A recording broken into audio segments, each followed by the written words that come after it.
Come. I found over 1,700 times in the Word of God where this word is used, come, and that's not coming, the rest of the comes, but that's just come on. Preaching my heart out for 45 minutes to an hour on that one word, come.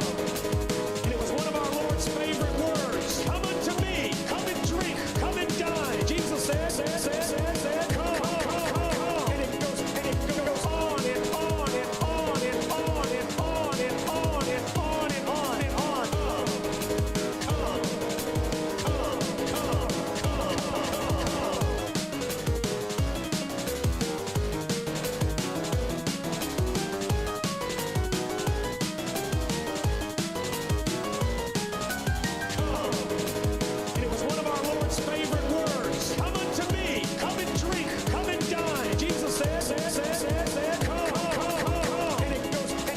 on and on and on and on and on and on and on and on and on.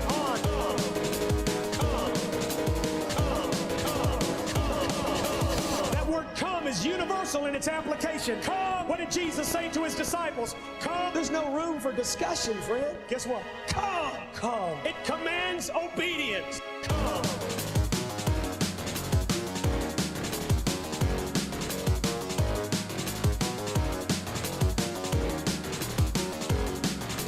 How many of you had the Holy Ghost come in you? He was crucified for you. He died for you. He did everything for you. It's time for you to...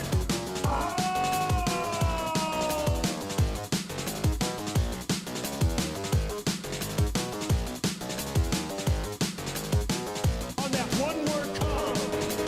And it was one of our Lord's favorite words. Come unto me. Come and drink. Come and dine. Jesus said, come, come. And it goes on and on and on and on and on and on and on and on and on.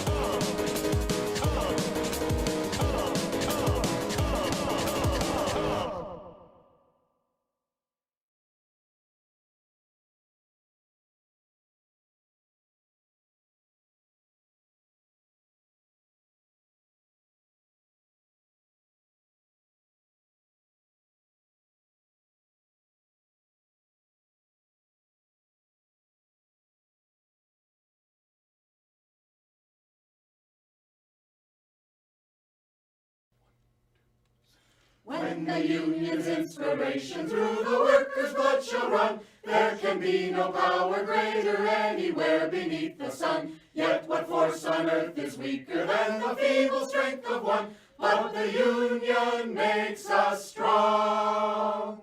Solidarity forever. Solidarity forever.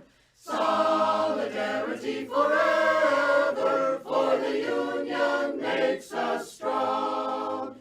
Is there aught we hold in common with the greedy parasite, who would lash us into serfdom and would crush us with his might? Is there anything left to us but to organize and fight? For the union makes us strong. Solidarity forever. Solidarity forever. Solidarity forever. For the union makes us strong. They say our day is over, they say our time is through. They say you need no union if your collar isn't blue. Well, that is just another lie the boss is telling you, for the union makes us strong. Solidarity forever. Solidarity forever. Solidarity forever. For the union makes us strong.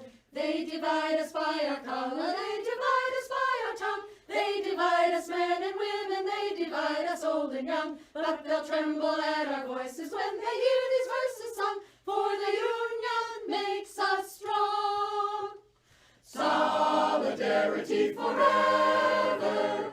Solidarity forever.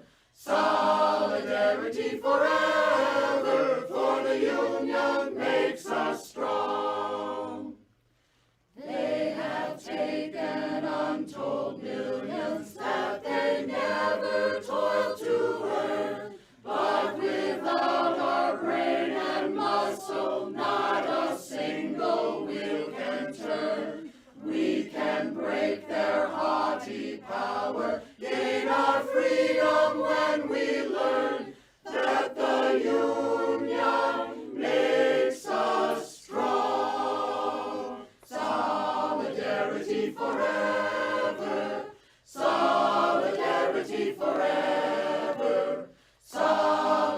Solidarity forever, for the Union makes us strong. In our hands is placed a power greater than their hoarded gold, greater than the might of armies magnified 1,000-fold. We can bring to birth a new world from the ashes of the old, for the Union makes us strong. Solidarity forever. Solidarity forever. Solidarity forever. For the Union makes us strong. Solidarity forever. Solidarity forever. Solidarity forever. For the Union makes us strong. Woof. There we go. How we doing, folks? Hello, hello, hello. Claude Sire King, I would hydrate, but I actually don't have water. I've been overhydrating myself all day, and I've had to pee like a racehorse for the last like hour and a half. So I'm very hydrated, but I cannot fulfill that request. Hello Webmage, hello German Cow JJ, hello Abyssal Anath, hello Gamer G, hello Cute Dark Arts, hello Paladin Lost, hello Jane Sarazdi, hello Firecrafted Gaming, hello Damned Sputnik, hello Mabs Alicorn, hello Quantum Mechanic, hello Feisty's Bard, hello Bizby, hello Comrade Girl 2018, hello Snogan, hello Falk Prophet, hello Salmon Moose, hello Super Jet Guy, hello Hit the Mat, hello Nine-Tailed Witch, hello Canabob Rex, hello Andromeda, hello Sabcat, hello Fox of Fate, hello Halothane Space Dust. How goes the war? The war on the content mines is never ending. Hello Banana Brains, hello GGGGG, hello Jolie, hello Savaikas. I'm gonna do my best. Hello Blueberry Bumblebee. Hello Violet Licorice 95. Hello Twitchytism. Hello Judgment for Rezone. Hello Danger Days. Hello Raspy. Hello everybody. How we all doing? Hello Shoot Bang. Are we winning the shutdown war of 25? You bet your bootstraps we are. You mangled it? I do, to a wide variety of names. Hello, do you love the silver-haired god? Hello, Nodoka Hanamura. Late night stream, indeed. Yeah, I had other obligations, and I still wanted to get a stream in. Hello, Machine Doll. Hello, Emma Cat. Hello, Witch Night Melody. Howdy, folks. Brent A, what's with Trump talking about heaven so much? Dudes, look, you guys know my stance on this, so it comes as no shock to you guys when I say I think dude's dying. I think the dude is dying. He's on his way out. He's painfully aware of it. And so he's just talking nonstop about the afterlife, right? Like that's what's happening, right? Am I going to cover the Seattle Mirror debate? I'll have to check that out tomorrow. I do not have that prepped for today. Dragons are poggers. Hello. Yeah, I mean, his brain is donezo. He's, like, you gotta explain the fact that his face has been drooping on one side. Like,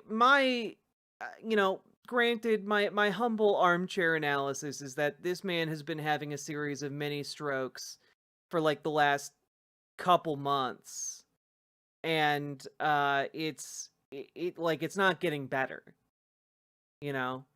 and like I think the likes of Stephen Miller have gotten much more rancid and been given much more power because he's on the way out.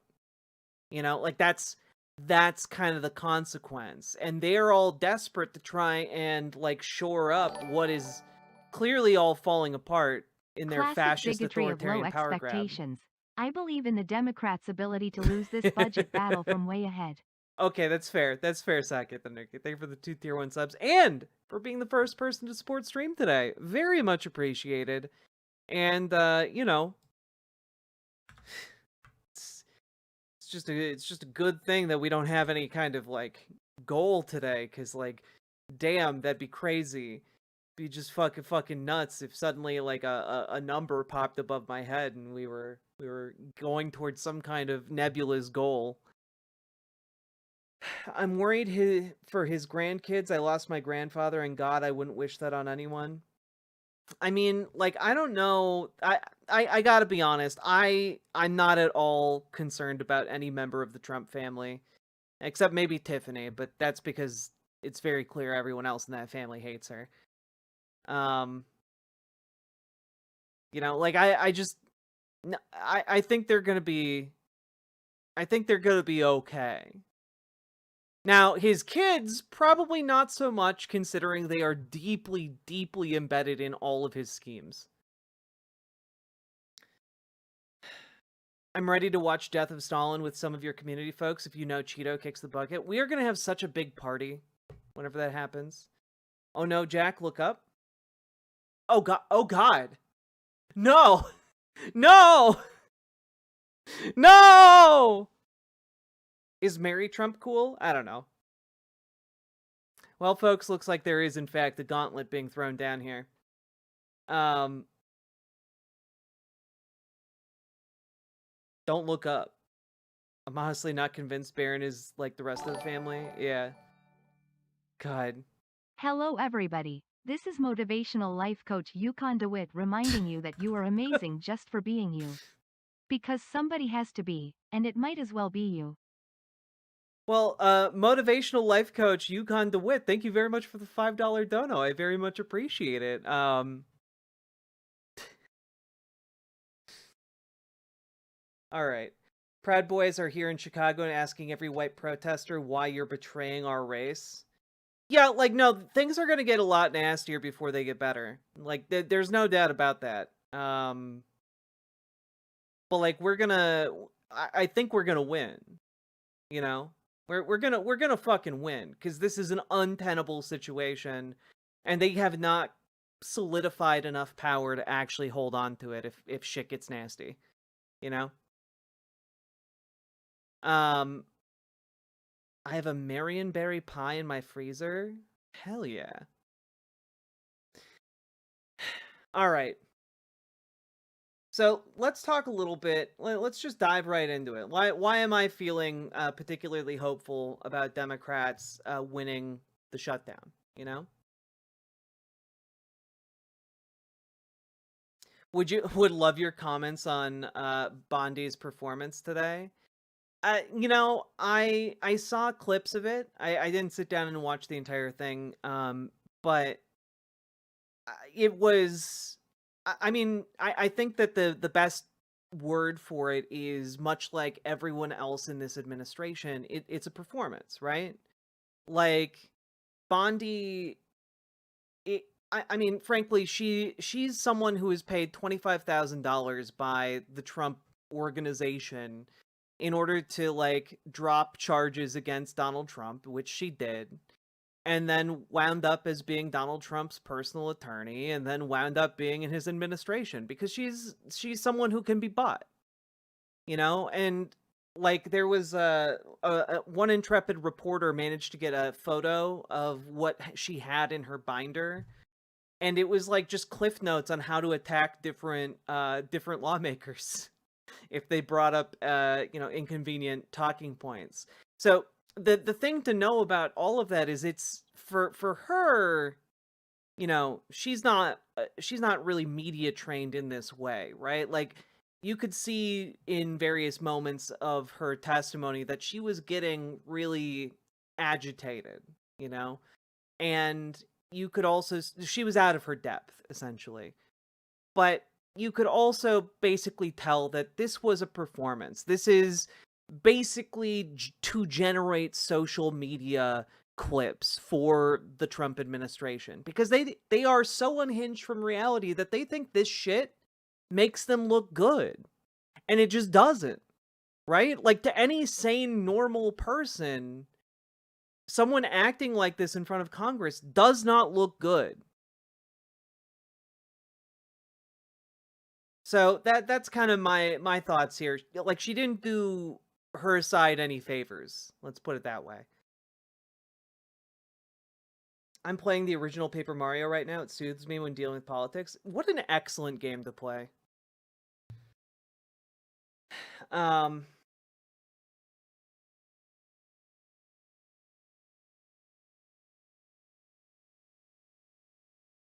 all right, you guys ready?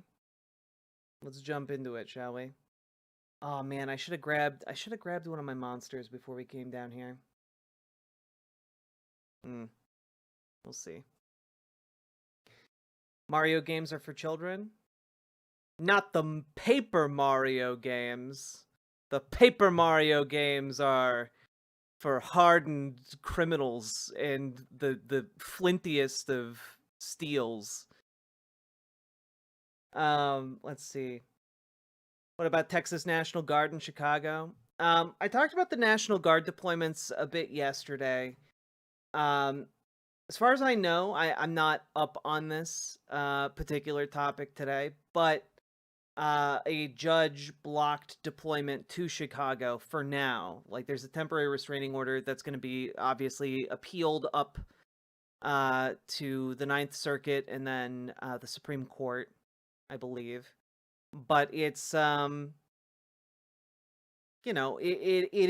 is what it's going to be. But for now, it is blocked. Which every day that can be bought, every hour that can be bought, only serves us. Like, it only benefits us to delay what is happening. Because the more we can delay, the better our chances are for 2026. And that is when there will actually be some consequences. So y'all are nerds? Hell yeah. Proud video game journalist for almost a decade.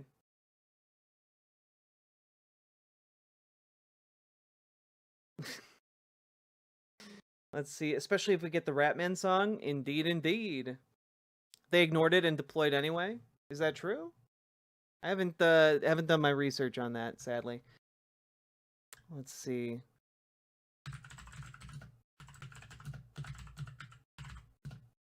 If that's true, we've got a true constitutional crisis on our hands.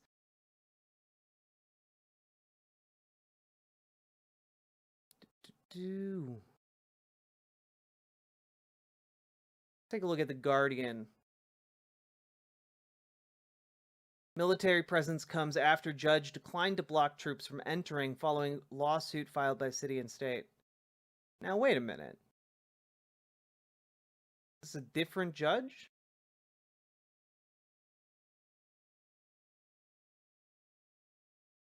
Yeah, okay. After April Perry, a U.S. district judge, declined to immediately block troops from entering the city amid a pending lawsuit from the state of Illinois and the city of Chicago.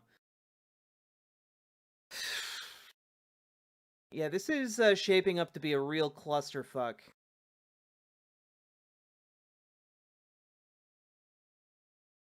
Now, my understanding was yesterday that there was a TRO against this deployment. So I'm wondering if there was any effort to try and argue that this was legal.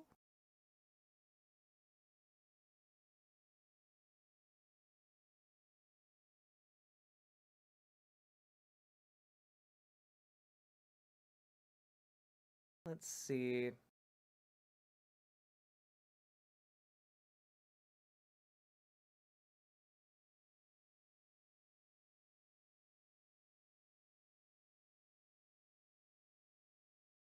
Yeah, none of this is following the law, of course, from Rahm Emanuel.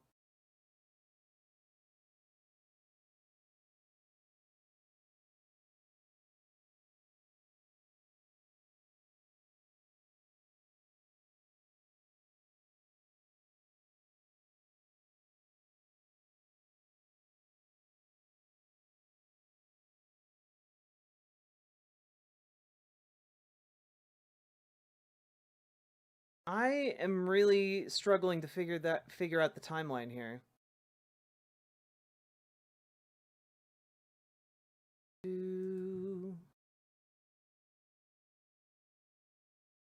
Just trying to see, because Judge Immergut yesterday issued the TRO.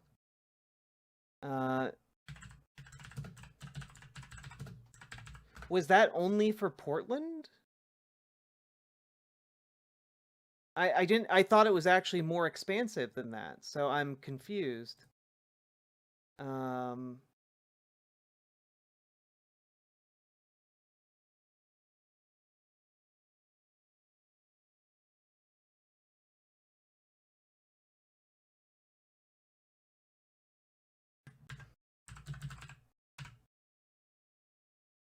Okay.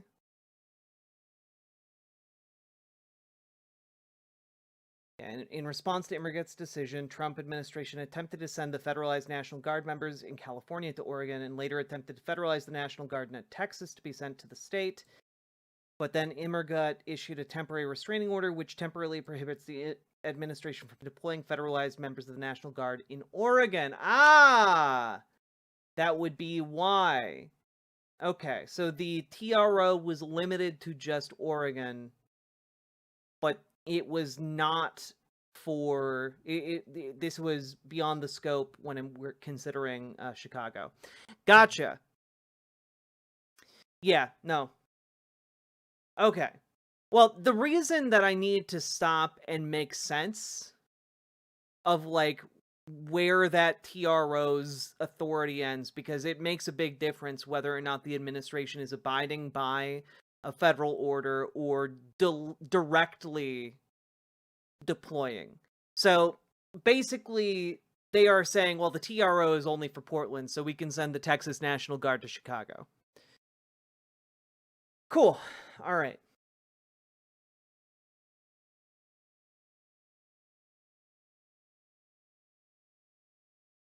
Yeah. All right. They treated the TROs only for Portland. I mean, and in effect, like, that seems to be within the scope of the ruling. The other cases for Chicago and Illinois more broadly are still ongoing. It's a real shitty move, though, of Judge Perry to be like, well, you can let them into the city, though. Like, oh, all right. Jesus Christ.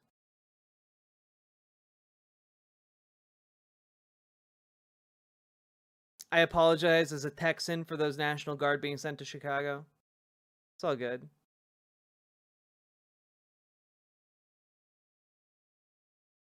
Let's see here. What will it take to bring dictatorship of the proletariat? I mean, fuck if I know. Look, my entire premise here is to advocate for, workers having more democracy. I think the solution to our society is not more tyranny, is not more authoritarianism, is not more, power consolidated in the hands of a few, but rather in the hands of the workers themselves. I want more democracy. All right. Yeah, look, I'm gonna refrain from talking about troop deployments in depth because I just don't know enough about the ongoing current legal minutia to talk about it. It looks like a flat out make me situation. I mean, we'll see what happens when the court hits the road,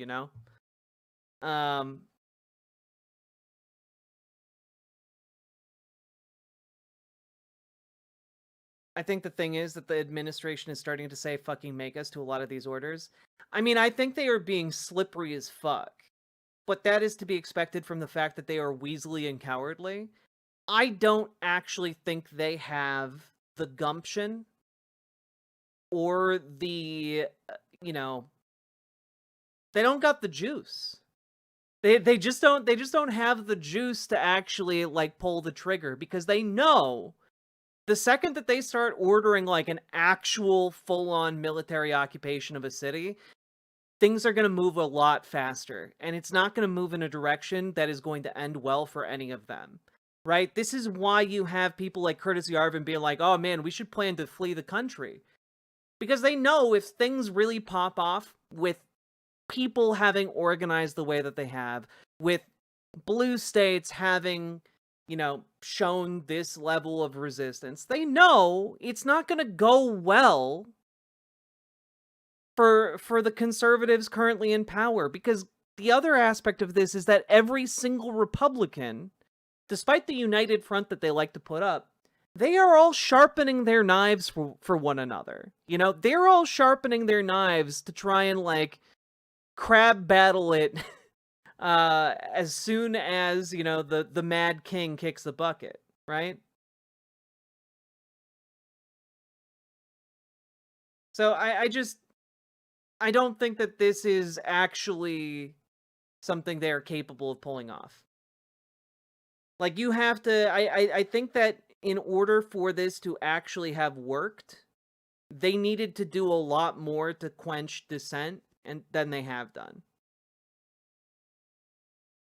And instead of sending ideologically committed soldiers to hold posts within the administration, what they did was they got a bunch of yes men and yes women, social media influencers, and that's not gonna cut it for this kind of work.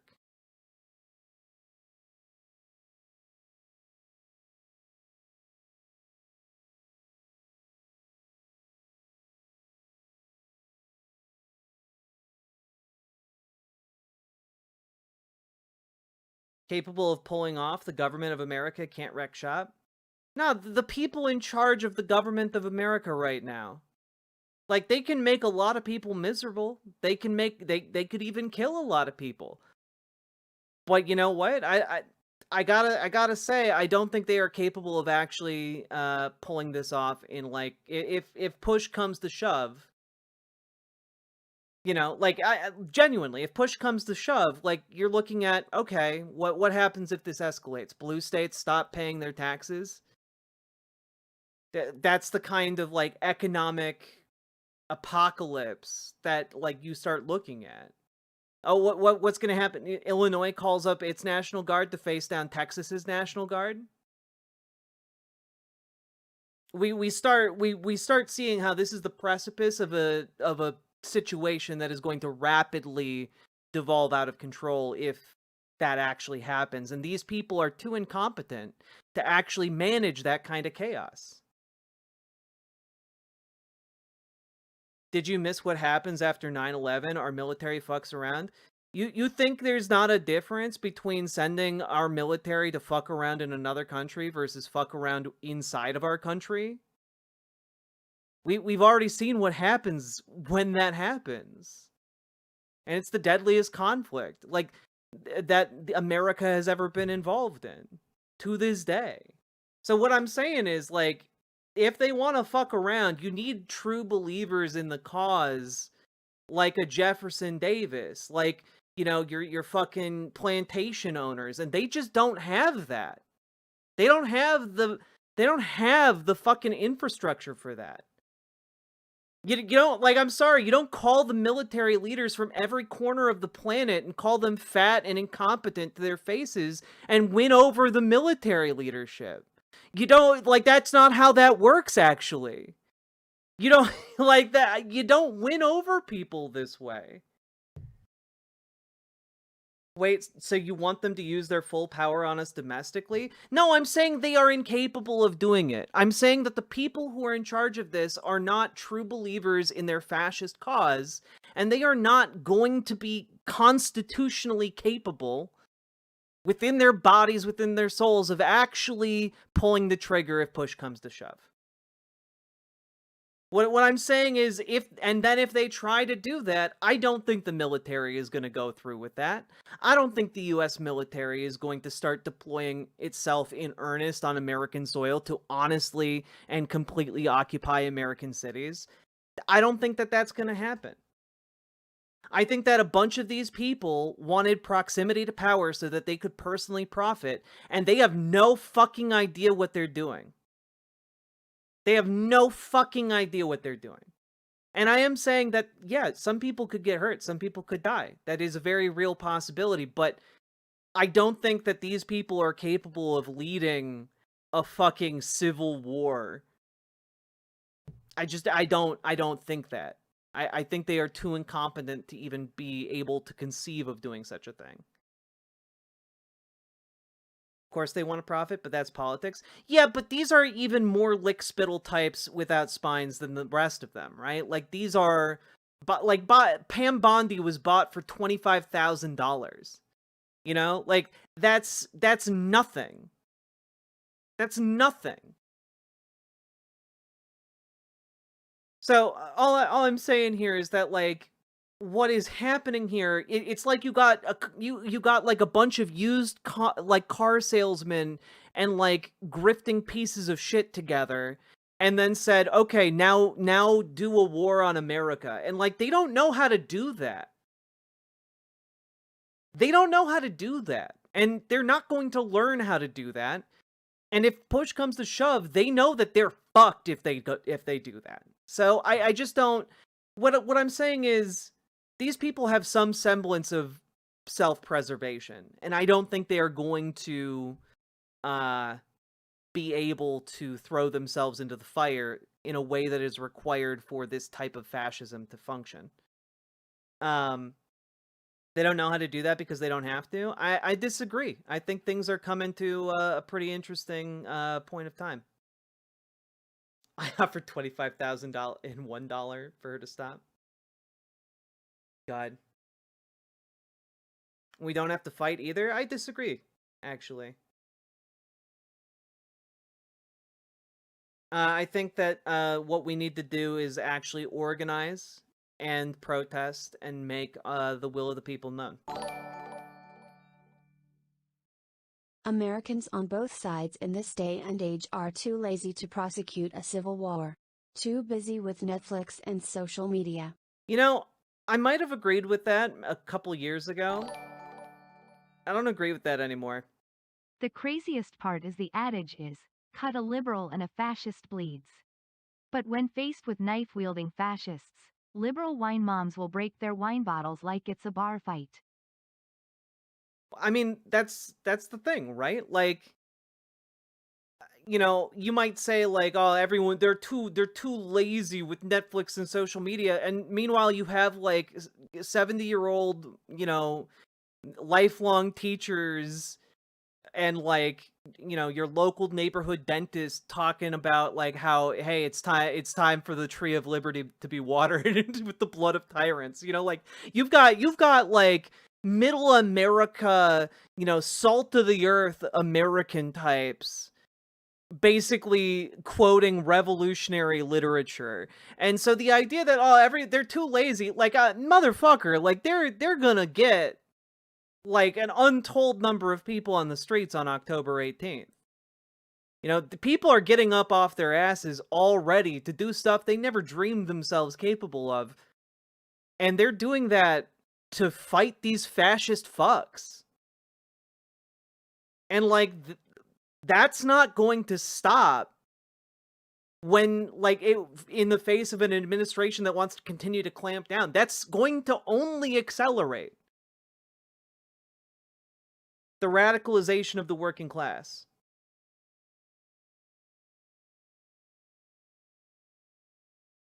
Yeah, nobody likes this, and people are rapidly getting fed up with the way things are. The right has all the guns. If you think that you have never met people on the left or people in middle America, liberals in middle America, okay? If you think that, you are a fool.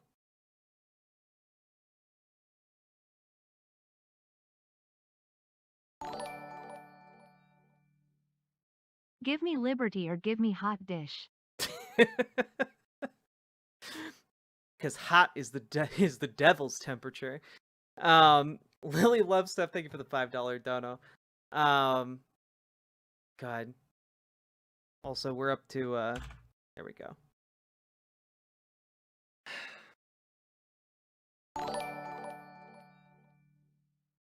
Republicans are like the Skeksis from Dark Crystal. Lindsey G. is the Chamberlain. True. True, I can see it. I can see it, Polly, as his cracker. Thank you for the $5 super chat.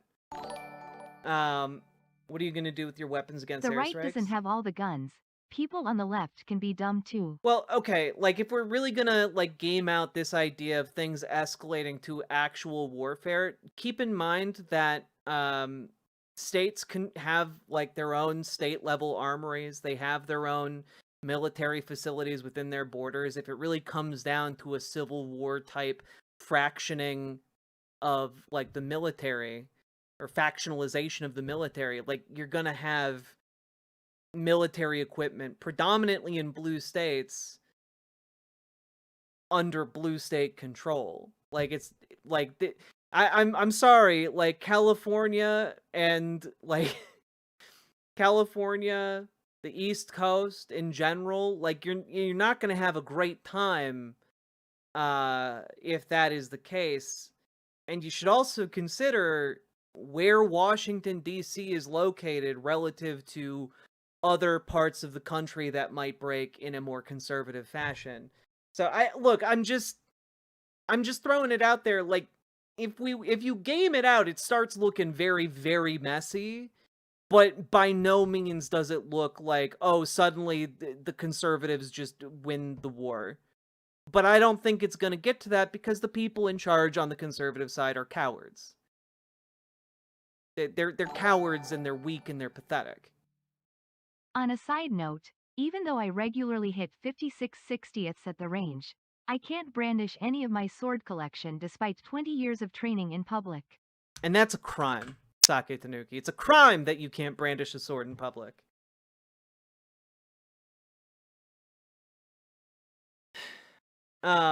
Blue states just need to stop giving money to red states like they always do, and the conservatives lose the war. I mean, like, that's genuinely the case, right? Like, before it would get to any kind of actual shooting conflict, it would play out economically.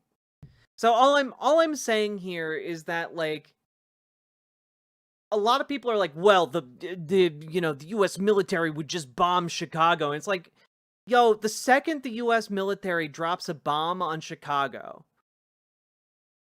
like, this administration is toast. They're not going to do that. A Midwest mom says, "Give me liberty, or give me lutefisk." Having just learned the iron constitution of Midwestern stomachs, the right immediately surrenders and then cry on shitter. It's true. That's true. What on earth is Donald Trump doing that is so effective and competent that you're so scared? What the? Are you in, like, a different reality? I'm literally here telling you that Democrats are going to win. Jesus.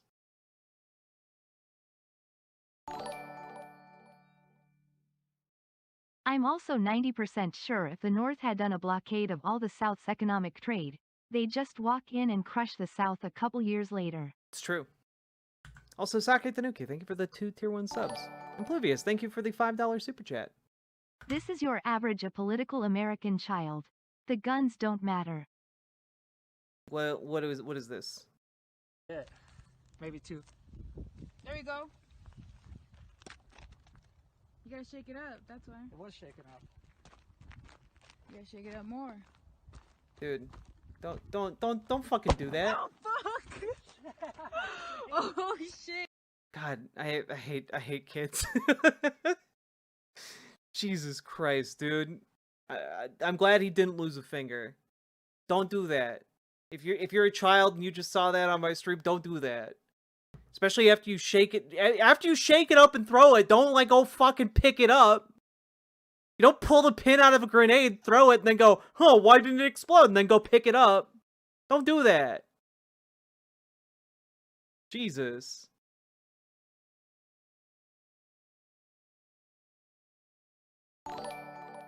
You'll poke your eye out? As long as we get to bear arms, I want my swivel guns and hand grenades. In 1791 those were arms. Look, we must all just, We must evolve with the times. Does anyone think the military is going to be stoked to go to war for Hexit? So Hexit Trump et al. Can dodge jail or steal more money? Yeah, right? Also, keep in mind that soldiers are working class as fuck. And, like, everything that is happening is fucking them over, too. Alright?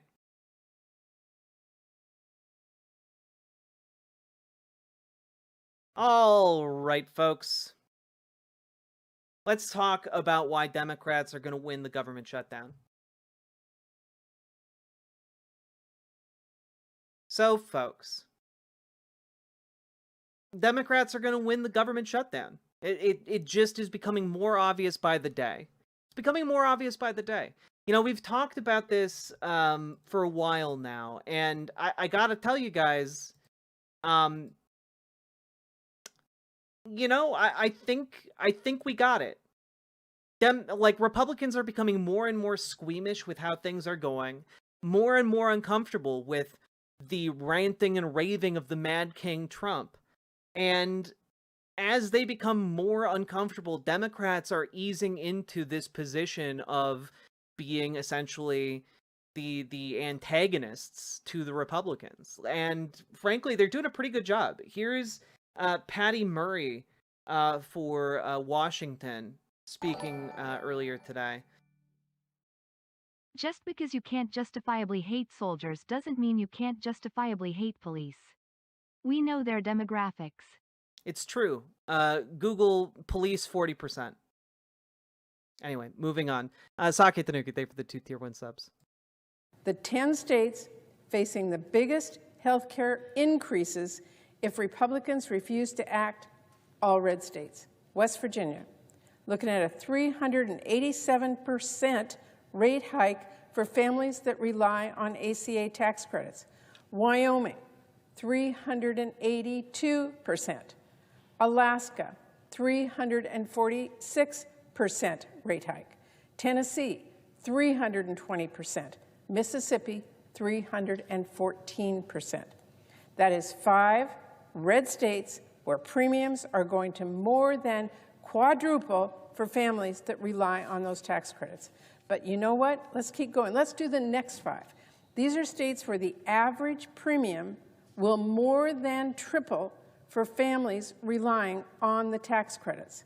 Texas, 289% increase.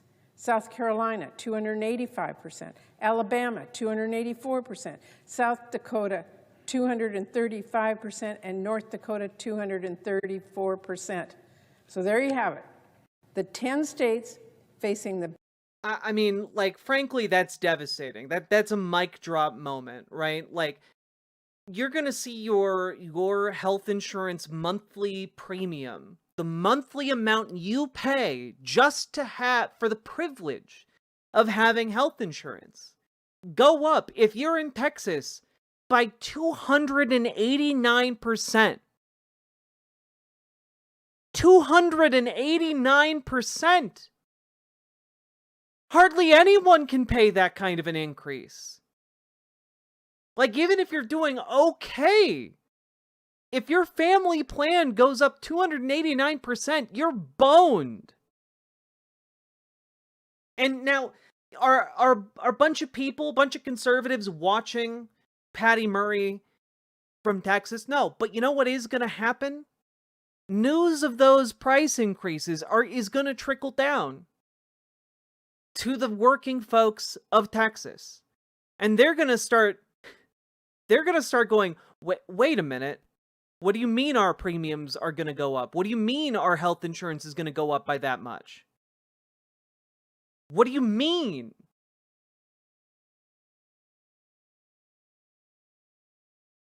That's wild. And I think that overall, this message is going to puncture through because the people, the working folks of this country, they need that health care. It's the only way they can get that health care. This is a life and death issue for folks, and they can't afford to not pay attention to it.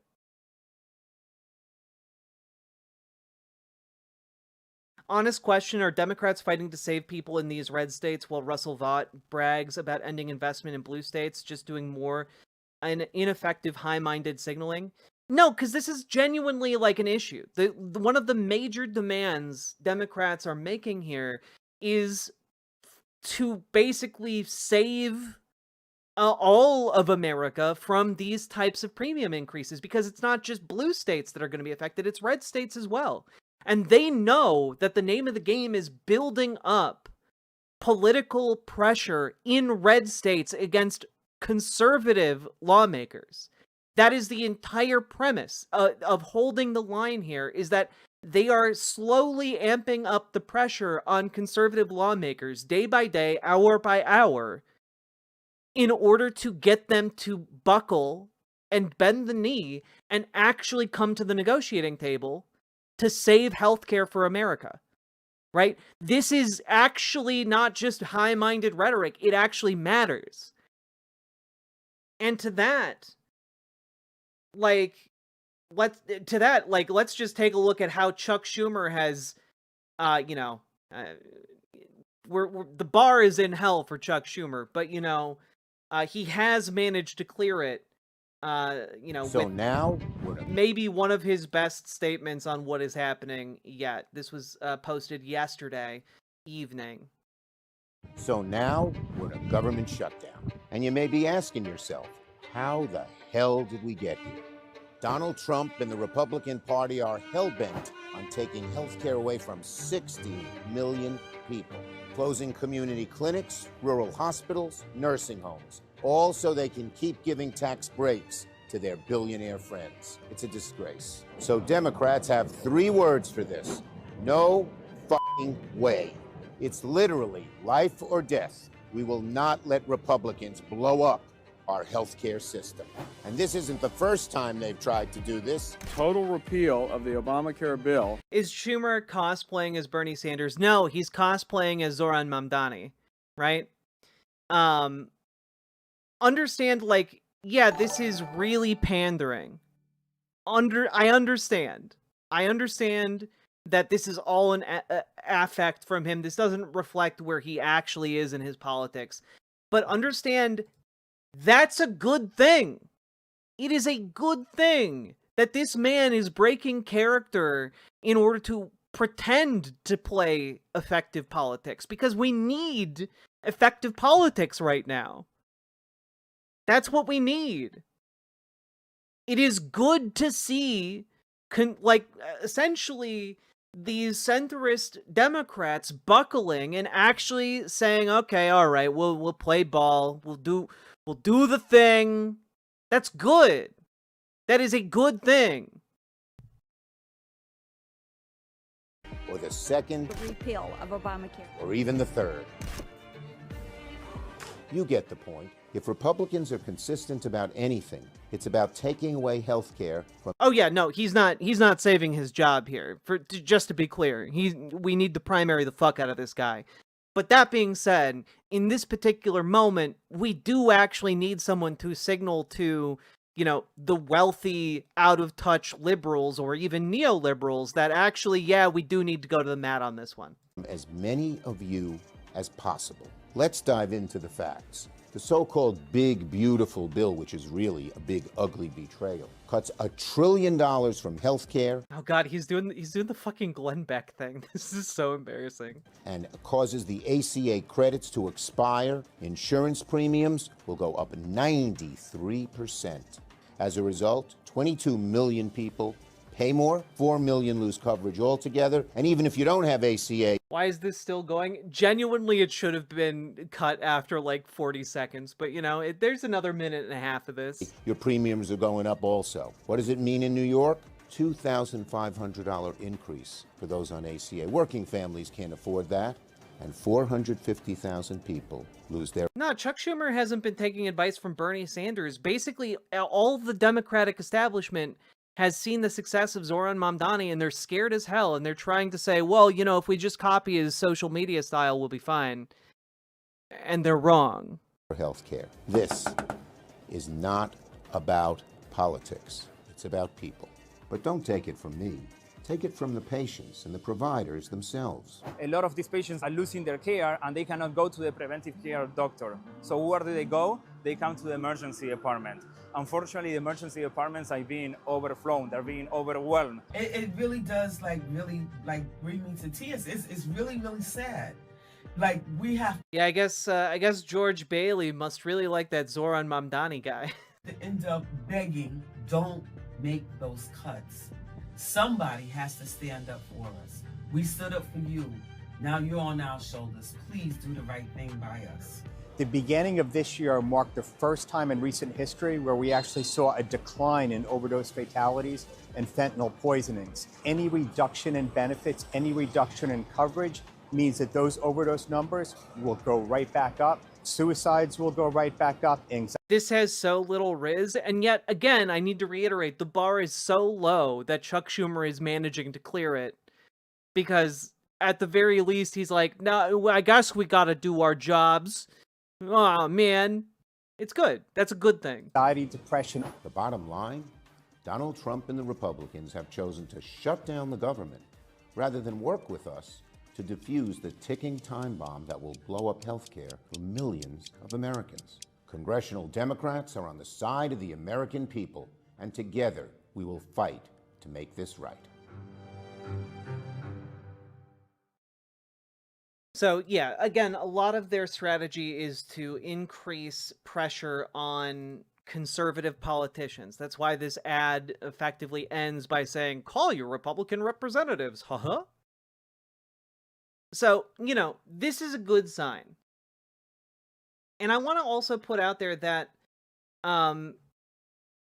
folks, is it good during a government shutdown to say to hundreds of thousands of people who are either out of work during the shutdown or, worse, being forced to work without pay during the shutdown, that if they're being forced to work without pay, that you're not going to pay them, maybe? Is that a good winning strat?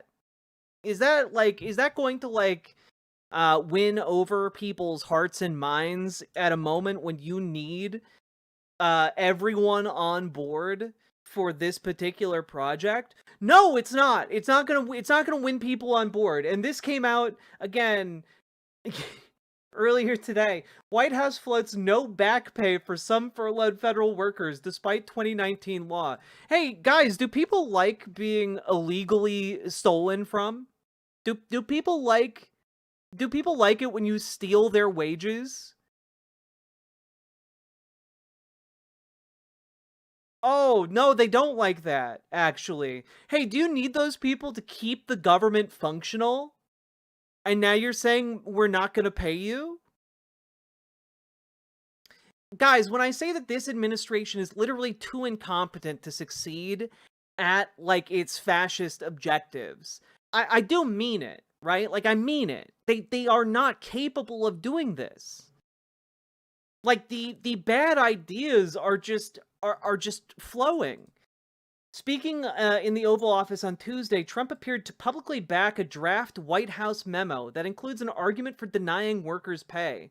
Quote, I would say it depends on who we're talking about, Trump said. I can tell you this, the Democrats have put a lot of people in great risk and jeopardy, but it really depends on who you're talking about. For the most part, we're going to take care of our people. There are some people that really don't deserve to be taken care of, and we will take care of them in a different way. And, that's such a not, that none of that meant anything outside of, attempting to divine its content, but with, runic bones or something. It's just insane. What does he think he means by our people? He if you ask him, he doesn't know. He doesn't know. And when you inject this level of uncertainty, it even if you don't actually steal the pay, saying that you might does not endear you to the one of the largest workforces in the country. So, I don't know, when we look at, how the entire machinery of this government operates, if you're not gonna pay people to do it, they're not gonna do it.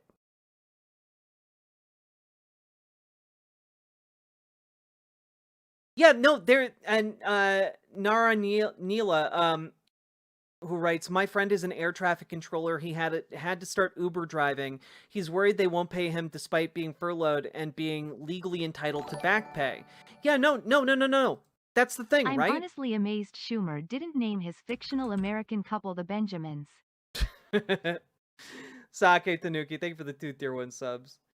But like, air traffic controllers, I believe now we're up to 2 air traffic control towers going dark. Because if you remember at the very beginning of this administration, there was a shortage of air traffic controllers.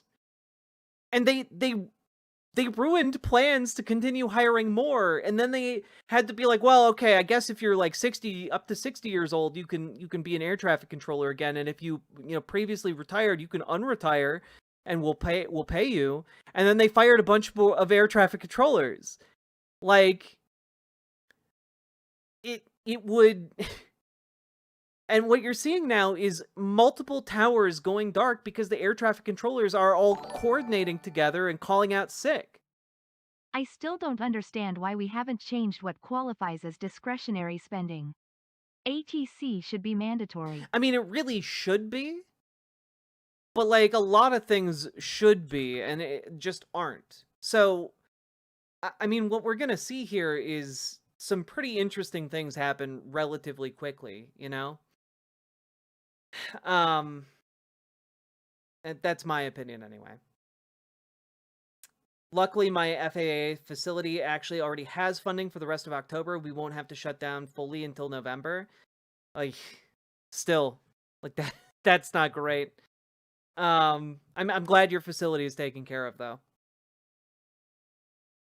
But we are in like a time where essentially people are being pushed to their limits. And when you push people to their limits, they're going to start doing things that they normally wouldn't. And I mean, we're going in some wacky directions here, but there is evidence here that the GOP is starting to get skittish, we'll say. Starting to get skittish. Here's, as of 5 hours ago, White House draws out mass federal firings timeline as GOP grows squeamish in its funding, right? The Trump administration's strategy to swiftly roll out mass layoffs of federal workers during the government shutdown has shifted in recent days, administration officials familiar with talks told CNN, as an increasing number of Republican lawmakers and Trump administration officials acknowledge the potential political perils of the move. With Democrats having shown no signs of budging in their opposition to a stopgap funding measure that doesn't address their healthcare demands, and a growing number of Republican lawmakers warning about potential blowback, the White House is now planning to hold off at least a little longer on sending out notices of reduction in force, RIFs, as the government firings are typically referred to, despite hoping the threat will still motivate Democrats. And basically what they're finding is, oh no, the threats are not, in fact, moving the Democrats, because the Democrats have realized that these firings are going to happen anyway. You know? So, it's pretty interesting. Here, want to throw this out there. Jaeger Larson, thank you very much for gifting a sub in Twitch chat. I appreciate that. There's an increasing acknowledgement within the West Wing that the politics of RIFs at the moment, when we know our message on the shutdown is the better one, would be better later. One of the officials said, it's the idea that if we give it more time, it'll be because Democrats truly forced our hand and left us no choice. We do not want to appear gleeful about people losing their jobs, of course. And that's going to be pretty difficult considering of how gleeful Republicans have been about this effort. Like, you don't bring in someone more gleeful about RIFs than Russell Vought. You know, it's interesting stuff.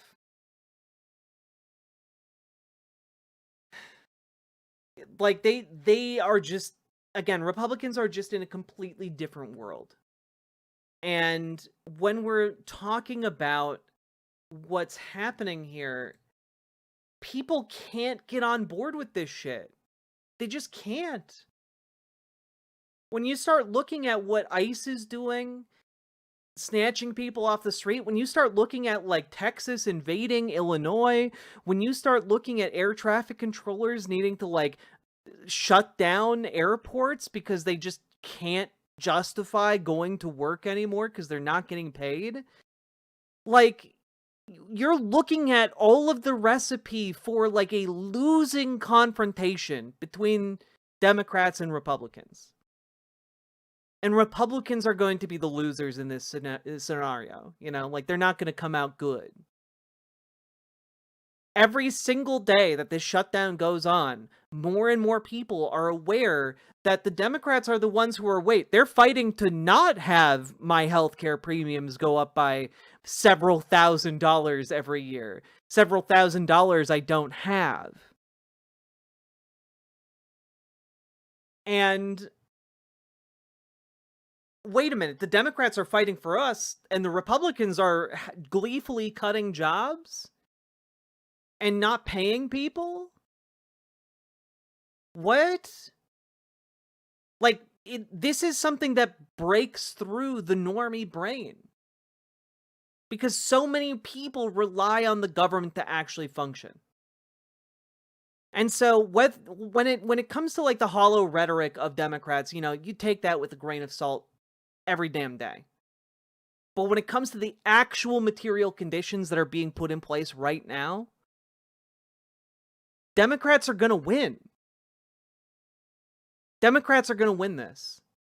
And I'm feeling hopeful. I gotta be honest. I'm feeling pretty hopeful.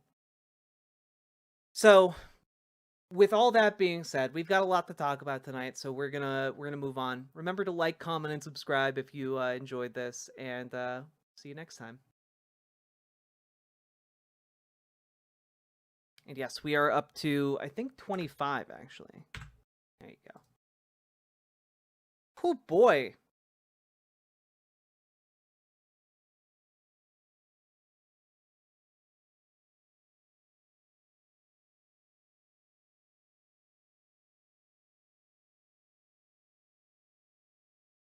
That's just step one. They are still libs. We can't stop with the Dems winning. Well, yeah, but, like, you know, I feel like we're at pretty much the inflection point. Like, Stephen Miller knows that this is his one chance to actually try and make this fascistic vision happen, which is why they're doubling and tripling down. But, like, we need to acknowledge that the inflection point is not going in their favor right now. And that's an important point to put out there.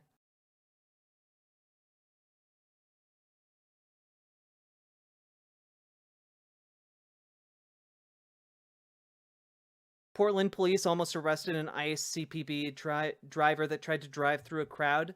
You go that way, I'm going to arrest you. Turn around now. I lulled a bit. Good.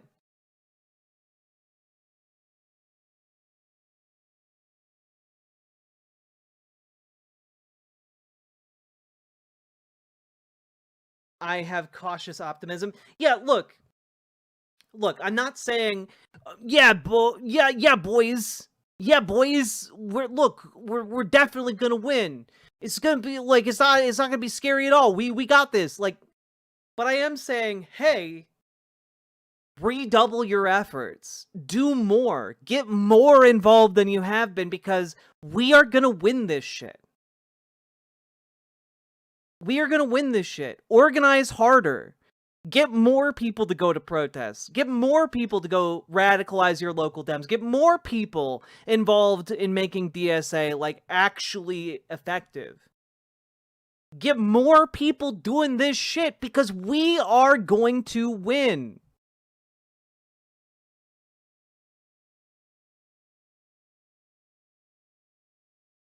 Like, damn.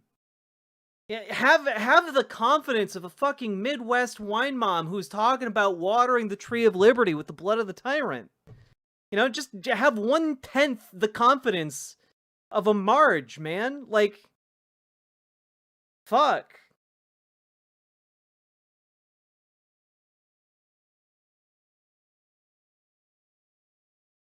Hit 20 million people on the streets on No King's Day?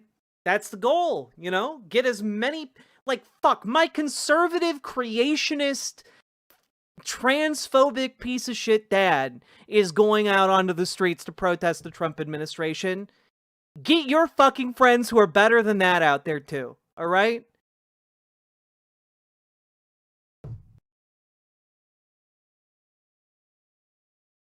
Yeah, libs winning means we have people we can bully more easily into doing the right thing. I mean, like, it's, again, as somebody else said, I think it was Rob Adler, you know, it's just step one. But we need to beat this administration to have a step two.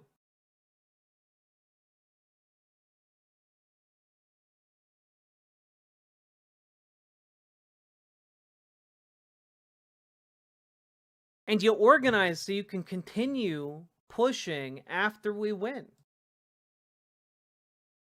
Also, you organize so that, you know, Gavin Newsom doesn't win, because fuck this clown. Fuck, I hate this guy. Can't wait for No Kings 2. I got my mom and brother to join me. Trying to get some friends in on it as well. Let's get out there, guys. Hell yeah, Splintered Orion, and thank you for the tier 4 sub. Very, very generous of you. Thank you so goddamn much. And, forget what the conversion rate of subs to tier 4 is. I think it might be 6?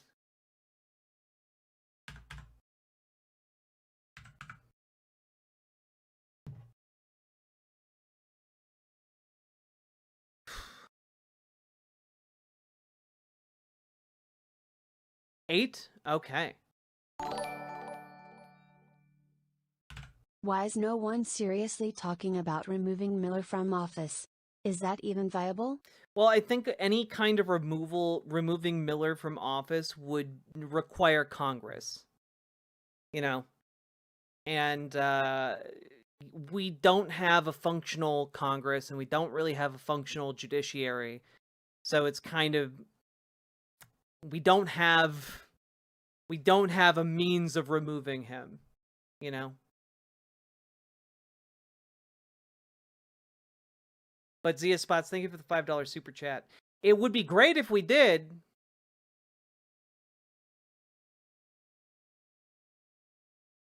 Can you say a revolutionary quote in a Midwestern accent? Oh, sure. Oh, sure. Look, we just gotta go down to that tree there, and we gotta water it a little bit, okay? Like, it's looking a little bit peaky, and, you know, we gotta go down there. You know, maybe we'll do some fishing while we're around that there tree, and, you know, then we're just gonna go, you know, get some tyrant blood, and then we'll water it, you know? Oh yeah, you betcha. There you go, the bit.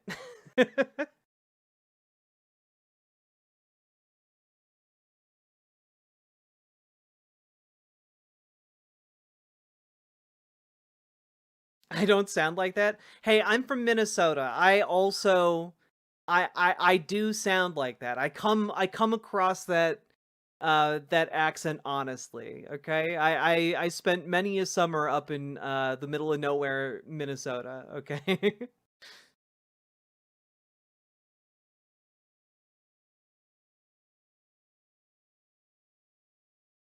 Now, can you do it in a Boston accent? Probably not.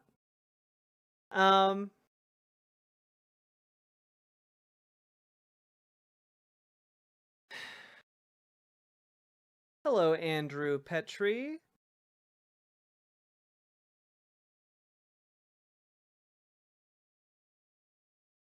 Is your regular accent New York? No, my regular accent is also Minnesota. It's just, you know, not generally rural Minnesota. I've never heard anyone talk like that. Go up near Fargo. Go up near Fargo sometime. Middle-aged Midwestern revolutionary mom would be an absolute dream. Sadly, my middle-aged Midwestern mom is MAGA trash. Look, I've been sitting on this for a while, but just understand that liberal wine moms can also be referred to as liberal wine MILFs. And, you know, I feel like that might get an entirely new demographic of people very interested in attending protests and marches and, you know, organizing together in their local communities. You know, maybe that's the secret. Maybe we need to tap into the pro MILF demographic. You know, a new market unlocked. Yeah, look, I'm just saying, if you need to go out and meet yourself a sexy MILF, now's the time. The liberal wine MILFs are angry. They're putting on some of their sexiest outfits, and they're going out there to show the Mad King a thing or two. Okay, like, you know, like if you needed some motivation to organize, get out there. You know, the MILFs are organizing. Why can't you? There are in fact hot MILFs in your area, and boy, they are hot in their bods and hot under the collar, if you know what I'm saying.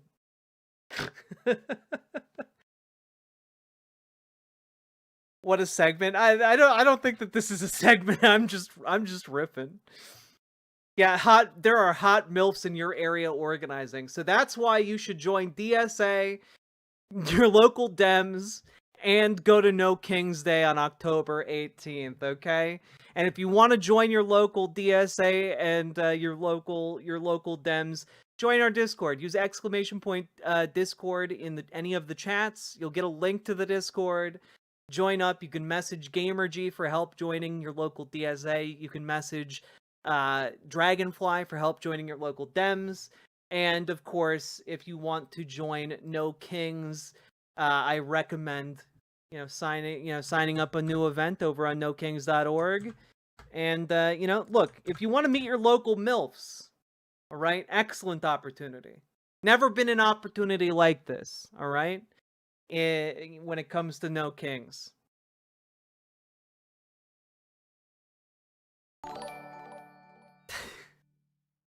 Hot local wine MILFs seek to create an uprising in your lower class.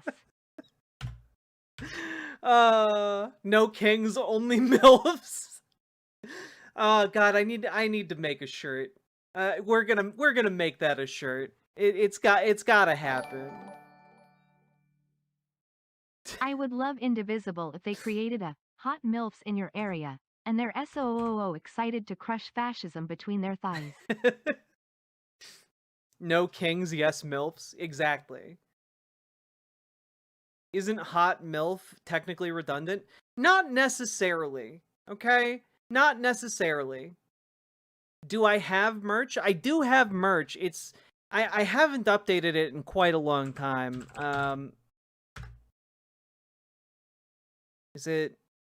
Do I have that? Do I have the link for it? Is it over on the website? There it is. The merch is good. I have a great one of my favorite is like a tumbler that says fascism is bad. I like that one a lot.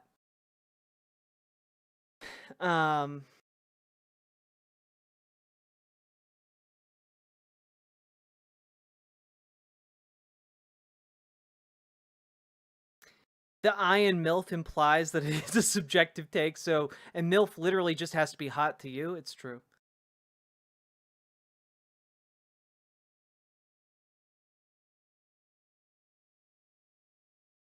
Pretty sure it's on your YouTube channel page? Hell yeah. Am I aware of Punk with a Camera? I am not. We shimps are simps for polymilfs. Live from the Polymilf studio in LA.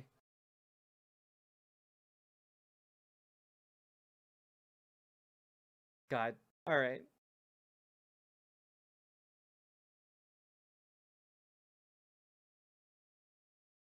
That's why the botched plastic surgery, if it's good plastic surgery, no one can tell how much you spent. But if they can itemize all the items by site, that they could do the mental math on your beauty. What?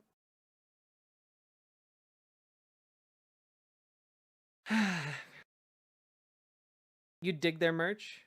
Okay, I'll check it out, German Cow JJ.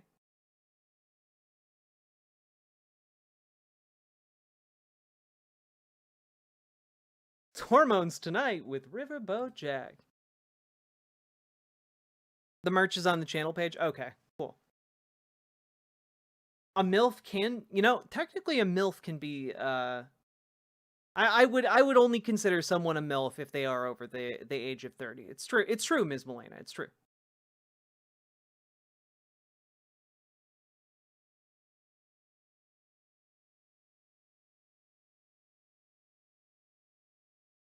When they say a person is pretty, they're really saying they can tell someone's hubby has spent a small mansion on their face? I don't know if that's true. Speaking of which, do you got HRT for me? Sadly, I do not. Hello, I am Amelia Clark, actress, hot MILF, socialist. When I was in Westeros, kings created nothing but trouble.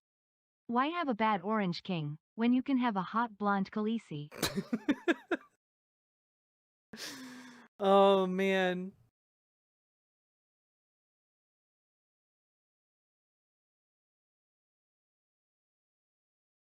God. Did I walk right into a MILF convo? Smacked you right in the face, Brutus Magnuson. Welcome.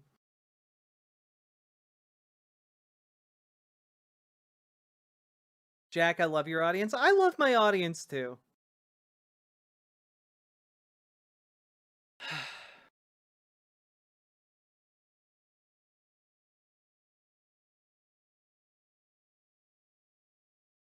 Alright, let's see here.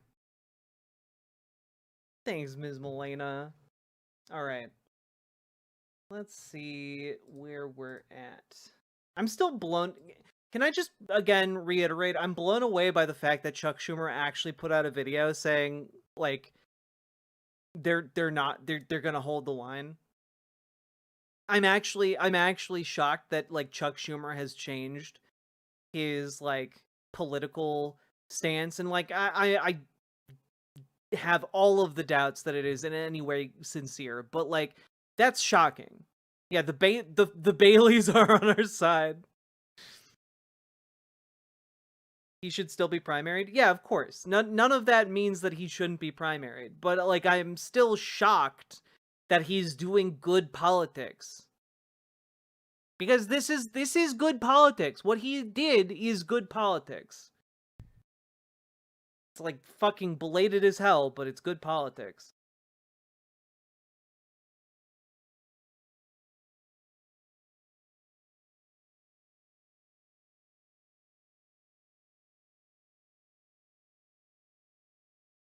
No such thing as a sincere politician with some exceptions. I mean, I would, yeah.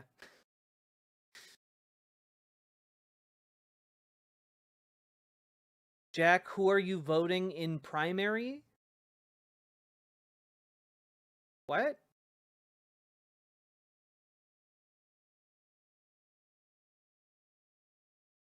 I'm gonna be voting for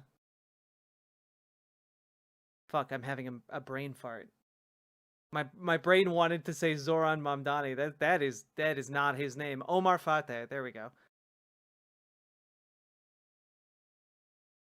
Oh, in the 2028 Dem primary? Omar Fateh.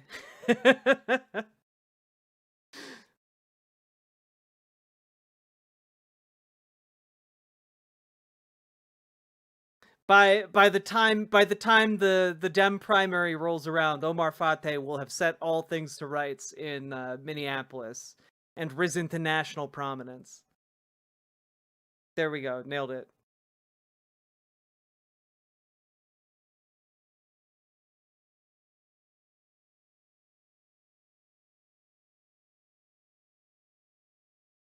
If Trump runs for a third term, Obama should run again, and just as a laugh. I mean, it would be very, very funny, but, like, also fuck Obama. I do not like that man. I hope a socialist candidate runs. Real? No, Rosie Chan, I have no idea who's running in the Democratic primary. Like, my hope was that, like, Tim Walz or, like, J.B. Pritzker would run, and I guess we'll still see about Pritzker, but Walz I don't think is running in 2028. We'll see. We'll see where all the other pieces go, but my bare minimum here is that I will not fucking support and will do everything in my power to ensure that Gavin Newsom isn't the fucking isn't elected in the primary. Like this guy sucks. Yeah, Newsom is clearly positioning to run, and fuck him. I hate this guy. Gavin Newsom vetoes gender education bill, hasn't signed other trans protections. Basically, the state of California, their legislature passed around 10 different pro-LGBTQ protections that have explicit protections for transgender people, specifically transgender children in many of them. And he is basically saying, nah, we're not going to do any of those. Fuck this guy.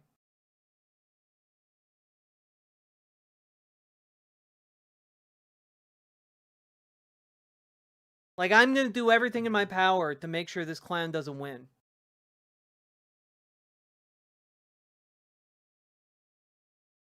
And honestly, like, I refuse to engage with, well, if he is the nominee, would you vote for him? I just refuse to engage with that. I will cross that bridge when we get to it, but, like, I want you to know, like, if it does come down to, like, a literal fascist or Gavin Newsom, I'm gonna have to, like, pull out every single one of my teeth before I make that decision. Like, it's just, like, I fucking hate this guy. And frankly, I am not convinced that if Gavin Newsom got into office, he wouldn't just be Biden 2.0. You know? He might not be sundowning as bad, but his politics are just as shitty.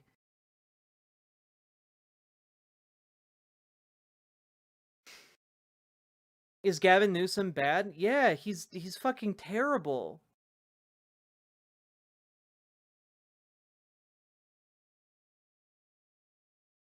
What site was that again? I'm relatively new to politics. This site was LGBTQ Nation. It's a news site on LGBTQ issues in America. Yeah, no, like, this would just set us up for another, like, even more authoritarian fascist push. Is he not aware that trans rights are popular, actually? No, like, Gavin Newsom is a child of, like, third-way politics. Yo, someone purchased the Starry Peepo mug. Hell yeah. I love Starry Peepo. It's my favorite. I actually have like one of the framed versions of it. That being said, like,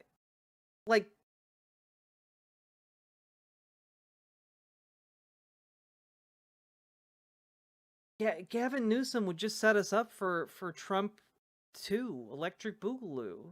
You know, like, but like a different guy who just is trying to do a Trump. He just vetoed trans bills. I literally showed it on screen multiple times now.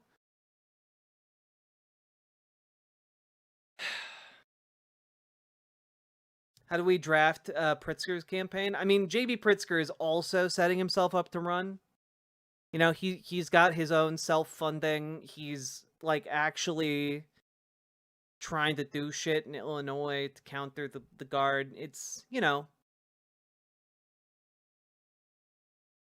I think JB Pritzker would probably be, of the contenders that are currently on the field that I'm aware of, would be the best one. And, like, I wish it weren't so, because there's a part of me where I'm like, I know he's not a class traitor in the good sense. You know, like, I want him to be so badly, but I don't think he's got the juice to do that. But, you know, he might have the juice to actually fight a fascist. Walz is more flexible than Biden. You know, let me just check something real quick.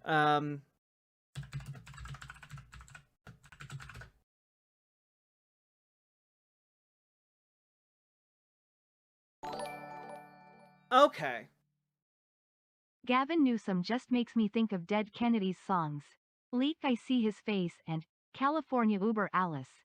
Kill the Poor just starts to play in my head. It's true, Lily loves stuff. That's basically it, right? Dude hates the homeless, and he hates the LGBTQ community, and he hates basically anyone he can't use for his own dastardly ends. Now, I will say that in 2026,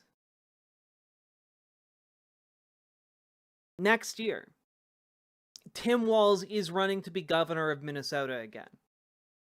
And I gotta say, he has said that he is not running.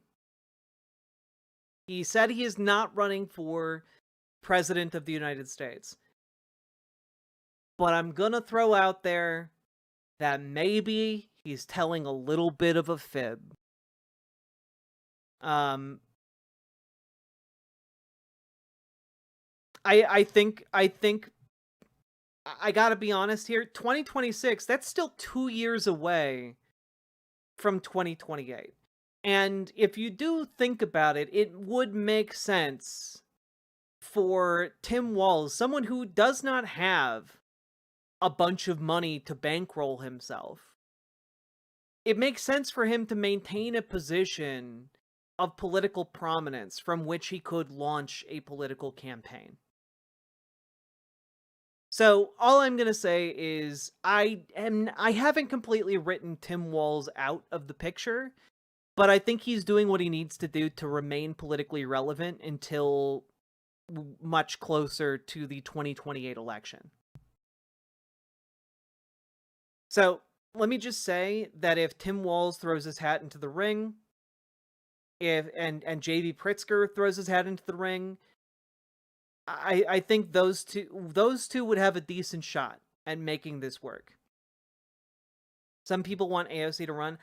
You know, I know Dragonfly in particular in this community has indicated that, you know, she thinks that AOC is going to run. I'm not fully convinced by that. I think if AOC is going to run for anything, she's going to be running for Chuck Schumer's Senate seat. But I do gotta say, another option available to her would be running as a vice presidential pick. Because that also raises your political prominence and enables you to do a lot, like run for president in the next cycle. I think, yeah, personally, I think AOC should knock out Chuck Schumer. I think she should try and knock out Schumer, and I think that she should, you know, raise her political profile.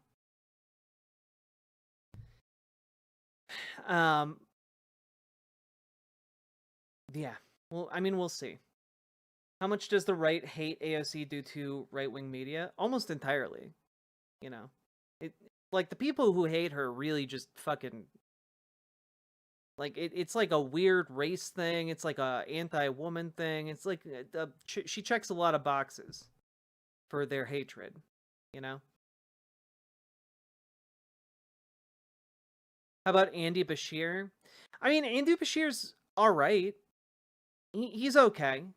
You know, he's like one of my distant third or fourth picks in a primary, you know?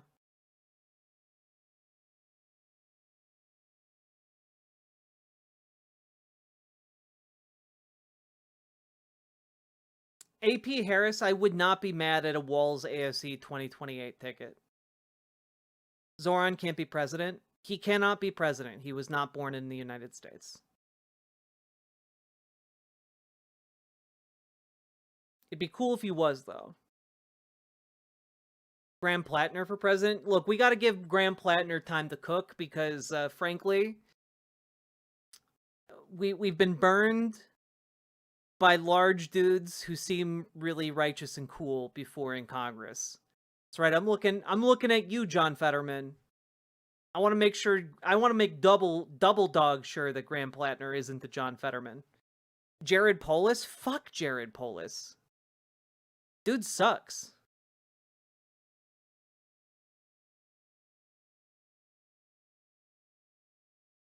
James Tallarico? I think James Tallarico needs to take out Ted Cruz.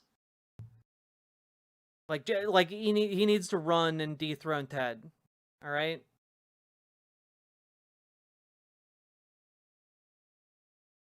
How about Tony Evers?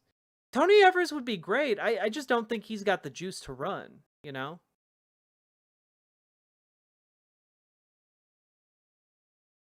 Yeah, Jared Polis is basically, you know, Gavin Newsom light.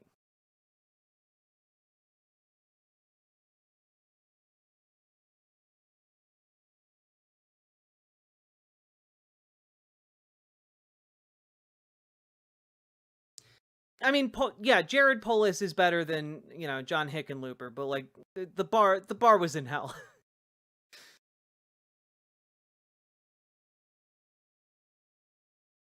Yeah, I mean, Tony Evers would be decent. I just don't think he's got like the pomp and circumstance to be able to like do a national level campaign, and also like dude's been fighting like such a battle in Wisconsin. Let him rest.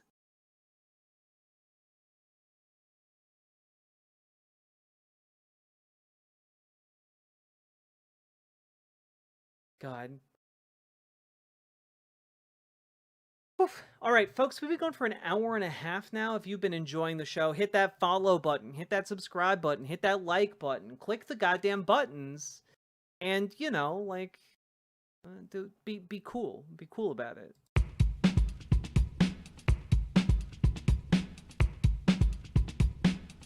Go, go, go. Click a button, click a button, click a button, click the goddamn button, click a button, click a button. I think you guys would be very disappointed with a Jon Stewart president. Click a button, click a button, click the goddamn button, click a button, click a button, click a button, click the goddamn button, click a button, click a button, click a button, click the goddamn button, click a button, click a button, click a button, click the goddamn button, click a button, click a button, click a button, click the goddamn button, click a button, click a button, click a button, click the goddamn button, click button, click button, click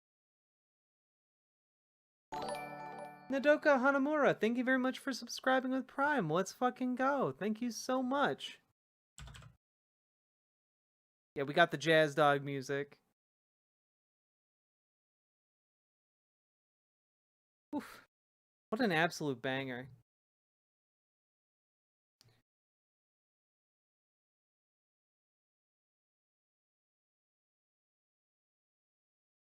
How do we get the Republicans to run Lauren Boebert so that misogyny can cost them the win for once? I mean, I think I don't think they're gonna run her because I think she's about to lose. She hung on by like 0.1% last time. Mediasun wants Jon Stewart to replace Cory Booker. That would be a trade up. Yeah, Jon Stewart is better than Cory Booker. That's true.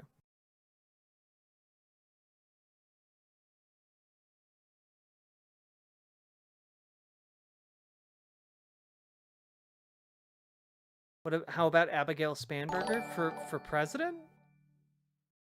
Hello. Just got here. Wanted to ask. I know things are serious in politics, but any thoughts on doing more analog horror? Oh, CR Rent. I want to do so many more like analog horror things and like video game horror things. I'm quite I would quite like that. I'm hopefully we're gonna come up here with like a day where people aren't like existentially terrified, and we can then just move on to like doing actual horror content, because that would be really fun.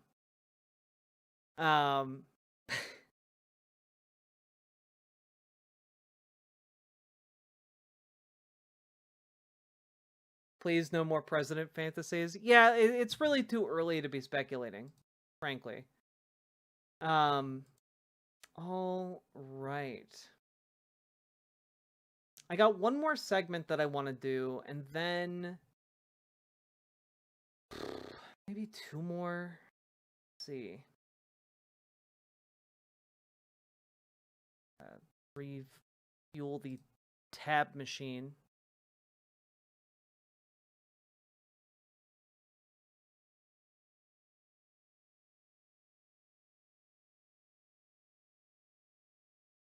Hello, Night Janitor Greaves. Good night, Emlaz. All right. Let's see here.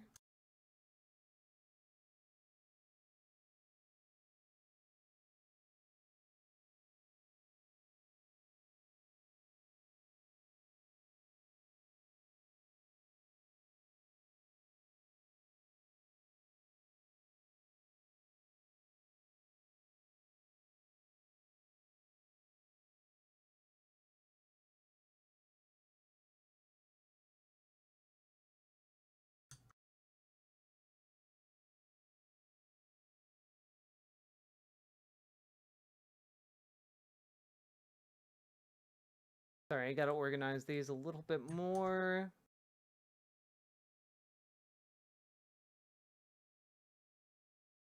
Almost done here.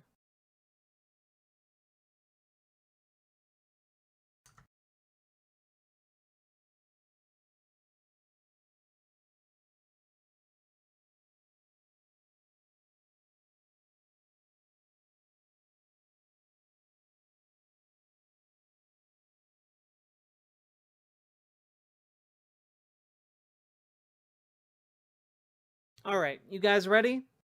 Here we go. So, folks, we have to talk about ICE because I know a lot of people are real scared right now. I know a lot of things are happening, but I wanted to talk about Chicago. All right, wanted to talk about Chicago and the fact that what is happening here is just it's a lot of theater. It's a lot of theater.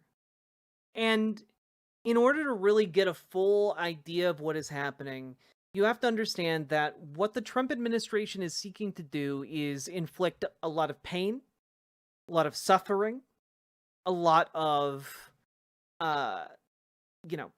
frankly, rage. They're looking to stoke these things in the community. And they are seeking to make it seem like the Trump administration is effectively already an authoritarian regime capable of squashing any and all dissent. It is designed to stoke fear within folks. Like the idea being like, oh, we'll make people angry, but they will also be so afraid that they won't do anything with that anger. And I mean, we're in a situation here where the mayor of Chicago had to put out a statement. Here, I'll just play it real quick. Our school parking lots are not for ICE to load their weapons. They are for Chicagoans who drop their kids off to learn. Our libraries are not for ICE to prepare for a raid. They're for Chicagoans to read and relax. Our parks are not for ICE to set up checkpoints. They are for Chicagoans to play and enjoy. Private establishments can partner with us to make it clear that private property is private property, and ICE cannot enter establishments without a valid warrant. Private entities may voluntarily choose to display signage to designate their property as part of a citywide network of community spaces that stand together in affirming the safety, dignity, and belonging of all of our residents. By extending this protection beyond city-owned land, the order builds a broad civic shield that limits the reach of harmful enforcement practices. It strengthens neighborhood solidarity, and it reaffirms Chicago's role as a welcoming city. The fact is, we cannot allow them to rampage throughout our city with no checks or balances. Nobody is above the law. If we break the law, you should be held accountable. If Congress will not check this administration, then Chicago will.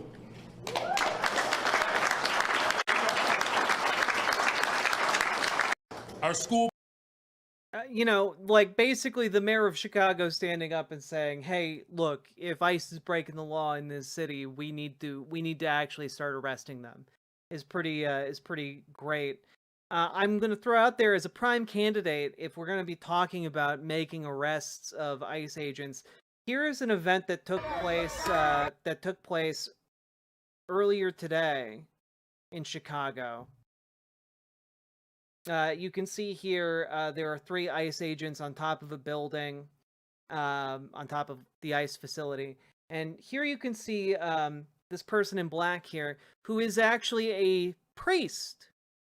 A priest who is turned up to pray for detainees and to pray for this violence to come to an end. And let's just watch what happens here.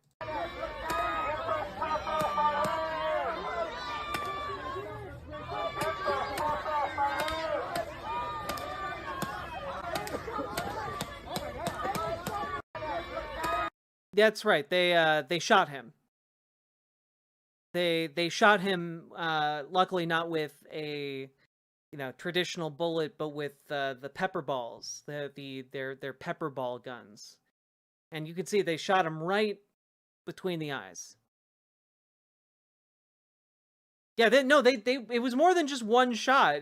You can hear them start shooting. There they've already started. You can see this guy looks like he's trying to get in front to, like, block fire. But, they shot a priest as a bystander attempted to put his body on the line to shield the priest.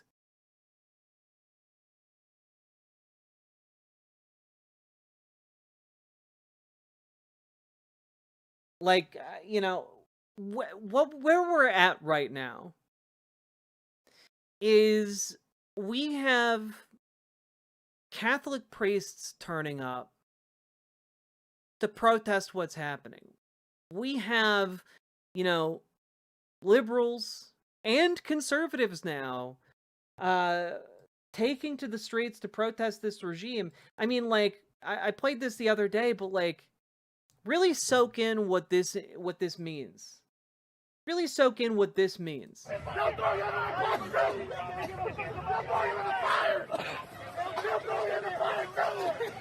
Understand? They just tear gas you. They don't give a fuck about you either. Why you protecting them?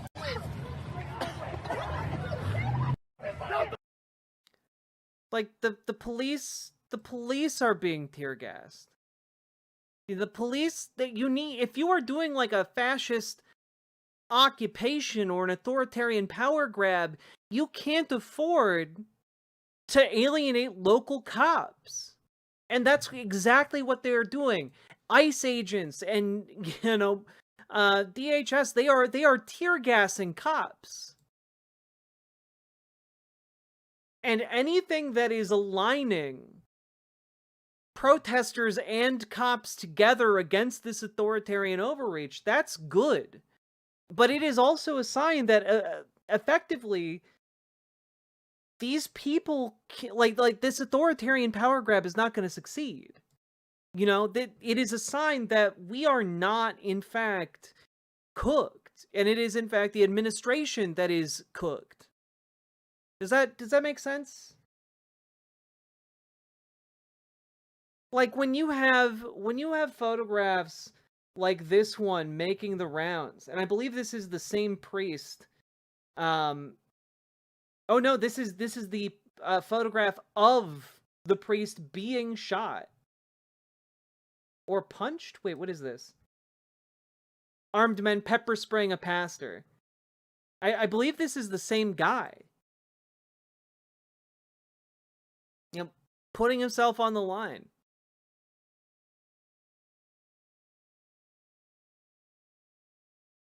Peacefully protesting. They don't give a shit if you're peacefully protesting. They're gonna beat on you regardless.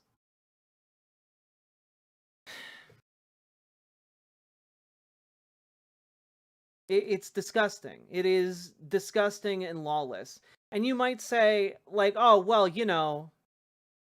maybe they had to. Maybe there was some kind of threat you couldn't see. Here's another clip. All right, here's another clip for you guys to check out. This is also, again, from Chicago. you got this white van here, which is a rented ICE van.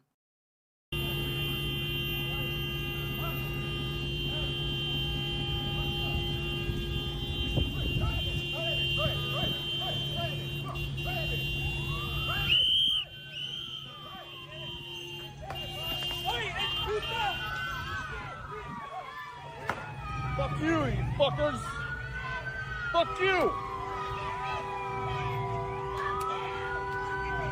Fucking bitches.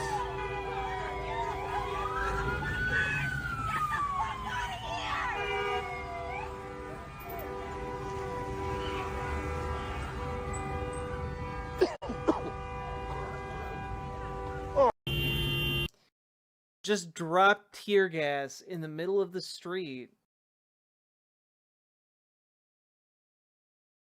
And, like, props to the guy on, like, is that a motorcycle or a moped? I can't tell.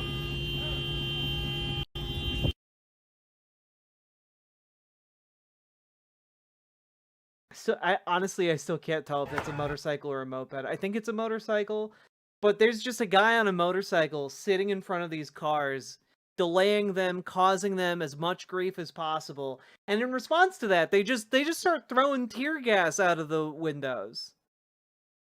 You know? Like, yeah, did he just throw tear gas out the window because he was stuck in traffic? Yes. Genuinely. Rather than doing anything to try and drive around this guy, or just, like, acknowledge, hey, I guess we're stuck here.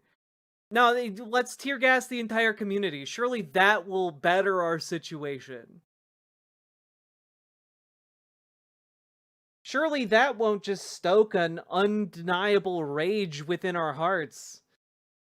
God. And I mean, like, here's a state representative on this issue. ICE just tear gassed people near the grocery store Rico Fresh on Armitage. There are helicopters over our houses and armed agents stopping people in the streets. Walmart, Home Depot, all the places people congregate in Humboldt Park, Logan Square, and Hermosa. Like, people are realizing that shit is fucked. Shit is fucked. Someone actually commented on one of my recent videos. Let me see if I can find the comment, because it was interesting. Let me pull it up here. About ICE being active in Chicago. Let me see if I can find it.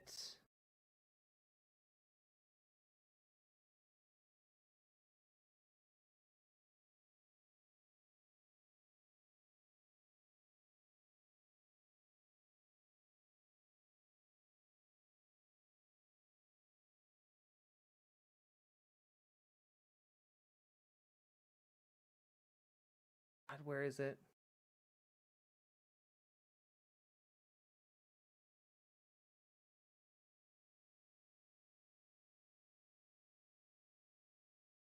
Some people were sharing some cool stories.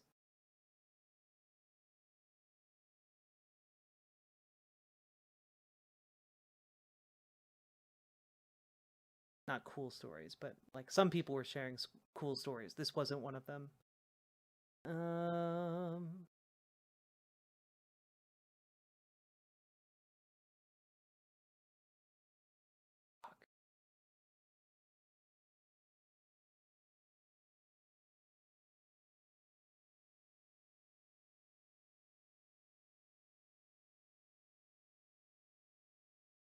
Yeah, people living in the Portland area. Here we go. This was the comment that caught my attention.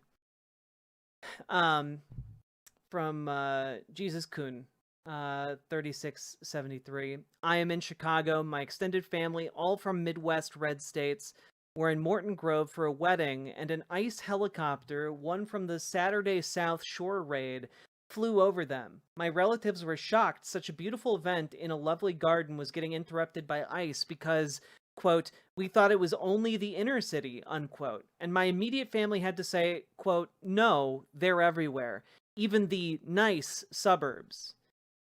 I hope my relatives still remember that by the midterms. I really, really do. And like, that's the case, right? That's the case. That's exactly what's happening, right? And like, people are, you know, even if they're conservative, they're encountering these monstrous activities and going, "Oh, what the hell? What is happening? What wait a minute. This isn't right. This isn't right." And you know, when we're talking about, you know, you might have noticed in that comment, there was something about a South Shore raid, and that is a reference to an ICE raid that took place recently in Chicago at the South Shore apartment complex, and it is maybe some of the most haunting stuff you will ever read about in your life. Okay, it is. What is happening to Chicago at the hands of ICE is disgusting, right? And basically, hundreds of officers descended upon this apartment complex to do a mass immigration raid, and they even named the operation to storm this apartment complex. You know, they named it Operation Midway Blitz, which, you know, I'm sorry, you're naming your event to storm an apartment complex after one of the most pivotal battles in the Pacific Theater. Like, oh, okay. Like, that should really kind of indicate to you where their mindset is. Like, they view this as a war on Americans, right? But basically they said, "Oh, well, this apartment complex is infested with Venezuelan Tren de Aragua gang members," and then provided absolutely no evidence to back that up whatsoever. There's nothing to indicate that that is remotely true. They started going into this building at 1 o'clock in the morning, and you have, you know, you have Black Hawk helicopters dropping agents on the roof. Again, they're all armed to the teeth in military gear. Here is a quote from the Chicago Sun-Times. "Roderick Johnson, 67, is one of many residents who were detained by federal agents during the South Shore raid. A U.S. citizen, he said agents broke through his door and dragged him out in zip ties. Johnson said he was left tied up outside the building for nearly 3 hours before agents finally let him go." It's truly dystopian stuff. You know, prior to the raid, residents saw agents basically surrounding the building. And here's another direct quote from Ebony Watson. The kids was crying, people was screaming. They looked very distraught." She then went on to talk about how the children were detained and zip-tied them to each other. One resident, Pertisu Fisher, described ICE agents putting a gun in her face and demanding to know her name and date of birth. "They treated us like we were nothing," she said.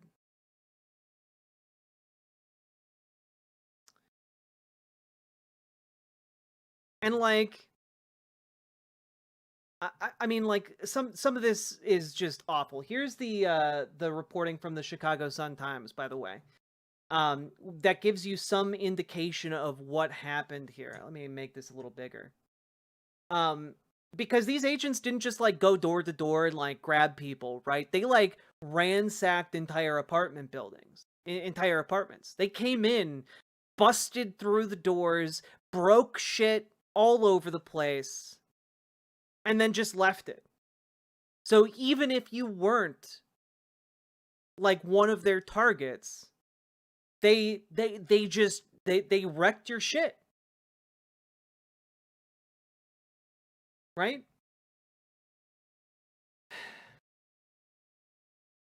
Yeah, this is some just awful shit. Armed federal agents in military fatigues busted down their doors overnight, pulling men, women, and children from their apartments, some of them naked, residents and witnesses said. Agents approached or entered nearly every apartment in the 5-story building, and U.S. citizens were among those detained for hours. When he got home from work, Jones said he entered his unit to find all his electronics and furniture missing, and all of his clothes and shoes thrown on the floor. Jones said he had no idea who took his belongings and hadn't received answers from Chicago police.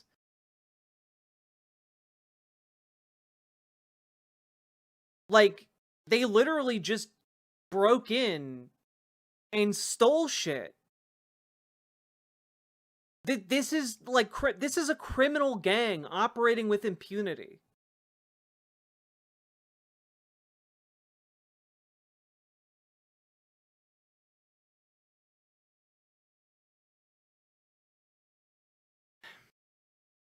On Wednesday, toys, shoes, and food were still in piles in the building's hallways. Property managers were seen throwing mattresses and broken doors into dumpsters.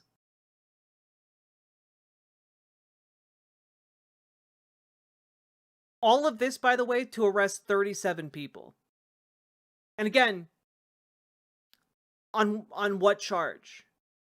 On what charge? They won't say. You know, they claim, oh, they're members of Tren de Aragua. They don't present any evidence. These people don't get their day in court. They are whisked away to rot. Every single person involved with ICE and involved with allowing this to happen needs to be hauled up in front of a judge and a jury of their peers. And like, this is insane. This is insane. Yeah, only 2 people were kept, Rob Adler. I'm burying the lead. 35 of these people were released. They deployed this many resources to get 2 people that are still detained.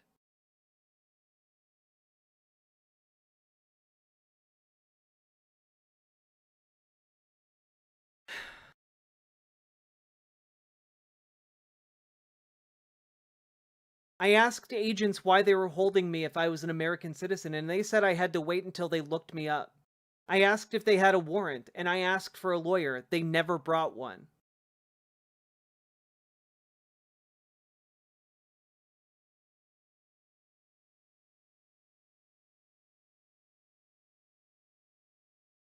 It's disgusting. It's just absolutely disgusting. To expand a little bit on the words of Ebony Watson, who we quoted earlier, the Chicago Sun-Times says that she also said she saw agents dragging residents, including kids, out of the building without any clothes on, into U-Haul vans. Kids were separated from their mothers. It was heartbreaking to watch, she said. Even if you're not a mother, seeing kids coming out buck naked and taken from their mothers, it was horrible. Stuff was everywhere. You could see people's birth certificates and papers thrown all over. Water was leaking into the hallway. It was wicked crazy. They took naked children out of their homes at night, at gunpoint, and stuffed them into U-Haul containers.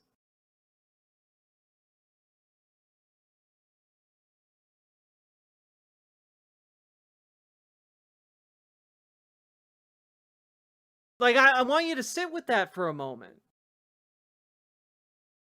I'm sorry, you're telling me you're the party of like that ran on releasing the Epstein files, and not only are you not releasing the Epstein files, but you're actively abducting children in the middle of the night with masked goons, and you're stuffing them naked into U-Haul containers. This is monstrous. This is monstrous. And every single person who supports this kind of shit is a monster. When we talk about there needing to be accountability, there needing to be like a judge and a jury of peers, this is what we're talking about. Because these people are regularly assaulting people's rights, bodies, lives, and even their sexual dignity. And they need to be held to account. Especially considering we know the rates of sexual assault in ICE detainment facilities, often at the hands of ICE agents themselves. And when you combine that with the fact that they have a bunch of naked children in a U-Haul, things get fucking dark real quick.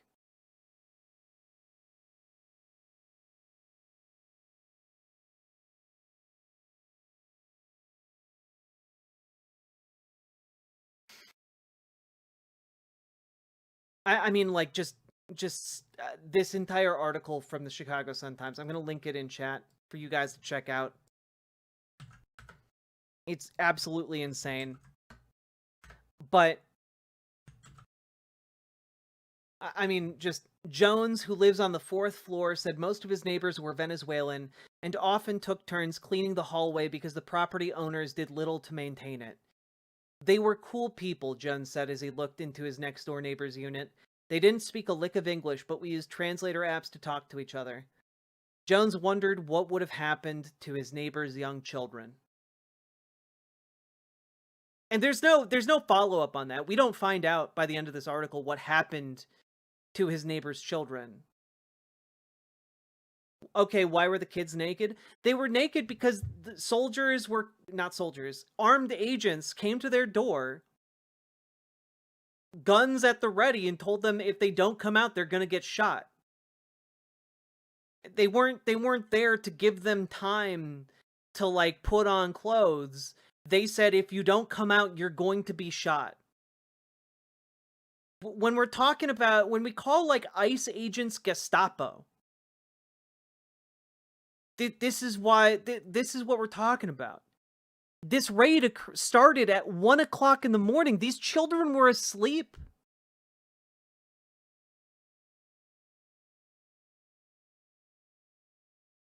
Some of the adults were naked too, because they were asleep. I was worried ICE did something. You don't know that they didn't do something is the thing. You don't know.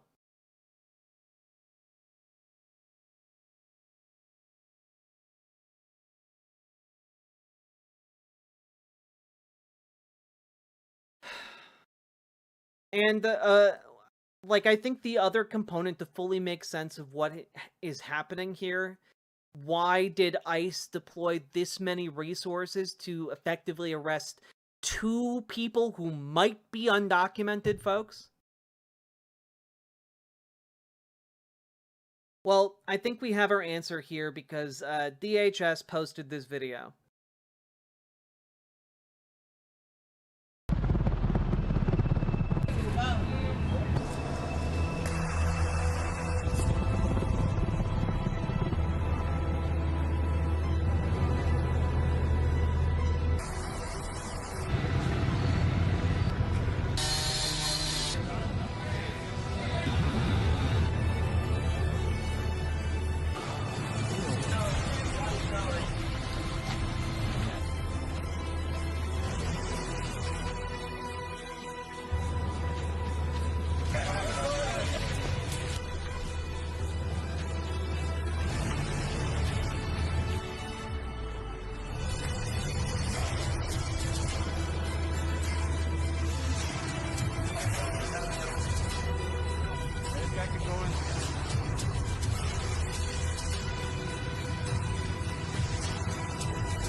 So yeah, they are effectively using they are using the budget of ICE to stage massive, overly elaborate raids in order to film propaganda that they then put out. Because every single person who's been put in charge of these different agencies is effectively a social media influencer. Like, they're turning this into posts. They are terrorizing real people, destroying real people's lives so that they can have a new post to maybe recruit some folks. Right? And if you're wondering, like, oh, what do you mean by recruit some folks? I mean, like, literally, this is a real post. They're reaching out to Twitter accounts like Raw Egg Nationalist and are responding, call the tip line, Patriot.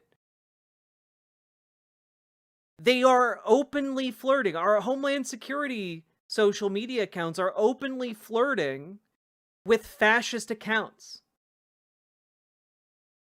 Right? Like, we're talking here like, oh, they're deeply unserious. That's the fucking president from Metal Gear Solid Revengeance. Yeah, who's a bad guy, I might add. Also, here's another actual post from DHS. Communist denied. Terrorist denied. Globalist denied. And like, dog, the Department of Homeland Security is talking about blocking globalists from coming into the country. Wild. I wonder what globalist means. Yeah, I wonder how historically Republicans and conservatives have considered globalist. I wonder what that's been used as a dog whistle for in the past.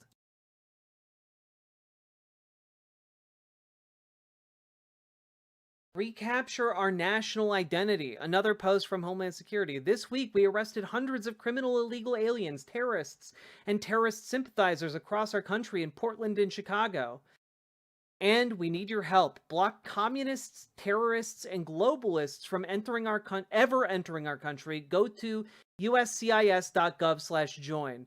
Literally, they are trying to recruit off of this shit.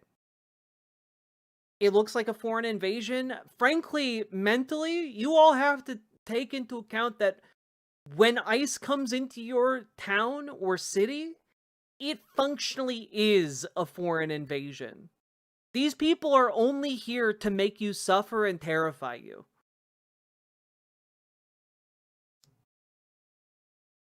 And like, I mean, this applies even to elected officials at this point. Here is an older person by the name of Jesse Fuentes, who was trying, I believe, trying to intervene at a hospital where ICE was being active. Burn your laws. He has constitutional rights. No. He has constitutional rights. Do you have a sign? No. You need to leave.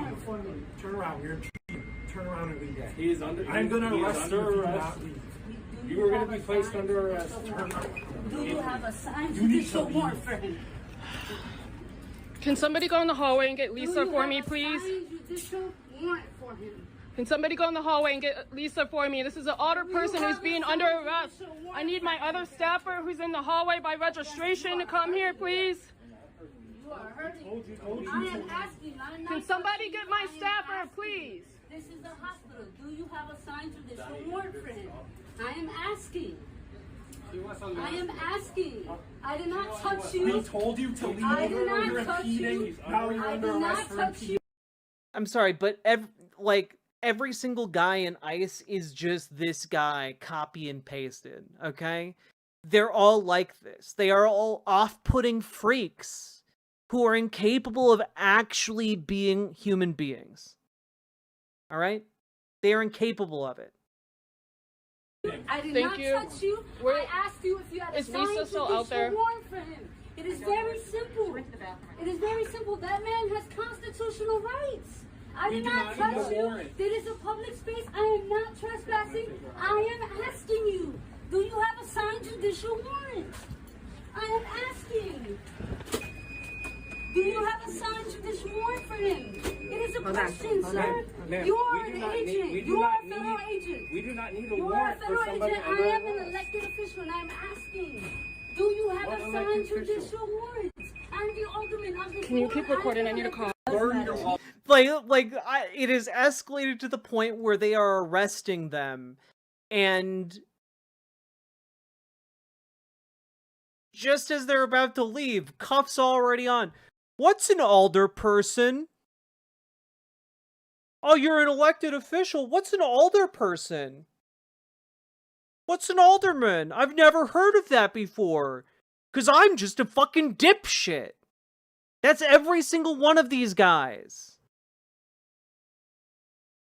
Also, 1 second. I can't give a duck.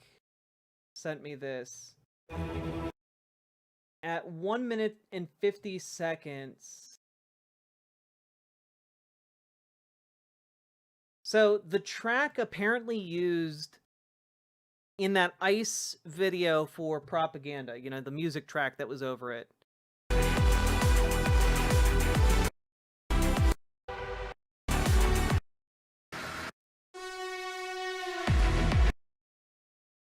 Armed form and says, "Now I am become death, the destroyer of worlds." It is literally samples I Have Become Death, the Destroyer of Worlds, and is in fact called Destroyer of Worlds. Just, you know, in case you're wondering what the actual, you know, song that they used for their fascist propaganda video might be. Indeed. Good ear there. I can't give a duck. Who wrote this song? Was this Aaron Hibel or Hybel, perhaps? God.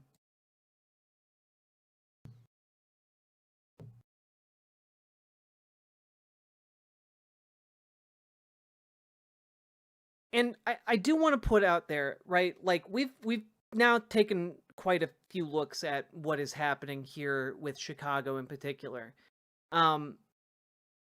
Understand that when we are looking at these things, to normal people, all of this comes across as extremely jarring, as extremely off-putting, and is extremely, like, it negatively colors their perception of the administration, right? And similarly, when people like Benny Johnson put out stuff like this, he put out a video on social media generated by AI of him as Batman working for ICE, and in, I guess, the generative AI brain of the technology, Benny Johnson Batman working for ICE means that he punches Asian women. And like I gotta be honest with you guys here, like anyone who's remotely familiar with Batman is not like going like, wait a it's not going like, yeah, that's what Batman would do. Anyone remotely familiar with Batman would like look at this and be like, this is disgusting. This is disgusting.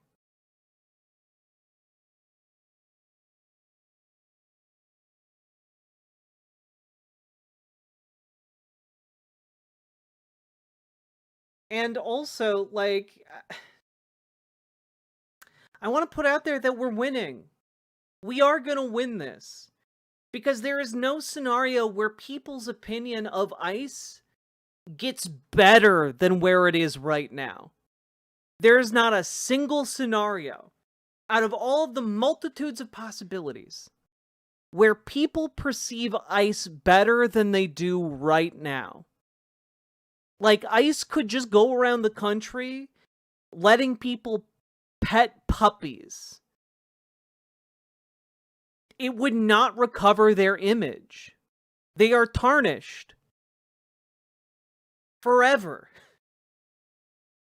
And, like, Donald Trump's popularity is intimately tied with the massive expansion of ICE.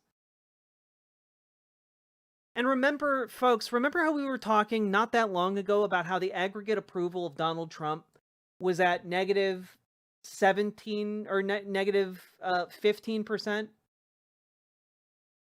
Like, we are now, beginning of October here, negative 16%. Like, we're truly, like, we're just going down. We're speed running our way to the bottom because, like, the economy is not going to get better.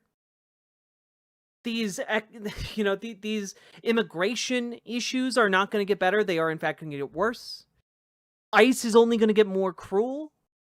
These National Guard mobilizations are going to get less and less popular. There is just no way for him to hold on. And, like, I want to throw this out there too, and that's, we are now seeing a resurgence in the rhetoric around ICE needing to be destroyed. And I think that that is good. Because we need everyone, as many people as possible, to come together with one voice and demand that ICE be destroyed. It is not enough for the people who are currently infesting it to be held accountable. It is not enough for each and every one of them to rot in prison for the rest of their lives. It is not enough. We must dismantle the institution. It is new. We made it. We can unmake it. It must be bleached from the national memory.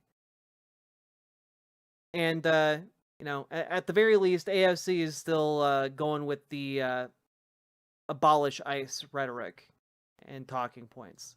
I think abolish ICE is a call to action on several levels. One is the literal interpretation of abolishing ICE, which I support. And I've said, you know, on multiple occasions that I don't believe that an agency that systematically and repeatedly violates human rights I don't think that agency can be reformed. I think it has to be abolished. And I think we need to figure out a new way of doing things. But that new way of doing things is, I think, what we need to build. And that's also what the call to action is. I think abolish. True. True. We must organize together against this authoritarian fascist overreach, and we must do a number of different things. If you oppose this administration, if you oppose the fascism, if you oppose the authoritarianism, then you must also oppose ICE. You must also oppose the fascist overreach that might continue into a future administration. You must oppose these things. We must dismantle the tools that have been weaponized against us. It is simple as that. The tools that this fascist government has tried to turn on its people must be blunted, dulled, and destroyed. And like, only then can we then get to the work of actually bettering our society and doing more for our fellow people, because so much money is going into these things. Part of the reason that the Trump administration wanted to direct so much money into ICE, into border enforcement, into these things, is to functionally try and make them immortal and untouchable. Because where the money flows, so too does some degree of power and longevity when it comes to a governmental structure. And we need to do everything possible. We need to move heaven and earth in order to make sure these things are not solidified beyond the terms of this administration. Because when this administration ends, so too should ICE.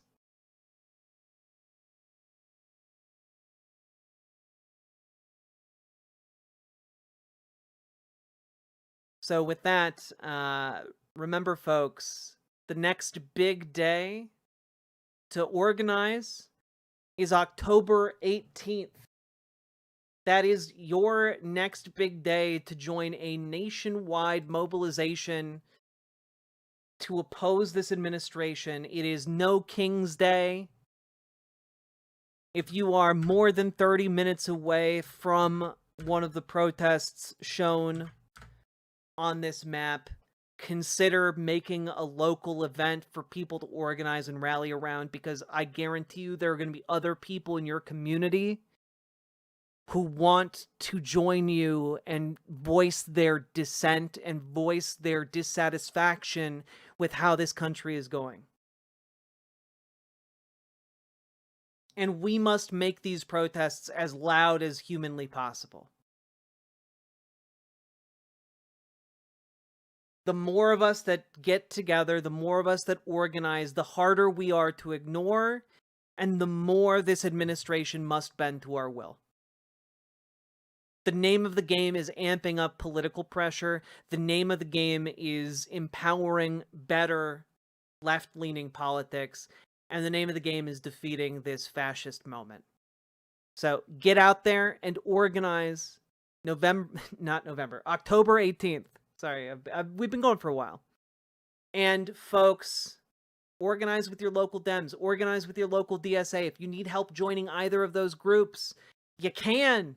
Join our Discord, !Discord, and then reach out to Gamergy if you need help joining your DSA. Reach out to Dragonfly if you need help joining your local Dems. We must radicalize the Democrats to better politics, and we must make DSA more effective at its local organizing. All right? So, please, let us all do our part, because it's going to take all of us to get out of this. With that being said, if you enjoyed this or got anything out of this, remember to like, comment, and subscribe. It genuinely helps the channel grow. I very much appreciate all of you, and I'll see you next time.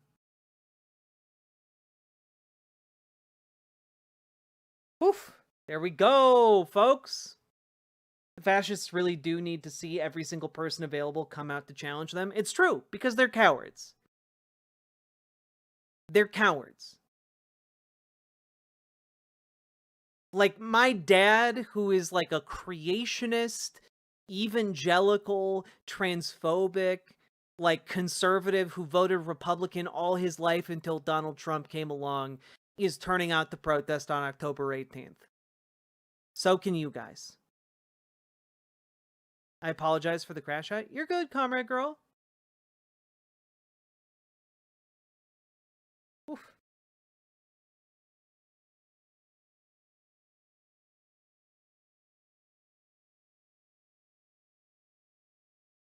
I need to go buy some poster board and markers. Hell yeah, Lee Kessner. Let's go! How long does it take for these segments to be posted? It can take like a day or two sometimes, you know, sometimes several days, depending on like how swamped my editor is. But are you asking because you'd like to see this segment posted sooner rather than later? I'll let my editor know if there's anything you guys think I should prioritize. I hate feeling angry. I'm so fucking tired and I'm so fucking angry, and I want to be done feeling both of those things, you know? Get it all on record now. Get the films, get the witnesses, because somewhere down the road of history some bastard will get up and say that this never happened. General Eisenhower. It's true. Simric, thank you for the $10 super chat. Very kind of you. Very much appreciated. And, yeah. I mean, genuinely, the fact that you are seeing people like my parents. My dad has never been to a protest. How did your dad manage to be anti-Trump but a reactionary? My dad isn't a reactionary. He's just a evangelical conservative. You know, he's a fundamentalist evangelical conservative. Your dad came around? No, my dad did not come around. He's still transphobic. To this day. He still does not accept me. He's still going to turn out and protest against Donald Trump. He's like, the fascist politics of this administration are turning off even his lifelong Republican ass.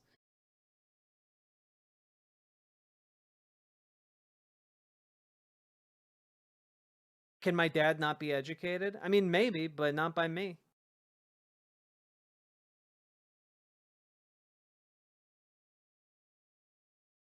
Are we gonna play games tonight, or is too much important stuff going on? We'll see. I was thinking about maybe we'd take a break here and play, finish the Drifter or something like that. I think it might be a fun change of pace. But I will need to go use the bathroom in either case. Let's see. But I thought I'd talk to y'all. Mother's Basement, it's been a while. I do like Mother's Basement, but I am not in Mother's Basement.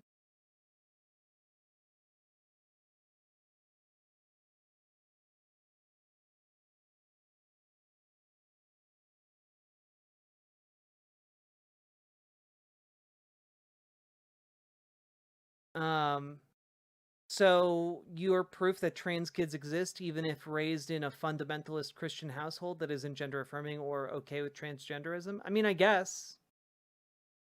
You if you put a gun to my head when I was like a teenager, I would never have been able to articulate like what a transgender person was. Hello, Big Ben.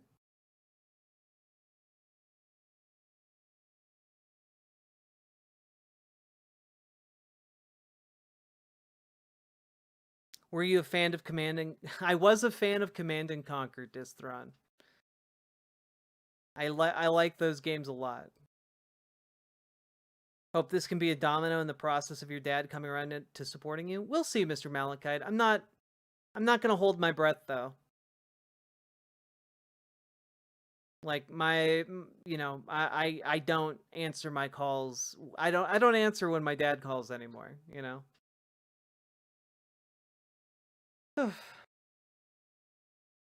It's an argument that a lot of chuds bring up. It's true.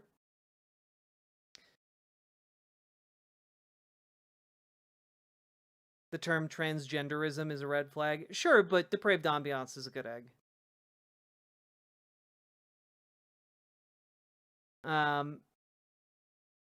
Thank you for what you do. I know this is hard watching this shit constantly. Fuck it is. Yeah, it is.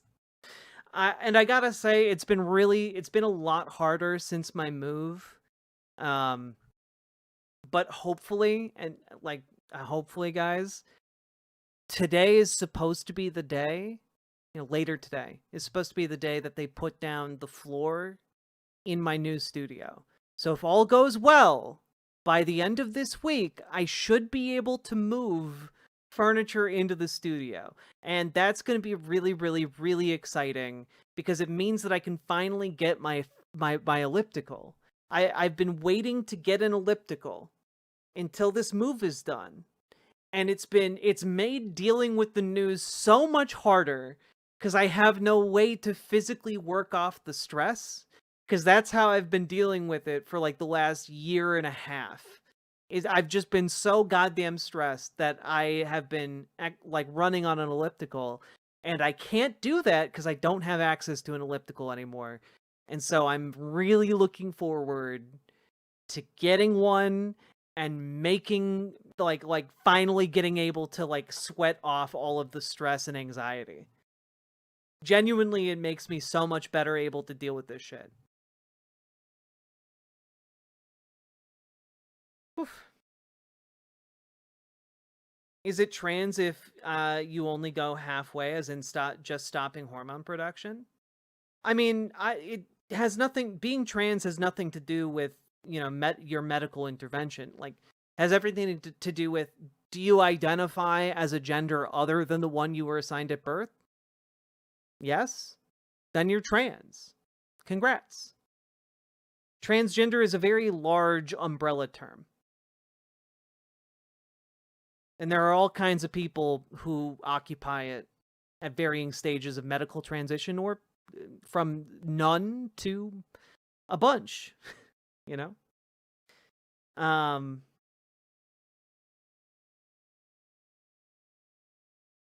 Nah, stationary bikes don't do it for me, Ollie. I'm sorry. Are non-binary people trans? Yes. They identify as a gender other than what they were assigned at birth, they're trans.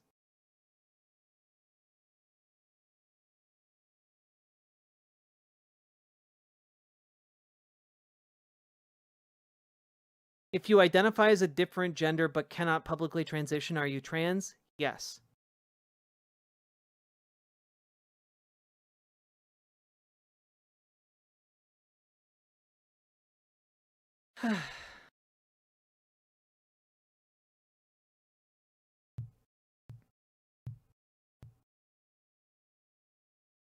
Yeah, yes, are closeted trans people still trans? Yes.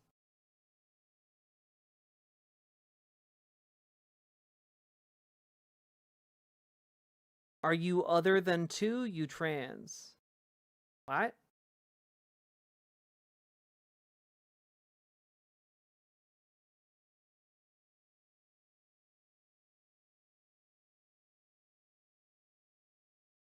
Simric, I'm not sure I follow. I don't know what that means.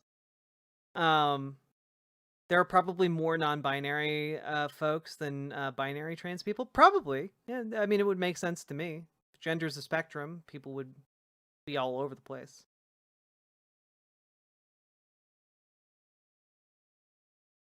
Due to being on the spectrum, what am I if I feel indifferent to my outward expression? At least until people perceive me. I guess, well, how do you feel when people perceive you? Right?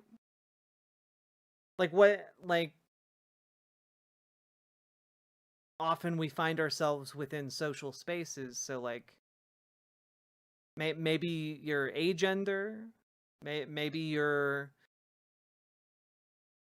something else, I don't know. But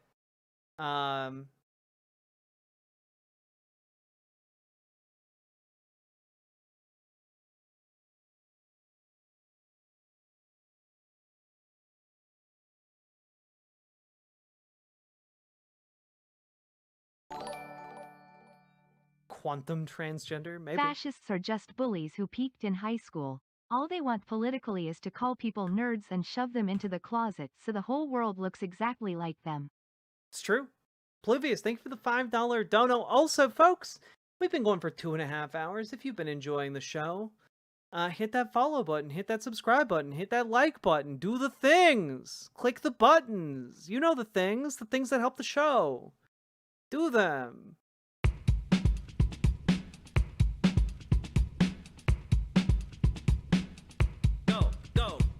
Click the button, click the button, click the button, click the goddamn button, click the button, click the button, click the button, click the goddamn button, click the button, click the button, click the button, click the goddamn button, click the button, click the button, click the button, click the goddamn button, click the button, click the button, click the button, click the goddamn button, click the button, click the button, click the button, click the goddamn button, click the button, click the button, click the button, click the goddamn button, click the button, click the button, click the button.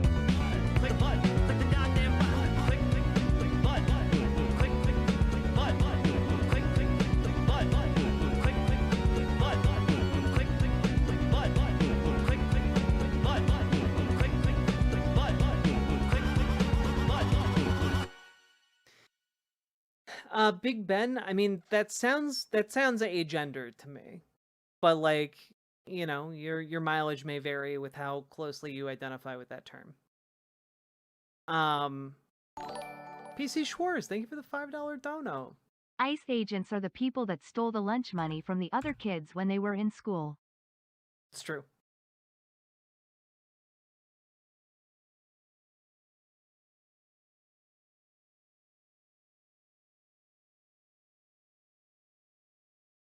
I just saw a comment I wanted to respond to and I can't find it. I don't even know what agender is exactly. It's basically someone who doesn't feel any association with a gender. They don't feel gender feelings. They don't I don't know. I mean, I guess it's a spectrum.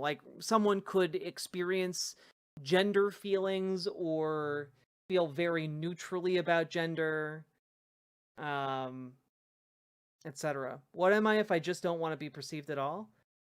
You know, I would just ask, like, it's probably a call to ask why, you know? I just want clothes that are comfy and body parts that don't hurt. That is a totally valid thing to want. Oh, I think it was a question about non-binary people. I think it was are agender people non-binary? And I think that, like, yeah, you could classify, like, agender people as non-binary, or as, like, because they identify as outside of the binary of, like, you know, man, woman. They don't fit into that binary, so in a sense they are non-binary. Though one could also consider an agender individual to be kind of outside of the scope of even being within like that whole spectrum, kind of in its own little bubble. It depends, but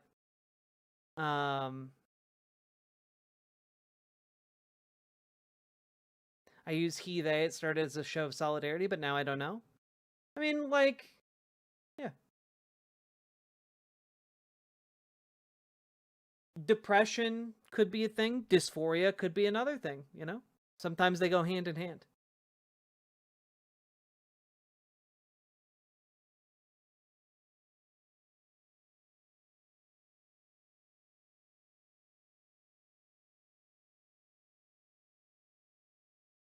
Boom, boom, boom, boom.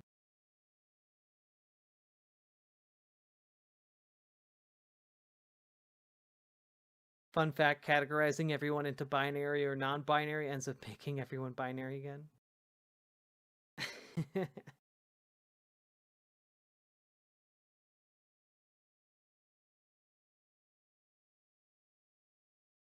Could be dissociating from your body as a type of dysphoria. It depends on the person. It's true. Dissociation and dysphoria often go hand in hand as well. How y'all doing, folks? Also, if you've been enjoying the show, please consider dropping those subs, donos, memberships, super chats, etc. Because this show is brought to you by viewers like you. Couldn't do it without you fine folks. Oof. Pick up.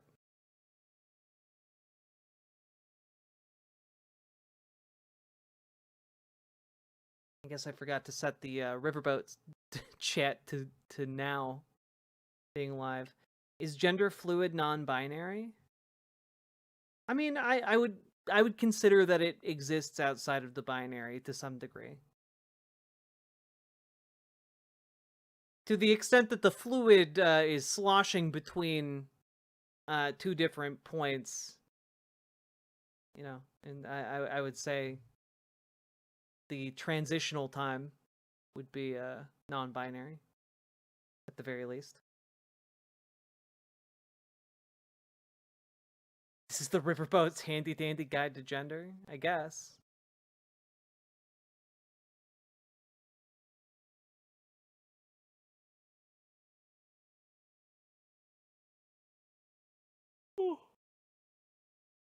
Let's not talk of sloshing gender fluids. I'm sorry, I apologize. How do you sum up non-binary? It's just someone who identifies as like something outside of the binary, you know? Non-binary is a large kind of umbrella term, and some people just identify as the umbrella term. Some people identify as, you know, xenogender, or, you know, they, you know, like, you can find different cultural expressions of, you know, third genders that exist outside of a binary understanding of gender. All of these would exist in a non-binary type situation.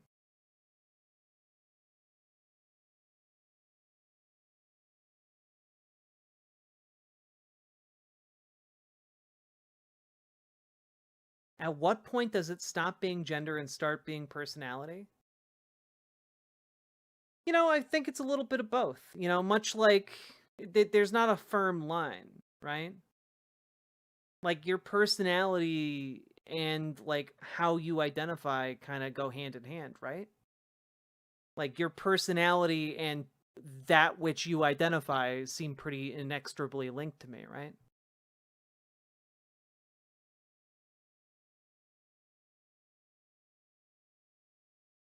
Jess, congrats on your granddaughter being born. I hope everything's going well.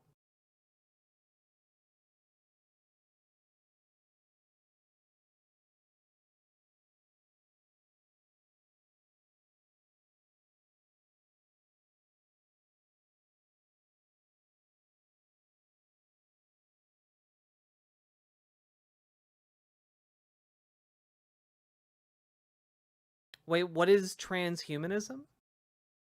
Transhumanism is just like a movement to improve humanity via science and technology. Like basically, hey, we can make a robot arm that's stronger than a human arm. What if we put a robot arm on a human? Wouldn't that be neat? Or hey, what if we, made an implant that makes you think smarter? Like, just stuff like that.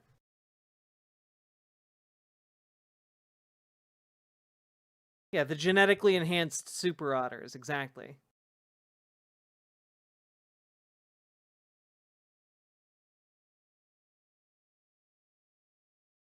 This conversation is genuinely interesting to me. Human biology and gender expression is weird, and it's really neat. I love learning. I'm glad you guys are finding useful information here. I just finished watching your very optimistic take about why you have hope. Thank you for sharing that. I think a lot of us needed to hear that. I've been kind of shocked by how many people have been clicking on that video, and it really does indicate a lot of people needed to hear that, because I do recognize that a lot of people are scared as hell at this particular point in time, and I'm not gonna lie, I'm also scared. Like, the time we have to live through here is tense as hell, and a lot of scary guys with guns are around us, and we're seeing all kinds of brutality and destruction of our democratic norms, and that's all very scary. But I think the actual mechanics of power that are at play right now do not favor this administration. And so we will push through this scary time together. And the more of us that push forward together, the better off we're all going to be.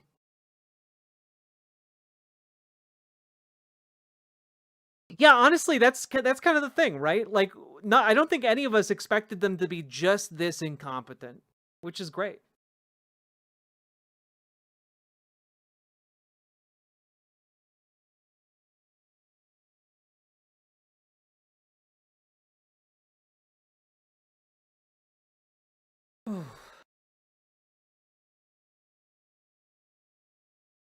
Fascism sucks. It's a loser ideology for losers. It never wins, but that doesn't mean it doesn't do damage while it's around. Exactly. Exactly. The longer it stays around, the worse it is for, you and your friends. And for that reason alone, you and your friends and the power of friendship should oppose it.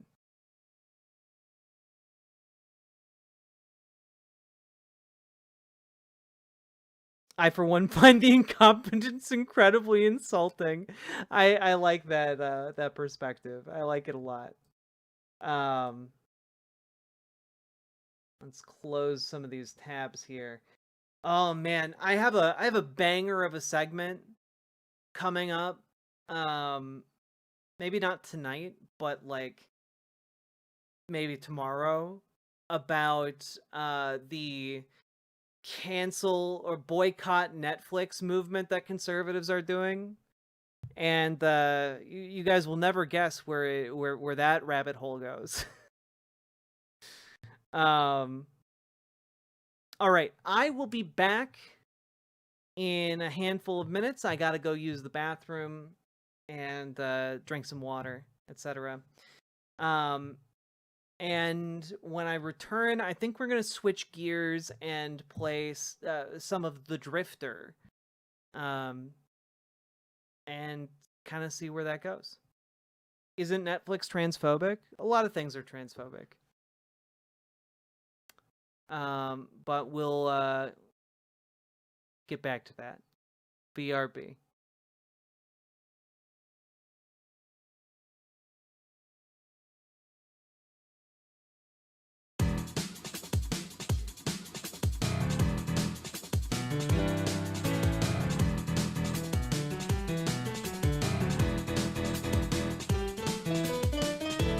Underground rap, mutant sewer hounds, prowling around these parts, always hidden in the dark. Suddenly they screech, incoherent rodent speech. Such a putrid smell permeates a sewer well. One man stands alone, red beret above his dome. Sleeva was his name, fighting climbing rodent game. Be the rat men who live in sewer rat dens. Taking one last breath, it's time we fight all to the death.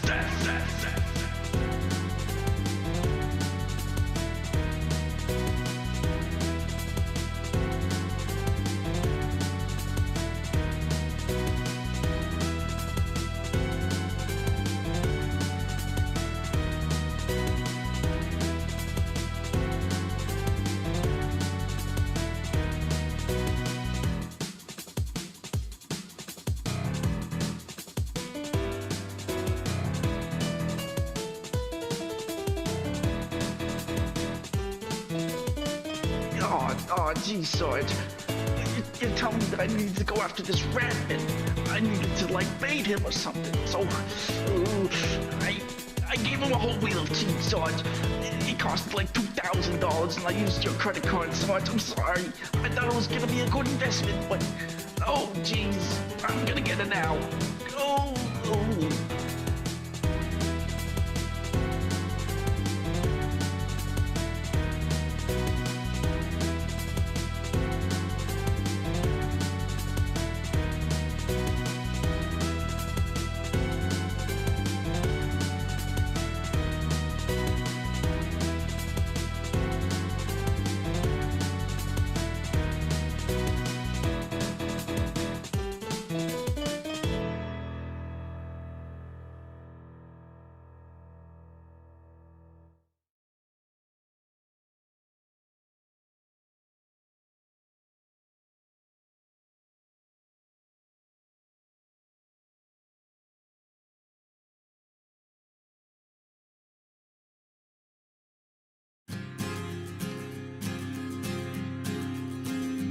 In a pleasant wooded valley lived a huntsman tall and able.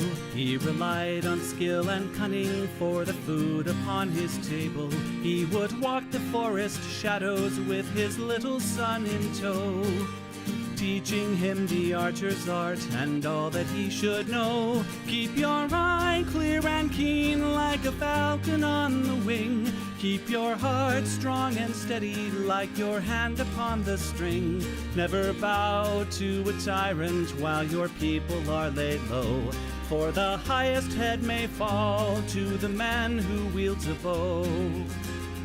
In the valley there was freedom and a man was left to living, but as year gave way to year the ruling men grew less forgiving. On a day as black as death a governor to rule them came, turning landsmen into slaves, and Gessler was his name. In the center of the village Gessler set a lofty pillar, and he ordered every subject, be he serf or be he miller, to do homage to the hat that Gessler placed atop the pole, or to forfeit to the crown his life if not his soul. But the huntsman William Tell came into town the morning after. William heard of Gessler's order and could only roar with laughter. Honest men should hold a rank above a petty autocrat. I would never bow to him, I'll not bow to his hat. Keep your eye clear and keen like a falcon on the wing. Keep your heart strong and steady like your hand upon the string. Never bow to a tyrant while your people are laid low, for the highest head may fall to the man who wields a bow. Gessler's soldiers seize the huntsman and his little son for treason, but the people of the village cried for mercy and for reason. Gessler stays the execution, but a cruel test contrives. Prove to me your skill, and you may ransom back your lives. I have heard it said you have no peer with longbow and with arrow, that your shaft can find the quickest hare and fell the smallest sparrow. On the head of your young son I'll place an apple ripe and red. Split it with one shot, or at my word you both are dead. William Tell went to his son and said, I swear I will not hurt you. Courage will not bow to fear, nor shall this evil conquer virtue. Turn your face towards our home and stand as still as any tree. I will split the apple, we shall soon be home and free. Keep your eye clear and keen like a falcon on the wing. Keep your heart strong and steady like your hand upon the string. Never bow to a tyrant while your people are laid low, for the highest head may fall to the man who wields a bow. Every tongue was still and silent as the archer paced the distance. Gessler's soldiers lined the square and there was no hope of resistance. William knocked a single arrow, put his shoulders back and drew. Then the arrow sang and split the apple clean in two. All at once the crowd erupted into cheers and into chatter, and a second arrow fell from William's quiver with a clatter. Gessler said, why hold two arrows when I bid you shoot but one? That one would have found your heart if I had shot my son. Take the archer now and hang him, Gessler to his men was crying. But before the soldiers moved, the archer and his son were flying. From the shelter of the wood, the hunter loosed a final dart.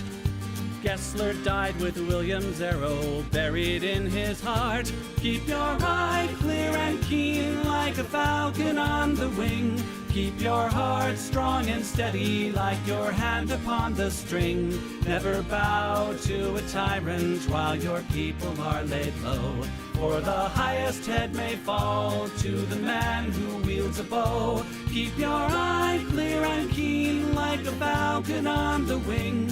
Keep your heart strong and steady like your hand upon the string. Never bow to a tyrant while your people are laid low, for the highest head may fall to the man who wields a bow.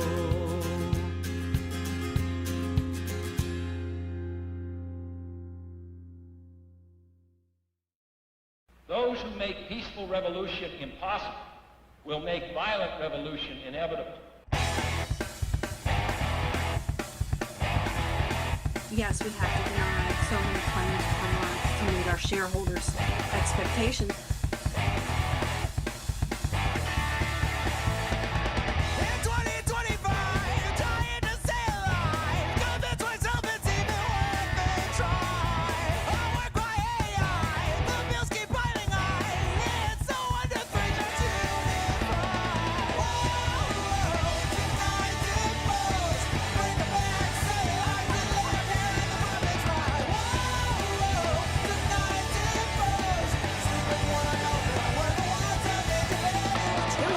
including children, have lost their health insurance. What's so frustrating is that politicians have spent decades saying they recognize the problem and they make promises to do something, and then almost nothing happens. They say to themselves in the dark, it's only a crime if you don't wear a tie. We keep them all busy paying their fines. Hear the epiphany, light up the spark. You know what they say to themselves in the dark. It's only a crime if you don't Seniors wear a tie. are the fastest growing segment of the homeless population. And this is a great thing because it inspires everybody, gets some motivation to look up to the 1% and say,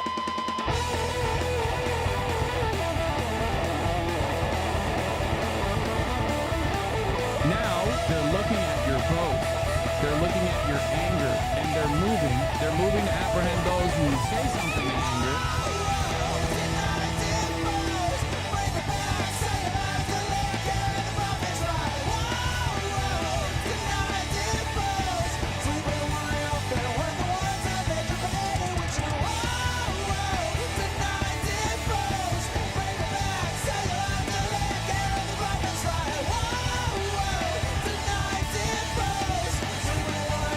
were the ones that made you bad and what you lie.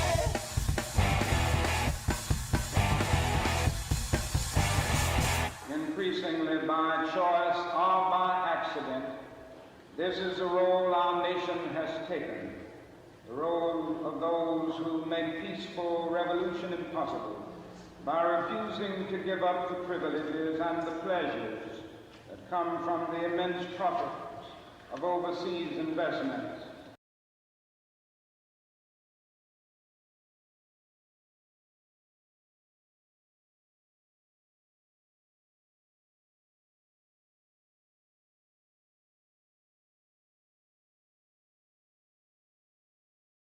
You noble diggers all, stand up now, stand up now. You noble diggers all, stand up now. The wasteland to maintain, seen cavaliers by name.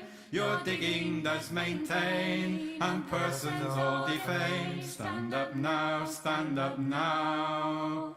The Cavaliers are foes. Stand up now, stand up now. The Cavaliers are foes. Stand up now.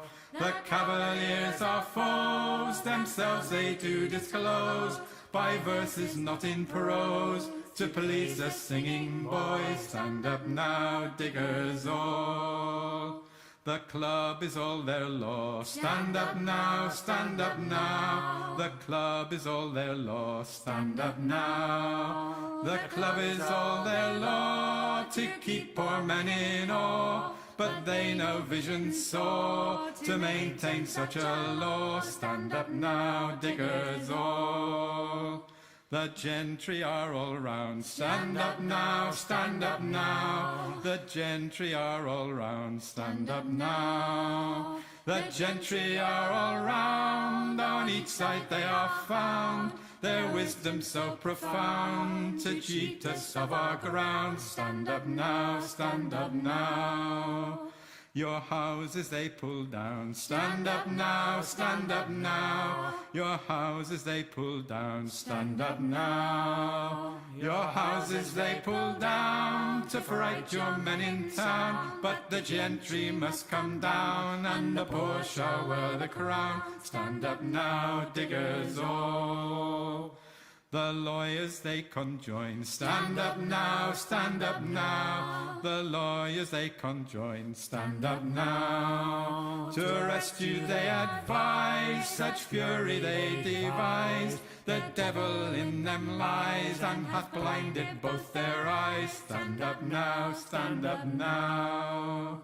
Their self-will is their law. Stand up now, stand up now. Their self-will is their law. Stand up now. Since tyranny came in, they count it now no sin to make a jail a gin, to starve poor men therein. Stand up now, diggers all.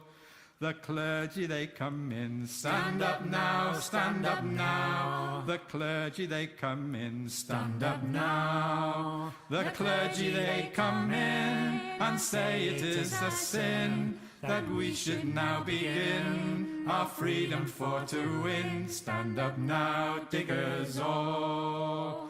The tithes they yet will have. Stand up now, stand up now. The tithes they yet will have. Stand up now. The tithes they yet will have. And lawyers their frees crave. And this they say is brave, to make the poor their slaves. Stand up now, diggers all. 'Gainst lawyers and 'gainst priests. Stand up now, stand up now. 'Gainst lawyers and 'gainst priests. Stand up now. For tyrants they are both, even flat against their oath. To grant us they are loath, free meat and drink and clothes. Stand up now, diggers all. With spades and hoes and plows. Stand up now, stand up now. With spades and hoes and plows. Stand up now. Your freedom to uphold, seeing cavaliers are bold, to kill you if they could, and rights from you to hold. Stand up now, diggers all.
This is a brand new song. This is the first time. You are the first audience to hear this song. It's a world premiere. This is the first time we've ever played it together. I'm writing it right now. I mean, basically. Recently, I was reminded of this lyric that floats around in several gospel songs, including "Oh Mary, Don't You Weep," which is, God gave Noah the rainbow sign, no more water, fire next time. And I was thinking about this summer and our yellow skies, and I thought,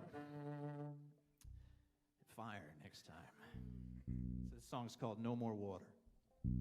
I need a little bit more water. Yeah. That's like psychological. I'm feeling the smoke. Here we go.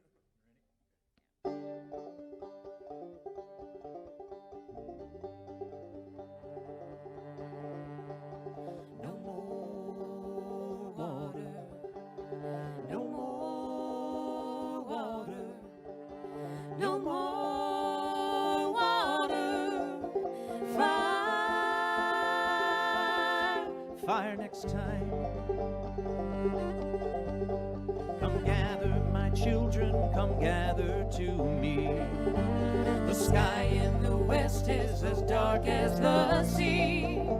The air tastes of embers, it claws at your eyes. And I hear the horsemen are following behind. No more water. No more water. No more water. Fire next time. Old Noah cried, hear me, the water will come and wreak mighty judgment on everyone. I warn you, my people, the time is not long for changing our ways, for righting our wrongs. No more water. No more water. No more water. Fire next time.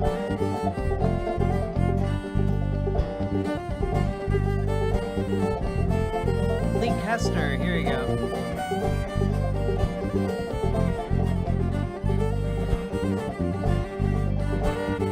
Hello, Malachi. Hello, everybody. The people dismissed and denied and delayed, long after the rivers were swollen with rain, and only when floodwaters swallowed their cries did the sign of the rainbow appear in the sky. No more water. No more water. No more water. Fire next time. The Lord said your family alone has been spared. Howdy, howdy, howdy. And all of creation I leave in your care. But do not mistake me, remember my sign.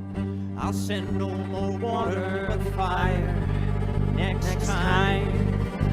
No more water. No more water. No more water. Fire next time.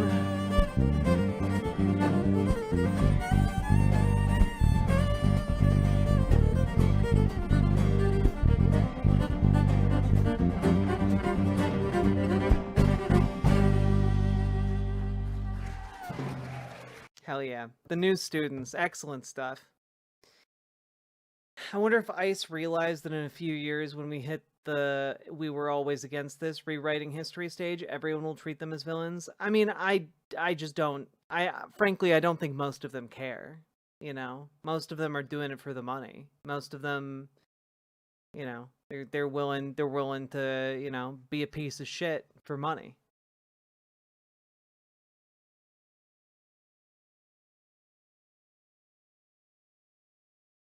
My cat is being such a cuddle bug right now. We all need a little cuddle bugs in our lives. How we doing, folks? How you doing while I was gone? I realized while I was up there, sorry for taking an extra hot minute, I needed to rinse some beans and soak them overnight so as not to, you know, when I make said beans, give everyone the farts.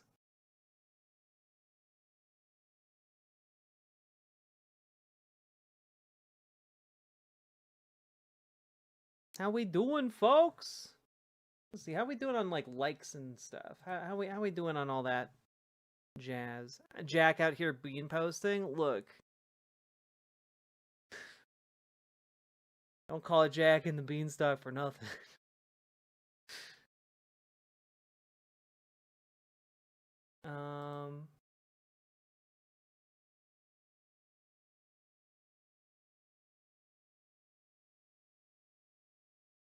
All right.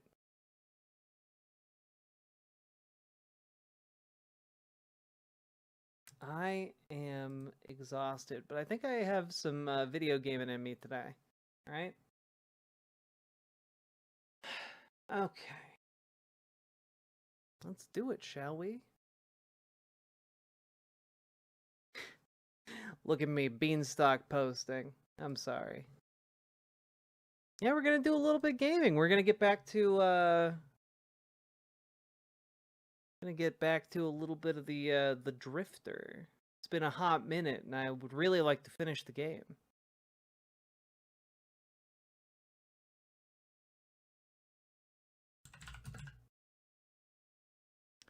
The Drifter. Here we go.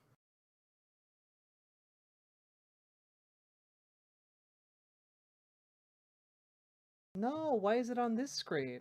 That's not right. That's not right at all. Why would you do this?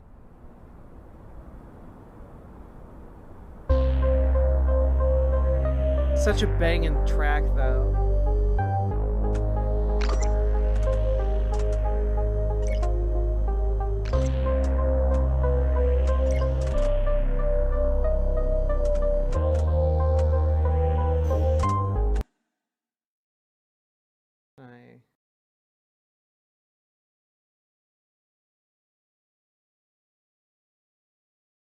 There we go. Almost there. There we go. There we go. Nailed it. All right. Let's do this thing. Hell yeah, the Drifter indeed. Let's go.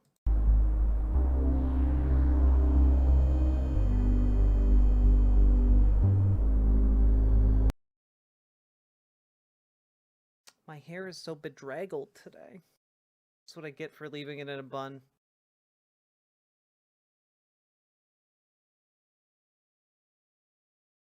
Oh, good. Already fits. Wait a minute. There we go. Oof. All right, now we can get started. After I tweak the volume a little bit. There we go.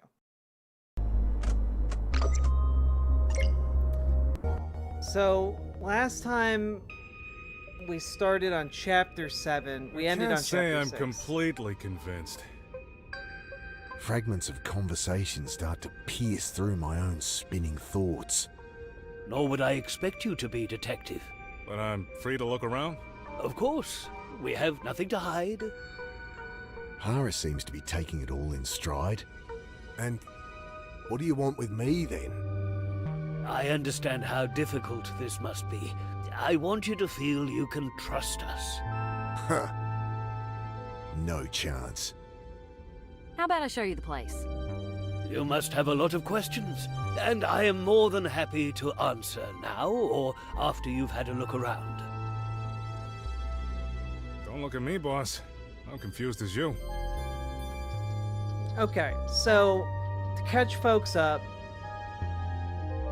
we are a drifter who is back in town for his mother's funeral, only to be shot at by strange goons and thrown into a bay to drown, only barely escaping and then going on the run from said goons, while also simultaneously being framed for being a serial killer. And events have transpired, and we've broken into a science lab and found out that actually we are the victim of a quantum mechanical experiment that may or may not have made us immortal. So, there you go. Annie? I think Dr. Roth will answer your questions better than I can. If you're done talking, I'll show you around now, though. I'll go look around myself, if that's okay with you, Doc. Certainly. Promise you won't shoot anyone? If you promise not to hit anyone else over the head. 1,000 questions spin around in my head. I grasp at one.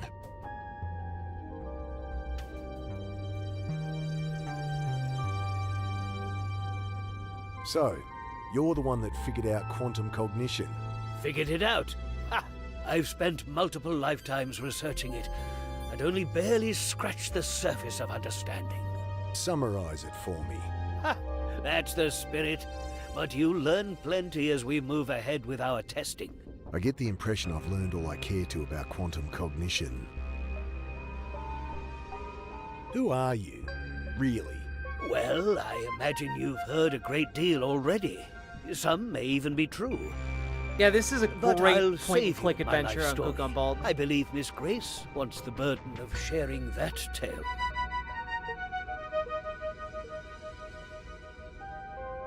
So, the man that's lived 1,000 lifetimes. A bit of an exaggeration, though I have been with my thoughts longer than most. My mind is quite a lot older than my body. So you've done all this before? Brought me here? No. This is new for both of us.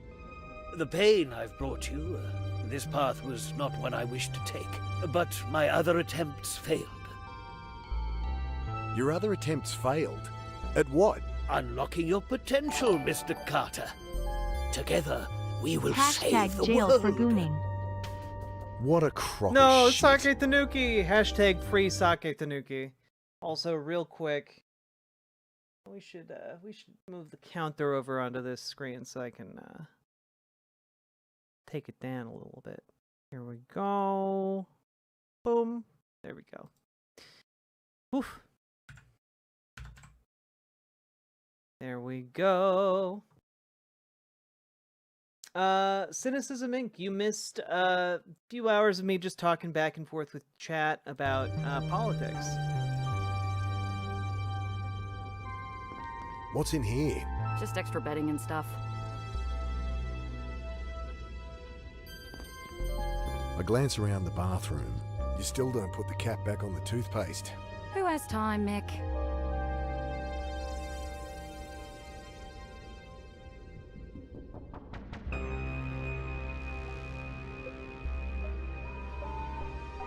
Your henchmen, those soldiers. We do have tight security, but with you it was mostly for effect. The fear response is what we're after.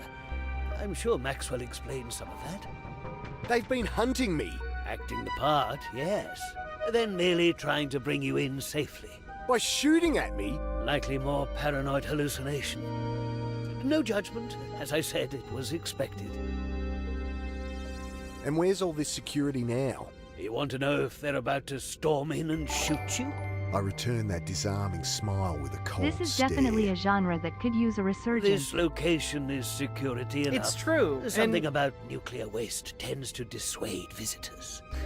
The team is based in Mawson. If you wanted, you could strangle me now and walk out of here. I fucking should. it is a genre that should have a resurgence, but I think maybe it already kind of has in the indie space. Like, there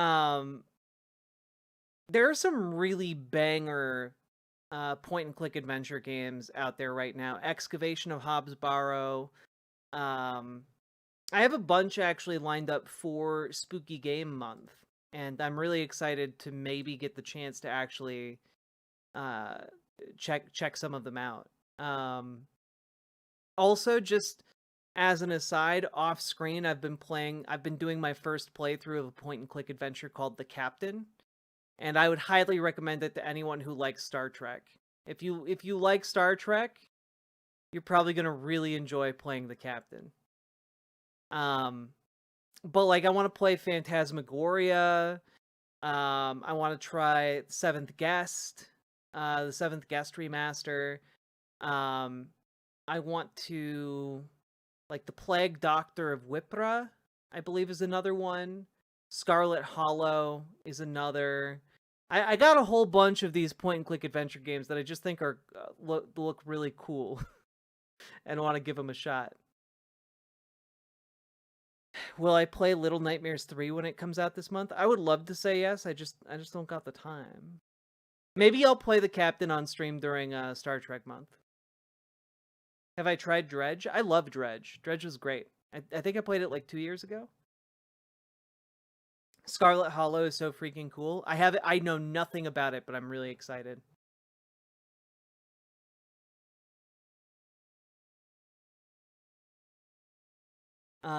Any updates on the shutdown? By the title of the stream, I'm assuming they haven't caved yet, but are there other developments? Yeah, there are signs that Republicans are getting close to caving. Like, the Trump administration is floating not paying workers that are being forced to work during the shutdown ever. Like, not just like not paying during the shutdown, but even after the shutdown, not paying for that labor. And also lawmakers are basically getting real skittish about the mass layoffs that Donald Trump keeps threatening. So, we'll see.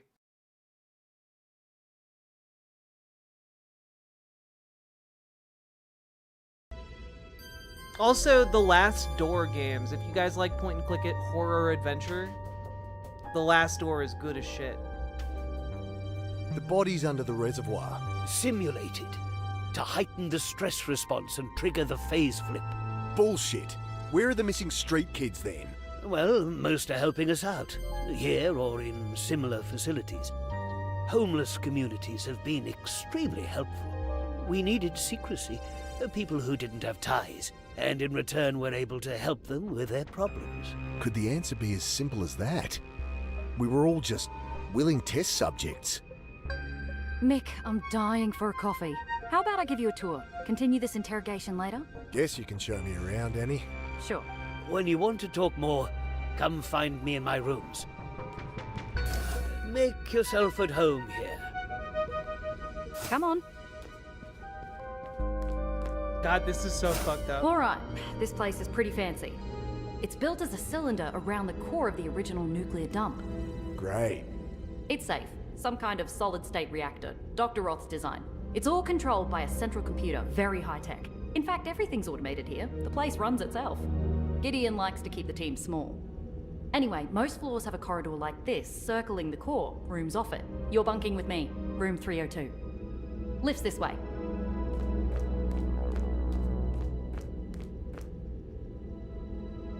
These doors.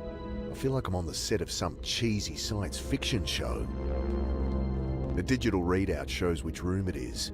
The display shows this room is unoccupied. Pushing at the door gets me nowhere. Can't open them manually, but there's a space to swipe an access card.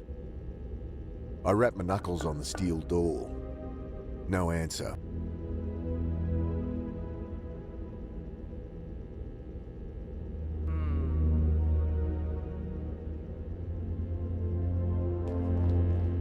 Dr. Sanjay Daswani bunks here, according to the panel. Too many PhDs in this place. No answer. No answer. No answer. Damn. Looking around. There you are.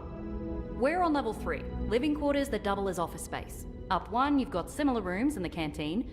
Below are the labs and reactor. At the top is the motor pool, and a hatch to the surface if you need some fresh air. This keycard will let you in everywhere, except private quarters, of course. Let's go up to the canteen. I'm dying for a coffee. Dr. Gideon Roth, the man himself.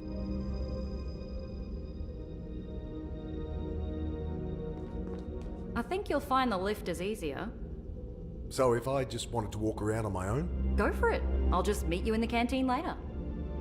Think I'll poke around on my own. Sure thing. I'll meet you in the canteen when you're done. That's one floor up? Yeah. It clicks open. Mr. Carter, welcome. What does the Republicans' caving look like? I don't know what it looks like. All I know is that they are getting skittish and worried about how long the shutdown is going so far, and we'll see how it goes. But Chuck Schumer himself is putting out messaging about how they're not going to cave. So we'll see how that actually pans out. She's totally evil. His sister is bad. I'm getting that vibe. I think his sister might be the real villain. Can't search his room when he's in here. You're researching bugs too. I was. Did you know that per volume, the insect brain has 10 times the quantum matter of mammalia? I did not. In some species of ants, it even allows for distributed intelligence. Fascinating. Well, it was for a time anyway. One reaches a point where there is no more to discover. When you're living time over and over, I suppose one must. Can't search his room when he's in it.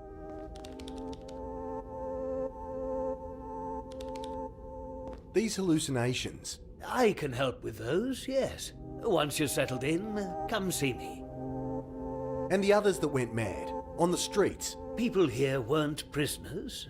Some gave up treatment, wanted out. Some problems run deep, and even we couldn't help. The reporter. You claim you rescued her. Well, not with altogether altruistic intentions. We're much happier having her writing for us than about us. Until we go public, of course. She'd been tracking down my old partner Maxwell, as you know.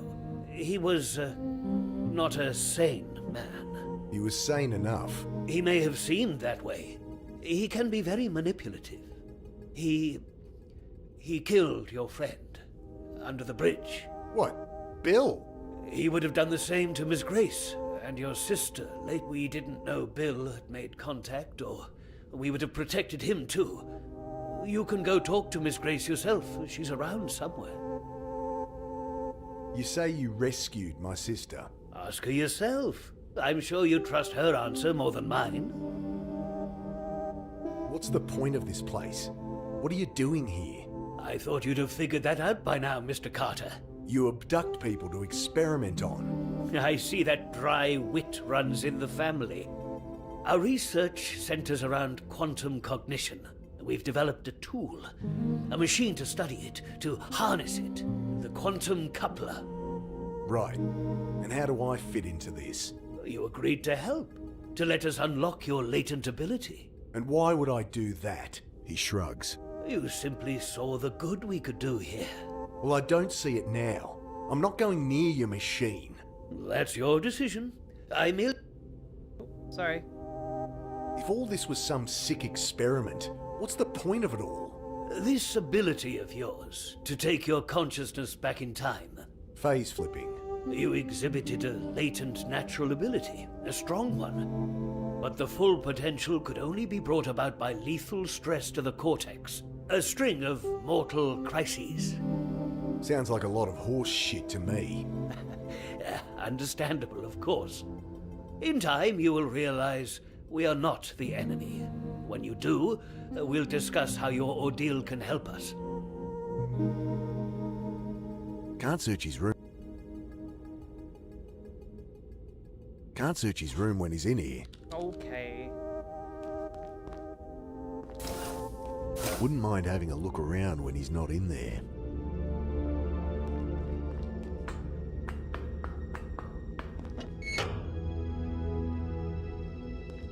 Another unoccupied room, according to the display. No answer. Wait. No. I have a card. The desk's empty, and there's no power to the terminal.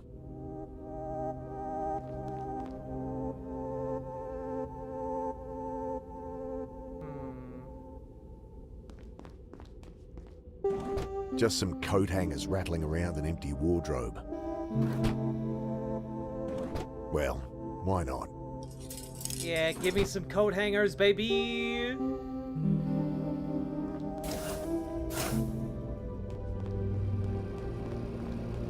Display tells me these are Dr. Klein's quarters.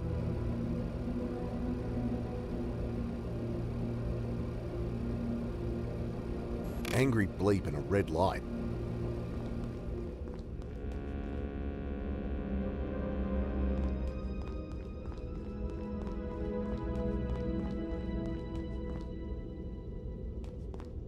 This one's unoccupied too. I guess they usually have more people working here. Or more guinea pigs like myself.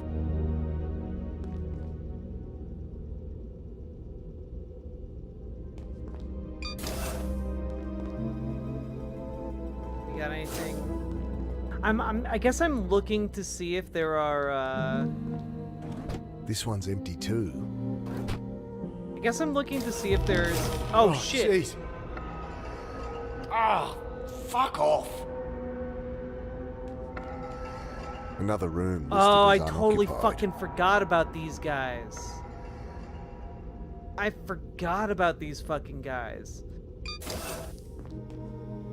The, what the fuck is that? Yeah, I think that there are aliens that exist within, like, quantum space that are attracted to this phase flipped status and are seeking out the main character here.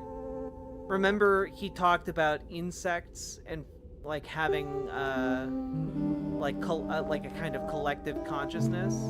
I bet that Nothing. it's Save a a couple similar of thing. stale old mothballs. Guess they get moths even down here.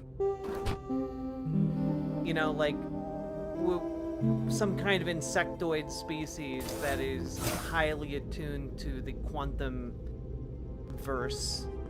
Whose is this one? Miss Angela Grace. Even the reporter gets her own room. I guess they have enough to spare. Angry bleep and a... Just knock on the door. No answer. No answer. No answer. Alright.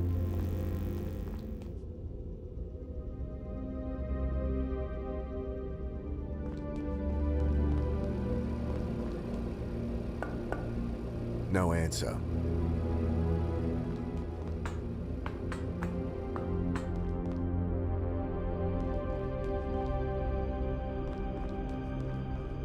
Look at this place. Hey, boss. Quite the setup they got here. Can we drive this out of here? The dog said we're welcome to it. He won't really let us leave. So you say, boss. I've still got to convince Annie anyway. Well, I'll round up supplies. Make sure this thing's not gonna break down in the middle of the desert. Guess this is where they store their supplies. Know what's in all these crates? Nothing exciting, boss. Bottled water, dehydrated foodstuffs. Want 1,000 boxes of tissues?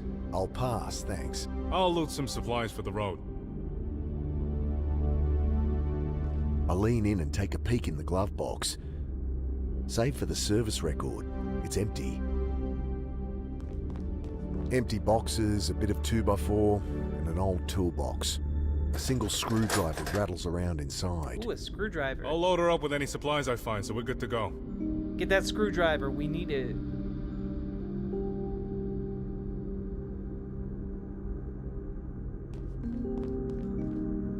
That controls the elevator and the doors to the surface. Don't open them, though. I'm still shaking off the sand I dumped on myself when I tried it. But it'll work when we want to leave. Should do, yeah. Guess I'll use the stairs. So, what do you make of all this? Good question, boss. Good question. We don't seem to be prisoners here. Though there's a storm above, so we may as well be. On the face of it, though, Roth's story holds up. You're kidding, right? Oh, something's off. Good night, CJ Lowe. I just don't know what yet.